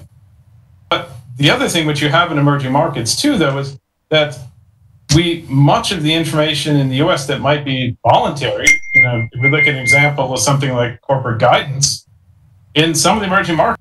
And so what's interesting about that is even during the COVID crisis, we saw many of the US firms pull their guidance. Well, in China, actually mandatory under certain financial conditions, you actually continued to provide that information. And so I think when you ask from a retail investor, it's important to understand when you're going and investing in emerging markets, to understand that you're not just going to be able, in most cases, go to a website like Edgar. You're going to have to go to a variety of different sources. And the accuracy of those sources does vary. I don't know that the problem is risk disclosures. The sad reality of our markets is that securities attorneys, part of the reason why they bill at below 100 per hour is because they're able to write risk disclosures that make most investors just sleep as they read the statements. So, but a lot of risks are in fact disclosed there. I mean, when it comes to China, we're talking about integrity of the financial statements. If it's really there. In many cases, the real answer is no. What should we do? What should the regulatory approach be? So as I've been emphasized, the Commission knows, I think, is that the perpetrators of the fraud are effectively beyond the reach of U.S. law. We cannot hold them accountable, really widen that moat with Article 177 of the revised securities law that went into effect this year. What we can do is we can focus on, I view as, or what many of us view as the enablers. U.S. arms of the auditors, of the investment banks, maybe even the lawyers occasionally, can focus on them financially and materially responsible, particularly in the audit world. Because again, these auditors are happy to license out their names. They're happy to rent out their names, so that people will trust the audits coming from Big Four affiliate in China. But as soon as something goes wrong, the parents of the Big Four turn around and say, no, not us. So that has to change. And that's where we can be effective. So I think if they're happy to collect those rents, and try to build the value of the brands by running ads during golf tournaments, that they should also bear financial responsibility, because the people to whom they license their brands can't be touched and can't cooperate. If I may say, another one, if I just throw in one other issue, the fact that Wall Street and its supporters have largely been able to spook the president on down by the notion that really enforce federal securities laws, if we actually have the temerity to do our jobs, that it's going to result in a few terrible things. One is it's going to contract our investable universe. Well, of course, this is Indian nonsense. There's plenty of Chinese companies out there that aren't advanced manufacturers, that aren't sanctioned by the United States, that aren't human rights abusers, not to mention other emerging market countries that I would prefer that the American people have in their portfolios. The second is the notion that this is just a politicization of the markets. This is another form of socially responsible investing. It's almost implied that this is some kind of preference. No. The folks that care about this issue, and I count myself among them, are caring about material risk. I mean, that's what it gets down to. And the fact that we don't have adequate scrutiny on genuine investor protection, not lip service, but genuine investor protection, our concern for our national security and our fundamental values, the human rights piece. And third is that, if we do this, and you've heard even the president toy with this, the Chinese will simply go elsewhere. They'll go to London, they'll go to Hong Kong, and so forth. Well, anybody that really thinks about this, we have over 60% of the world's liquidity. Our capital markets are roughly the size of the rest of the world's combined. We have the reserve currency of the world. China's is a non-convertible currency. Please, don't try to tell me that they're going to go elsewhere. With the voracious appetite for dollar financing that they have, for the massive annual requirements they have, they would use up those markets in a heartbeat. They have two listed in London, for example. The whole London collapsed with the repression in Hong Kong, least we forget, not to mention what's happening to Hong Kong today. So this notion that they're going to go elsewhere, I will submit to you that there is no elsewhere. And these folks that have successfully spooked on Wall Street, that have spooked regulators, that have spooked even the president, as I say, on down to the cabinet. And frankly, I think the Secretary of Treasury has been part of this spooking process in some level. It's not going to play anymore. It's just not on, because the facts don't support it. And I'm afraid that the facts are stubborn things. We're dealing with empirical realities here. So we have 3 minutes left, so I'm going to go rapid round real quick. Last question. what data should investors be looking at? What questions should they be asking before they make an investment in emerging markets? Significant thing.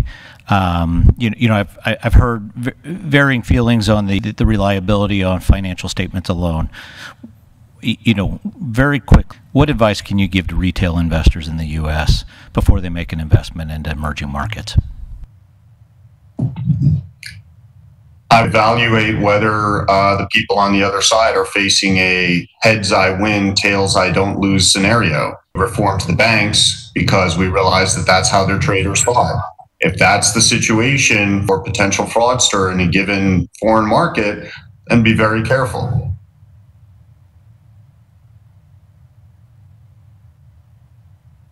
Ryan? And Ryan? Oh, please.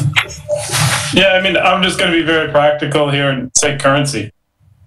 The one thing that I think a lot of people don't necessarily recognize when they go into emerging markets is that you're taking on a large currency risk when you buy those individual companies. And there's nothing like, I think, various retail investors being surprised when the stocks that they bought but they actually lost money because the currency moved against them. And that is a big risk in emerging markets that's very different from what you see in a developed market or in the U.S. investments. And I would look at the national security and human rights of material risk. That's going to be should be high on the list of retail investors. Are you dealing with a U.S. sanctioned company, for example? That kind of diligence is important, and we've got to end preferential treatment from a regulatory point of view that favoring the Chinese over our own corporations. Well, great. We're at time, and I got a terrific panel today to open up this conference.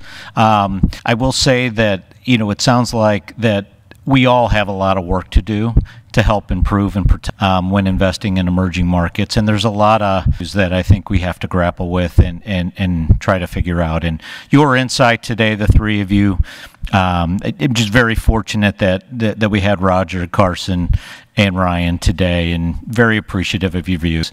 And I'm sure SP and the rest of the folks that organize this event and the participants that are out there appreciate you taking the time today. So very grateful for that. And Right. A good rest of the roundtable. It was a pleasure to be doing this. Later, guys. Thank you. Good luck. Stay safe. Thank you. Cheers. Thank you. Cheers. So we're going to we'll come back at 11 o'clock. Thank you.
WebEx audio check. WebEx audio check.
Just before, yeah. Just before. What's Carrie doing? I was watching her stuff that she was posting. Yeah, she has posted a lot of stuff. We're excited to watch it, so we still haven't actually. Yeah, I haven't watched this either.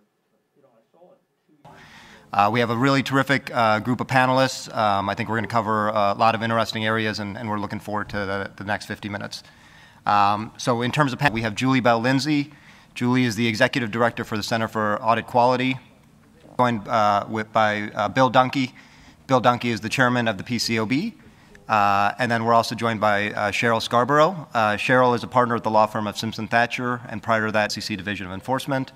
And then finally, Rob Zink will join us. Rob is the Chief of the Fraud Section.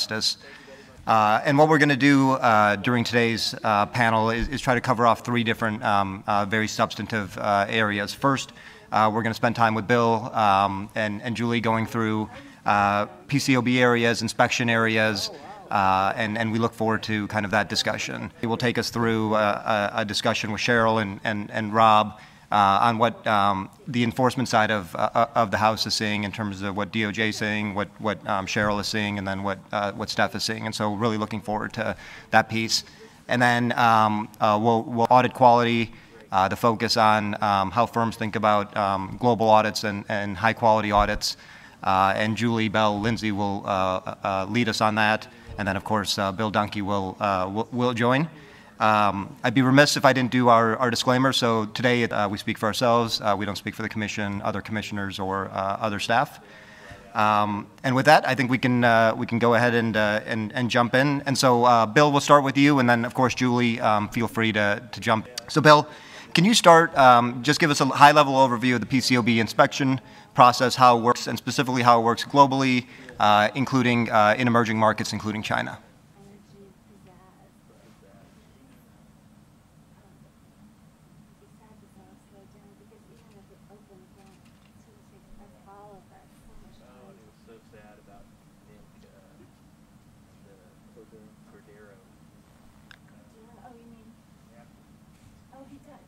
Cover both engagement and the firms perform for U.S. issuers and broker-dealers and the firm's overall systems of quality control. And it extends to both domestic and international registered firms. If a firm performs an audit of a U.S. dealer, we are required to inspect that firm. In accordance with SOX, we annually inspect the largest firms, that is, those that audit 100 firms. We inspect all other firms on a triennial basis. Also consistent with SOX, we inspections on each inspection that we perform. There are no differences in our mandate as it relates to firms operating in emerging markets. Put simply, SOX and the PCOB's related rules impose obligations consistently in the same manner on all PCOB registered firms that elect to perform audit work for public companies. Those obligations do not change based on the location of the firm or the public company being audited. Those obligations include providing complete and timely access for PCOB inspections and investigations. To date, we have conducted inspections in over 50 different countries. Bill, thank you. That's very helpful. So there's certain jurisdictions where you're having challenges getting into, Bill. I think for everybody to know those different jurisdictions, where they are, and then specifically what are the reasons, because my understanding is they differ, what are you might be having challenges in each respective jurisdiction. Sure. Let me just begin by saying that international cooperation strengthens audit quality. It facilitates our mission to protect investors. We have a very long and successful track record with our partners around the globe. We work closely with our counterparts in many jurisdictions on joint inspections as well as enforcement matters, and we have built constructive relationships that facilitate meaningful cooperation on audit oversight for the benefit of investors. We are currently, however, unable to conduct China, Hong Kong, Belgium, and France. And Belgium first, as the issues in those countries are quite distinct from the issues we face in China and Hong Kong. We've conducted many inspections in France over the years. Recently, our cooperative agreement with France expired, however, and we're in the process of finalizing a new agreement, which we hope to conclude soon. We haven't yet conducted any inspections due in part to their establishment of a new regulator. We have, however, reached an agreement in principle. Cooperative agreement will look like. We expect to conclude that agreement soon and for it to be consistent with the agreements we have in place in other audit regulators around the world. The sole impediment to finalizing our new agreement with France and our agreement with Belgium is receiving final approval from relevant data protection authorities on cooperation practices under the EU's recent General Data Protection. We are actively encouraging our EU partners to move on these agreements. We've developed a strong, productive relationship with the audit regulators in those countries. Anticipate once our agreements are finalized, we'll have no concerns with conducting our oversight activities there. Which leaves China, along with Hong Kong, as the only jurisdictions we are meaningfully blocked from performing inspections. To date, the Chinese authorities refuse to allow us to conduct our oversight on terms consistent with the rest of the world. Currently, 17 PCAOB-registered firms in mainland China and Hong Kong sign audit reports for U.S. issuers. As of May 31st of this year, there were 195 public companies with a combined market capitalization of approximately 1.7 trillion. The 10 largest of those companies have a combined market cap of 1.3 trillion. We believe it's imperative for investors to understand our access challenges in China, which is why this particular event is very helpful. And also for that reason, we have issued several public statements explaining our challenges and potential impact on those challenges. I commend you to review the joint SEC and PCAOB statements posted on our websites from December 2018 and April 2020. We also regularly update our website to make clear to investors and others the current state of play. Thanks, Bill. Let's dive deeper into China. Can you just give us a glimpse into of status and negotiations, and specifically what is it going to take to kind of be able to get in? Sure. Just a little background. Over the PCAOB's history, there have been near constant discussions with Chinese authorities.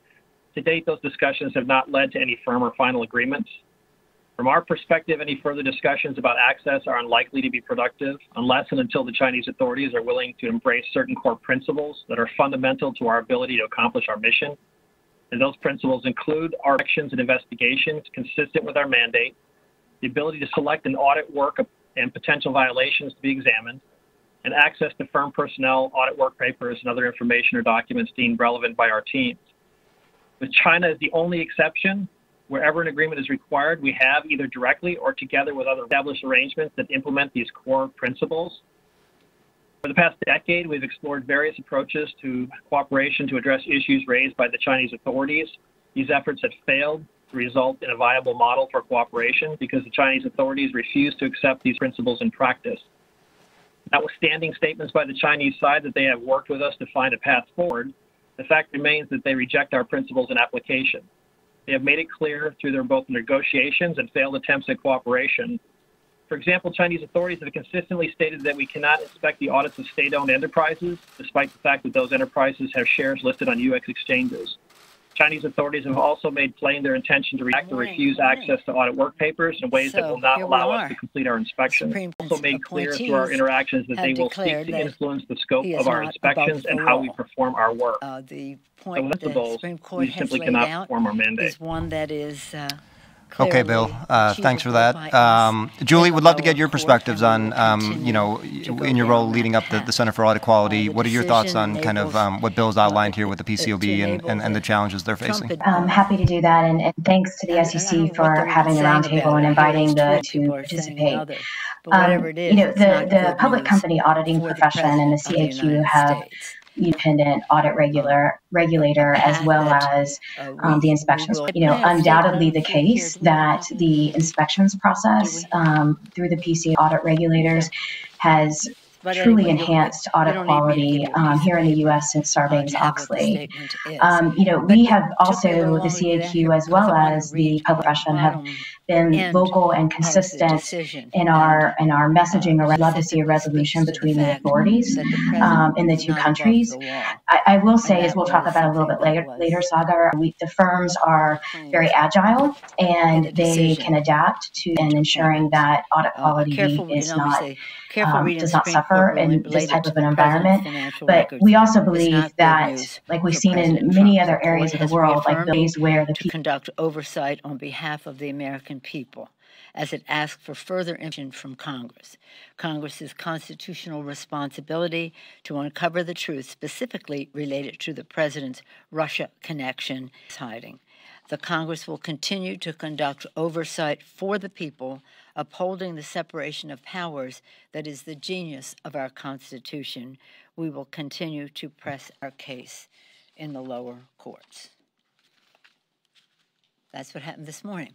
Earlier this morning, for the 16th week in a row, over 1 million Americans applied for unemployment insurance. 16th week in a row. We have to open up our economy. We can only do so by killing off the virus. That's what's in the HEROES Act. Testing, tracing, treatment, separation. Wash your hands, keep your distance, as I said. That is what is in the. There's the science. All of the scientific have spoken to the need for more testing and the urgency of tracing and the benefit of treatment so that people do not die. Again, this administration seems to be turning its back on science, instead saying, open up, take a risk. Oh, by the way, open up the schools. Open up the schools. As a mother and a grandmother, we all, and everybody I know, wants to open up the schools. Indeed, a large percentage, overwhelmingly, the teachers want to open up the schools. But it has to be safe for the children. And to be safe for the children, we must attack coronavirus. We must kill it off. We cannot ignore it, and we cannot call it a hoax, and we cannot misrepresent the facts as to what the status of it is. In order for the children to go back to school, our state and local governments have to function. That's what the HEROES Act is about. The first piece of it, honor our heroes. State and local government, hiring our first responders, our teachers, our healthcare workers who risk their lives so that to save other lives, and now they may lose their jobs. Over 1 million public employees have lost their jobs in the course of this coronavirus, and we can change that if we make the commitment in the HEROES Act to government. And by the way, go there, speaker.gov Act, and see how much money goes to your community, your state, your locality, your county, your municipality, and then recognize that it is only 1/2 of what the Republicans gave to the top 1% in their tax scam. And their tax scam costs twice as much as what we want to spend to open up government, to provide the services that people need, to open up our economy and to open up our schools. The Secretary of Education indicated that if children should go to school, they have to take risks. Everybody takes risks. Take risks to ride a bicycle, to be an astronaut. There's risk. You have to take risk. No, we don't want our children to take risk to go to school. We're supposed to mitigate for any damage. We're supposed to keep them safe. So with stiff competition, that was one of the most ill-informed statements. Stiff competition, though, in this administration on this and other subjects. And the third part of it is we're never going to have our economy come back unless we recognize that we must put money in the pockets of the American people. And that's what we do with the third pillar of the HEROES Act. Unemployment insurance will expire in a few weeks, in July. Unemployment insurance will expire. The HEROES Act extends it. And again, the last checks go out about July 26th, something like that, but it's over by the end of the month. We must renew unemployment insurance. This morning, 16th straight week of 1 million people, over 1 million people applying for unemployment insurance. And we have to put the money in the pockets of people with our direct payments. Absolutely essential. If we do not help our state and local governments honoring our heroes, if we do not kill off this virus, and if we do not put money in the pockets of the American people, our economy will own it. Don't take it from me. Take it from authorities on the subject who track this all the time. So it's absolutely essential that we come together in a bipartisan way and get this done in the next few weeks. It also has in there resources that have bipartisan support in the country for helping the keeping the Postal Service going, keeping voting at home funded, and also a very important part of putting people back to work, our OSHA provision for safety in the work and its availability or lack thereof is very much a part of everything we've been talking about meeting the needs, the healthcare needs of people who are diagnosed. It's essential to our teachers and our children going back to school.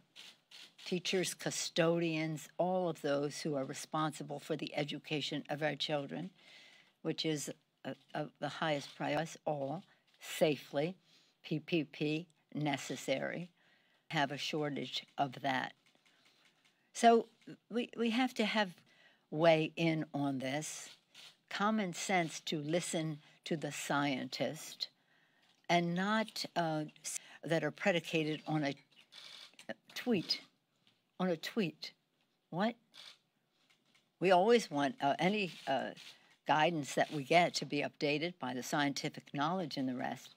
But this to be downgraded on a tweet just tells you how senseless all of this is. This week, many things are going on. The Appropriations Committee is meeting every day starting Monday of the next 2 weeks, putting together our appropriations bills, which, as you know, must be passed by September 30th. That's fine. The Armed Services Committee is meeting, I think, right now as we speak, and they're being briefed on matters that relate to Russia. Right now, today, I guess it is continuation of the Energy and Commerce Committee hearings, appropriations, Homeland Security. Oh, these are the subcommittees of appropriations.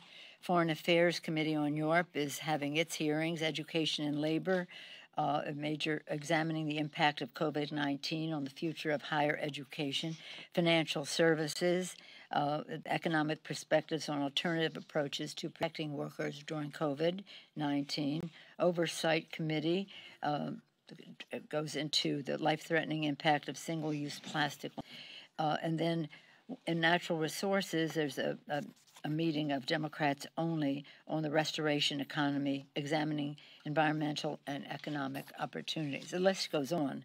Homeland Security, small business, budget, Veterans Affairs, Energy and Commerce, I said, and there are like 3 days of these meetings. So I'm very proud of the work that the members are doing to prepare us for the votes on the floor when we call all the members back. Intelligence Committee, when we come back, we'll be marking up the intelligence bill, but it is all in the works now. So we're getting ready for when they come back, and when as I say, many of these meetings are virtual, some are hybrid, some are actual, all of them important, and all of them to be acted upon the appropriations bill and almost immediately the National Defense Authorization Act. The urgency is more than urgent. It's so necessary and so obvious. The HEROES Act demands, it's an imperative that we put something together that passes out of the Congress, signed by the President by the end of July, so that we are people who will have uncertainty in their lives because of unemployment, uncertainty in their lives because of just not having resources, will have the comfort of knowing and therefore the consumer confidence to spend, which is so important. But anyway, just very eventful time. Sad about the 16th week of people applying for unemployment insurance. Carefully reading the Supreme Court decision and responsibilities for them that they lay out for the Congress, which we will abide by in the lower. And again, 7-2, even the President's appointees saying, President of the United States is not above the law. Any questions? Yes, ma'am. Leader McConnell said this week in Kentucky is open to direct payments, another round of direct payments to under $40,000 a year. Can you tell us if you've spoken with him about this? It seems like a departure from his initial comments where he was saying we need to wait and see before there's more spending. And now does that make you more open to liability protections in a next relief bill? No, let me just say this. Every day you see them more. We get overtures about can this be in the bill, can that be in the bill, because they know there has to be a bill. What is doesn't measure up is, it can only be $1 trillion. No, we need $1 trillion for state and local. We need $1 trillion, another $1 trillion for unemployment insurance and direct payments. We don't know something like that, but probably not as much for the testing, treatment, etc. So $1 trillion is okay. That's an interesting starting point, but it doesn't come anywhere near. I don't know where the $40,000 came from. I think there are many families, depending on size of family, so many different things that would have to be explained, justified, and the rest. But making over $40,000 probably need assistance. Again, display situation. We think there's a path to talk about protecting businesses and workers and customers who come in, and that is our OSHA provision. But again, let's hear what everybody has to say. But don't say you all have to go back to work, even if it isn't safe. And by the way, we're removing liability from the employer. I mean, that's no. You said trillion. Did you mean billion? Of what? You just said trillion. For what? A trillion here, a trillion here. Did you mean billion? A trillion for what here? Oh, never mind. No, I'm saying trillion. Trillion for state and local. Trillion for unemployment insurance and direct payments. Trillion with a TR. Let's put it this way. $1 trillion for state and local. That is half of the cost of the Republican plan in their tax scam, where it added $2 trillion to the national debt.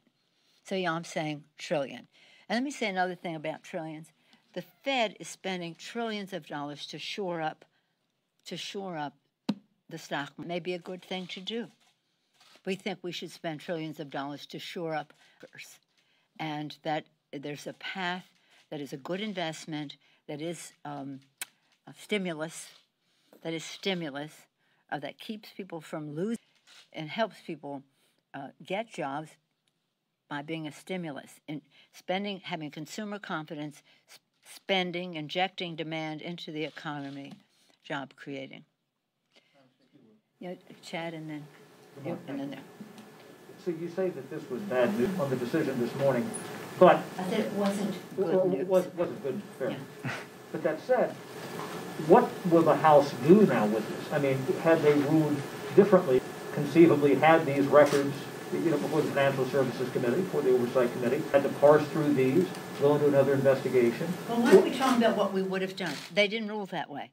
So what will you? So well, I mean, this kind of prevents you from doing some sort of a broader investigation, which some Democrats will tell you privately that they would prefer not to go down that road just before an election. And some will tell me they want to go down that road.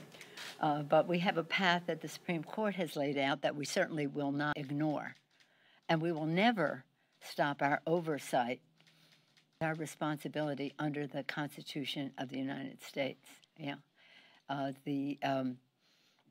All accounts from many of the, shall we say, constitutional authorities, there was never any way they were going to give us the records right now, but they would give us a path to the records. Yes, sir. It's very unlikely you're going to see these before the election. It's very also unlikely that the New York case, tax returns will go before the grand jury before the election. So are you disappointed that Congress and the American public will not see these records, almost certainly will not see these records before November? Well, thank you for that question, because it takes me to what was really important about this decision. This isn't so much about the president's records, although we'd like to know, how Russia funded his operation all those years. But that's not what was at stake. What was at stake is the president above the law.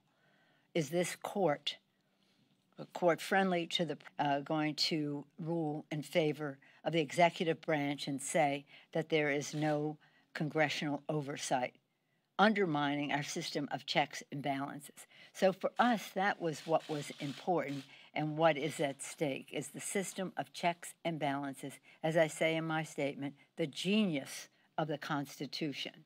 If, in fact, they would have ruled that he is not above the law, I mean, that he can do whatever he wants without any oversight from Congress, that would have been just devastating, to tell you the honest truth.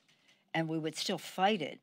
We would still fight it because they would have abandoned all precedents and the rest that has ruled in favor of Congress having oversight authority. However, did not. And the victory is for the Constitution of the United States. The process will take longer, but that's not what what was truly important here.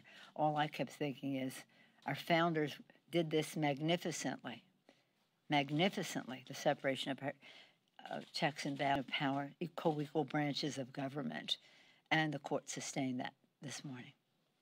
Yes, sir. The unemployment situation and the rise in cases in the past couple of days. Do you think it's possible to extend that unemployment benefit separate from the HEROES Act or some other package that you may have to work out before the end of the month? The people ask me, is it possible that you could do the state and local separately, or acknowledging the horror of what's happening with the spikes in the coronavirus? Would you do that separately? They really are all connected. They are all of one piece. We will be working on, and our budget committee has been making progress on this, on how we have stabilizers so that if you reach a certain unemployment rate or whatever measure is appropriate to the action required, that it would automatically happen so that there's no doubt. But this unemployment insurance uncertainty is devastating to families. I don't know, I don't know if that's the easiest thing. I don't know that they support unemployment insurance. But I do think that they will eventually support state and local government. And they're going to have to come around to something on COVID. And by the way, much of what we have on these testing, tracing, treatment, et cetera, relates to addressing the disparities in our community, how low-income families and people of color suffer in a disproportionate way because of their predisposition, because of their lack of access to testing early enough and the rest.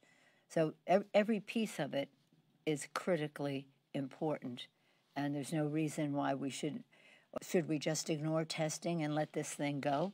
Should we just say to stay bad, fire people, diminish services to your populations, and also raise taxes? I mean, this is a very well thought out initiative, and it's all connected. Open up the economy, test. People honor our heroes. It's all. Any other women who have a question? Yes, ma'am. You. Here. Thank you, Madam Speaker. We're just talking about congressional oversight. So my question is about the United States withdrawal from the World Health Organization. Since you mentioned that the defund from the organization would be illegal, would House Democrats planning to take any action?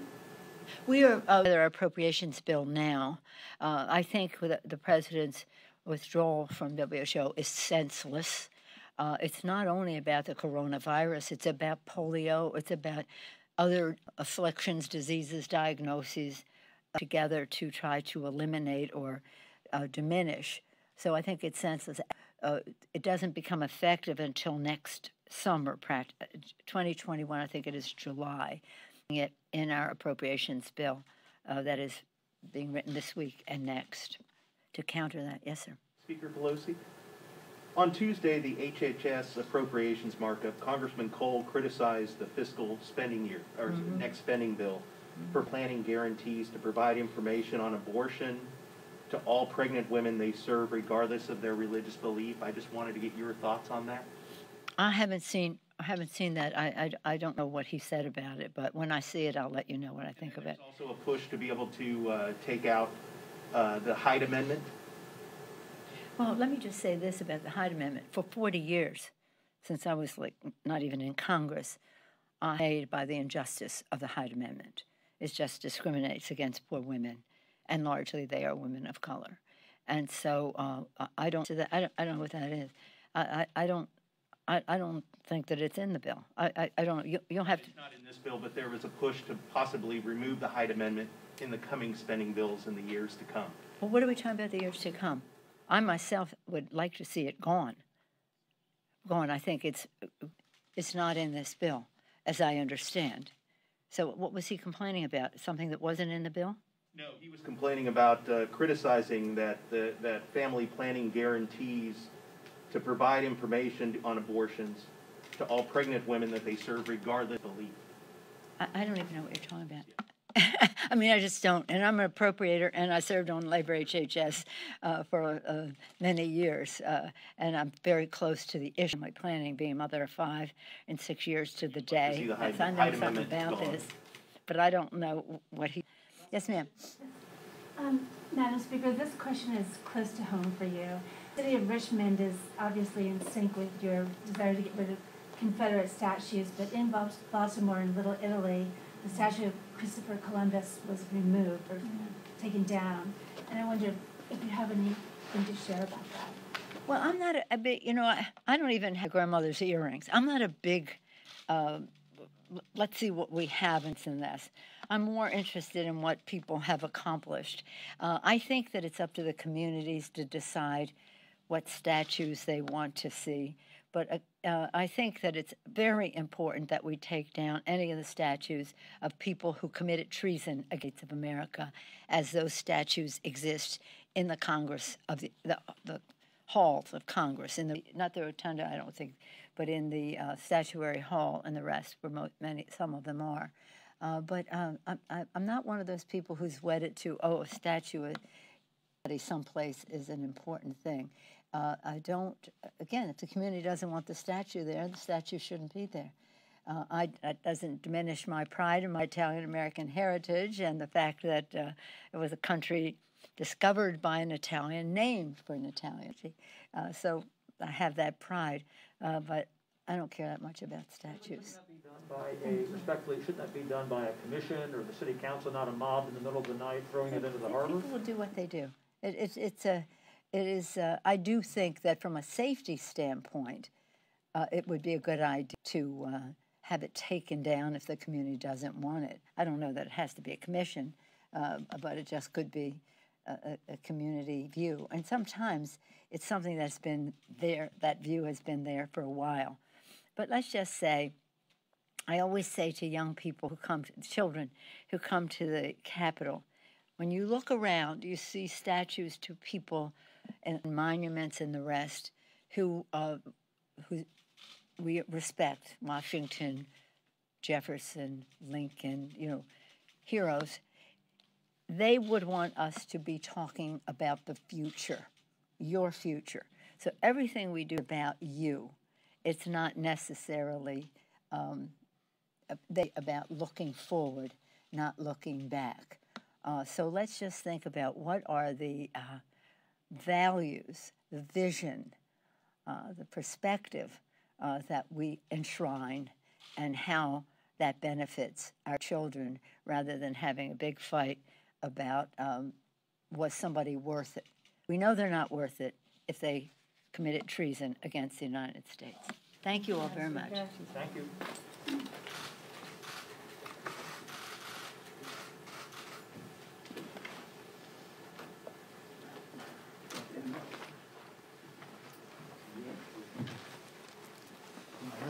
Yeah, you got them. You got them.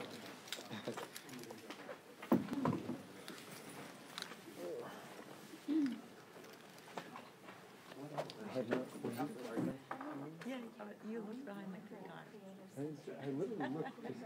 I heard the door open, and I literally looked. I'm like, the door open.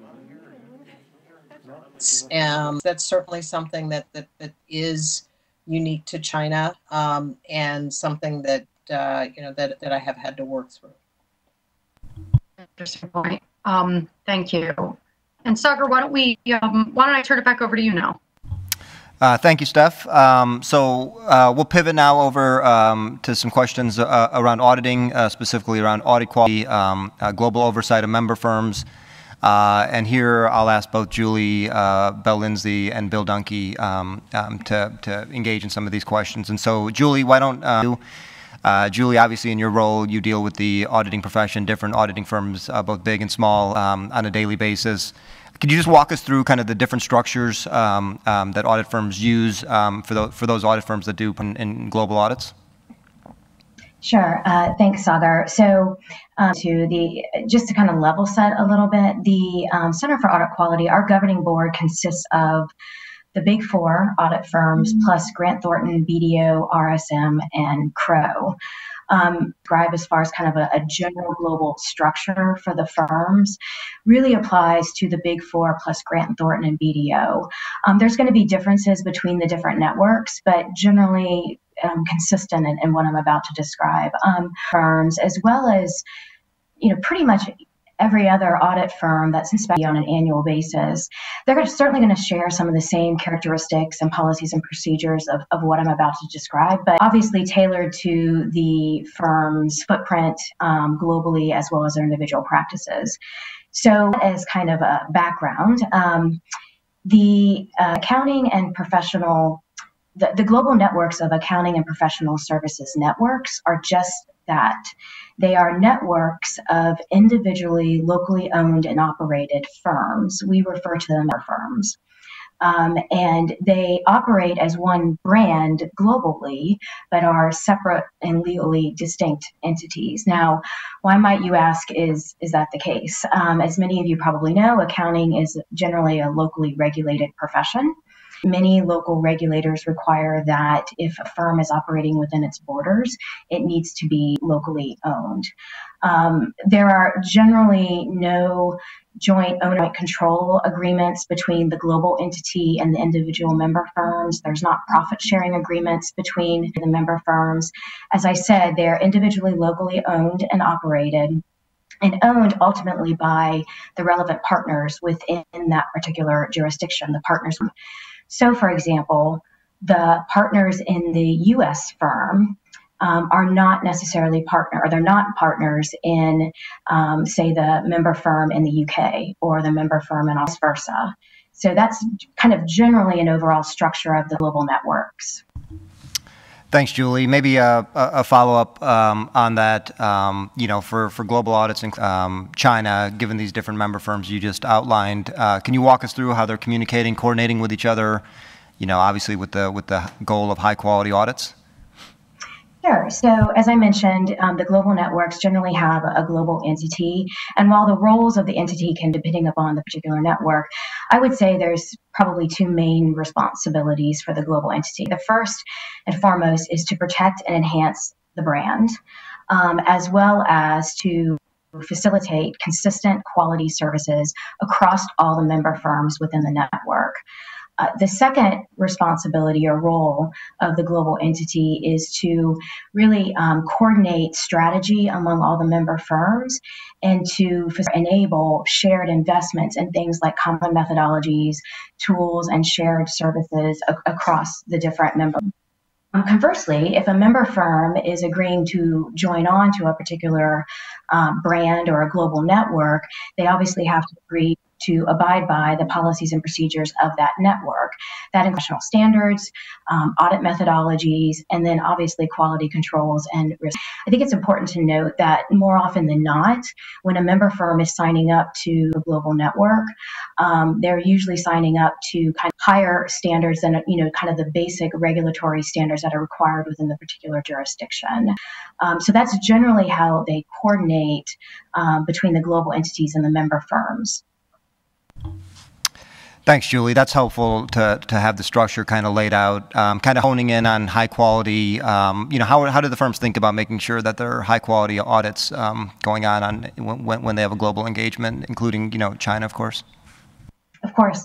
I would say generally, I think Bill mentioned this earlier, you're not going to see differences between like China and other emerging markets do across all the other jurisdictions in which they're involved. As I mentioned, you have a global entity that kind of enforces quality control standards across all the different member firms. That is done through shared methodologies and quality control standards. It's also bolstered by firms' internal inspections process. So in addition to PCAOB external inspections, each of the firms, the global networks, internal inspection. They have their internal inspection programs. This is also further leaning on SEC and PCAOB standards with respect to U.S. SEC registrants that are outside of the U.S. Just generally speaking, any audits of an SEC registrant have to be done in compliance with PCAOB standards and regulations. That includes standards and regulations with respect to quality control, and that includes engagement controls.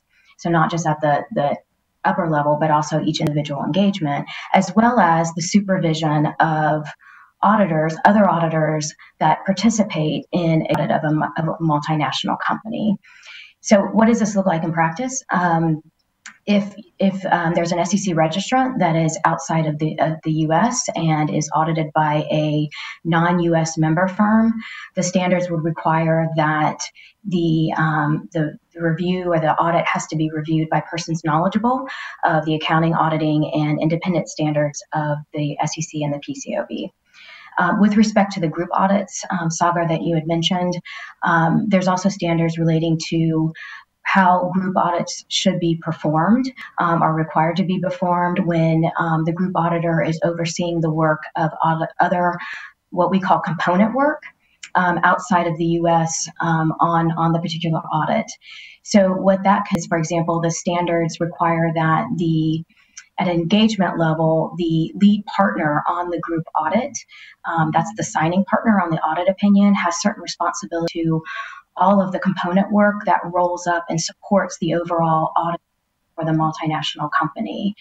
The level of engagement on a group audit between the group auditor and the component teams or the firms outside of the U.S., it really depends on several different factors. Obviously, one would be the significance of the component work or the materiality of the component work to the overall consolidated financial statements of the company. Other things can come into play, like the group auditor's knowledge of the particular country, as well as the member firm that's part of the network that's in that particular country. And then things like significant audit risks and regulatory restrictions. What we're talking about with China. The level of engagement with the component team is based on those factors, and it can be where the group auditor will meet with the component team and talk about the work that was performed.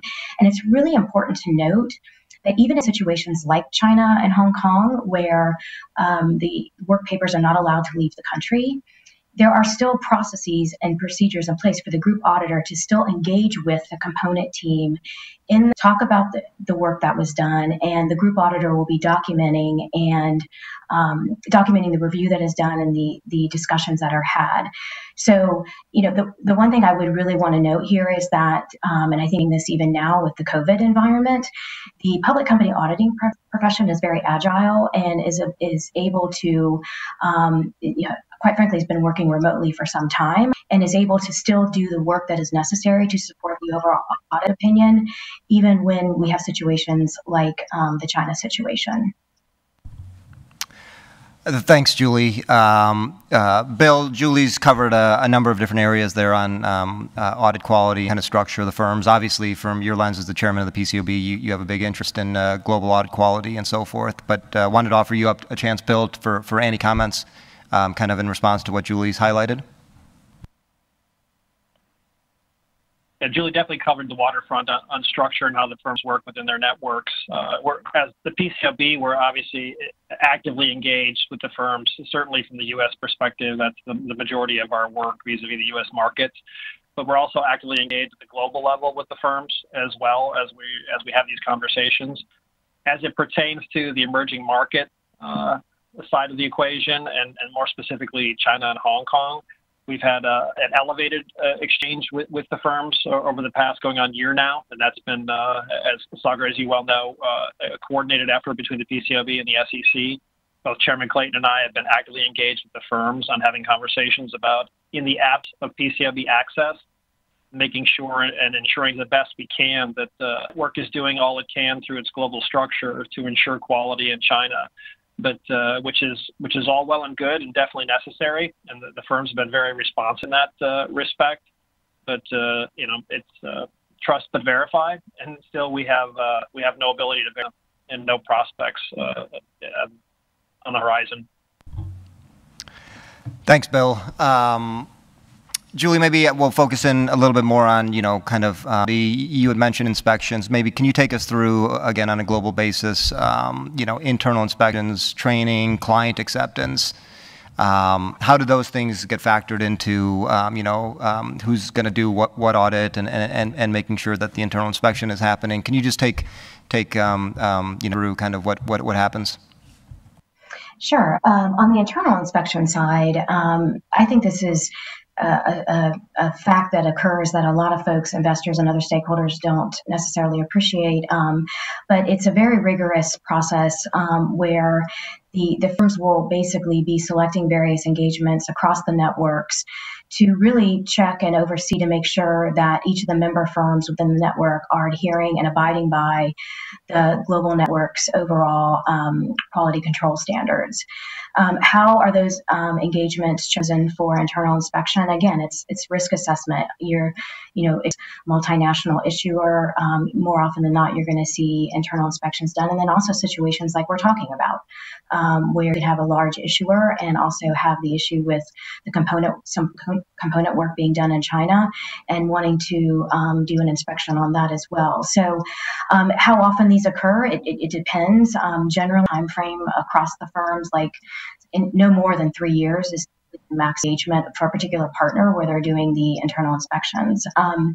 Sagar, you also mentioned client acceptance and continuance. As many of you know, client acceptance and continuance is a risk assessment, and there are policies and procedures of firms for doing that. It starts at the very beginning when they engage with the client, but also continues as the facts may change over the years as to whether or not with the client.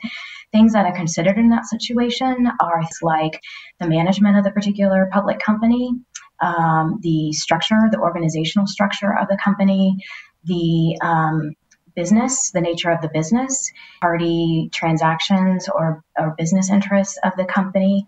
And as you can probably see, these particular areas where there's a risk assessment done, those are areas that are certainly going to come up with respect to some of the countries that we're talking about, particularly China and Hong Kong.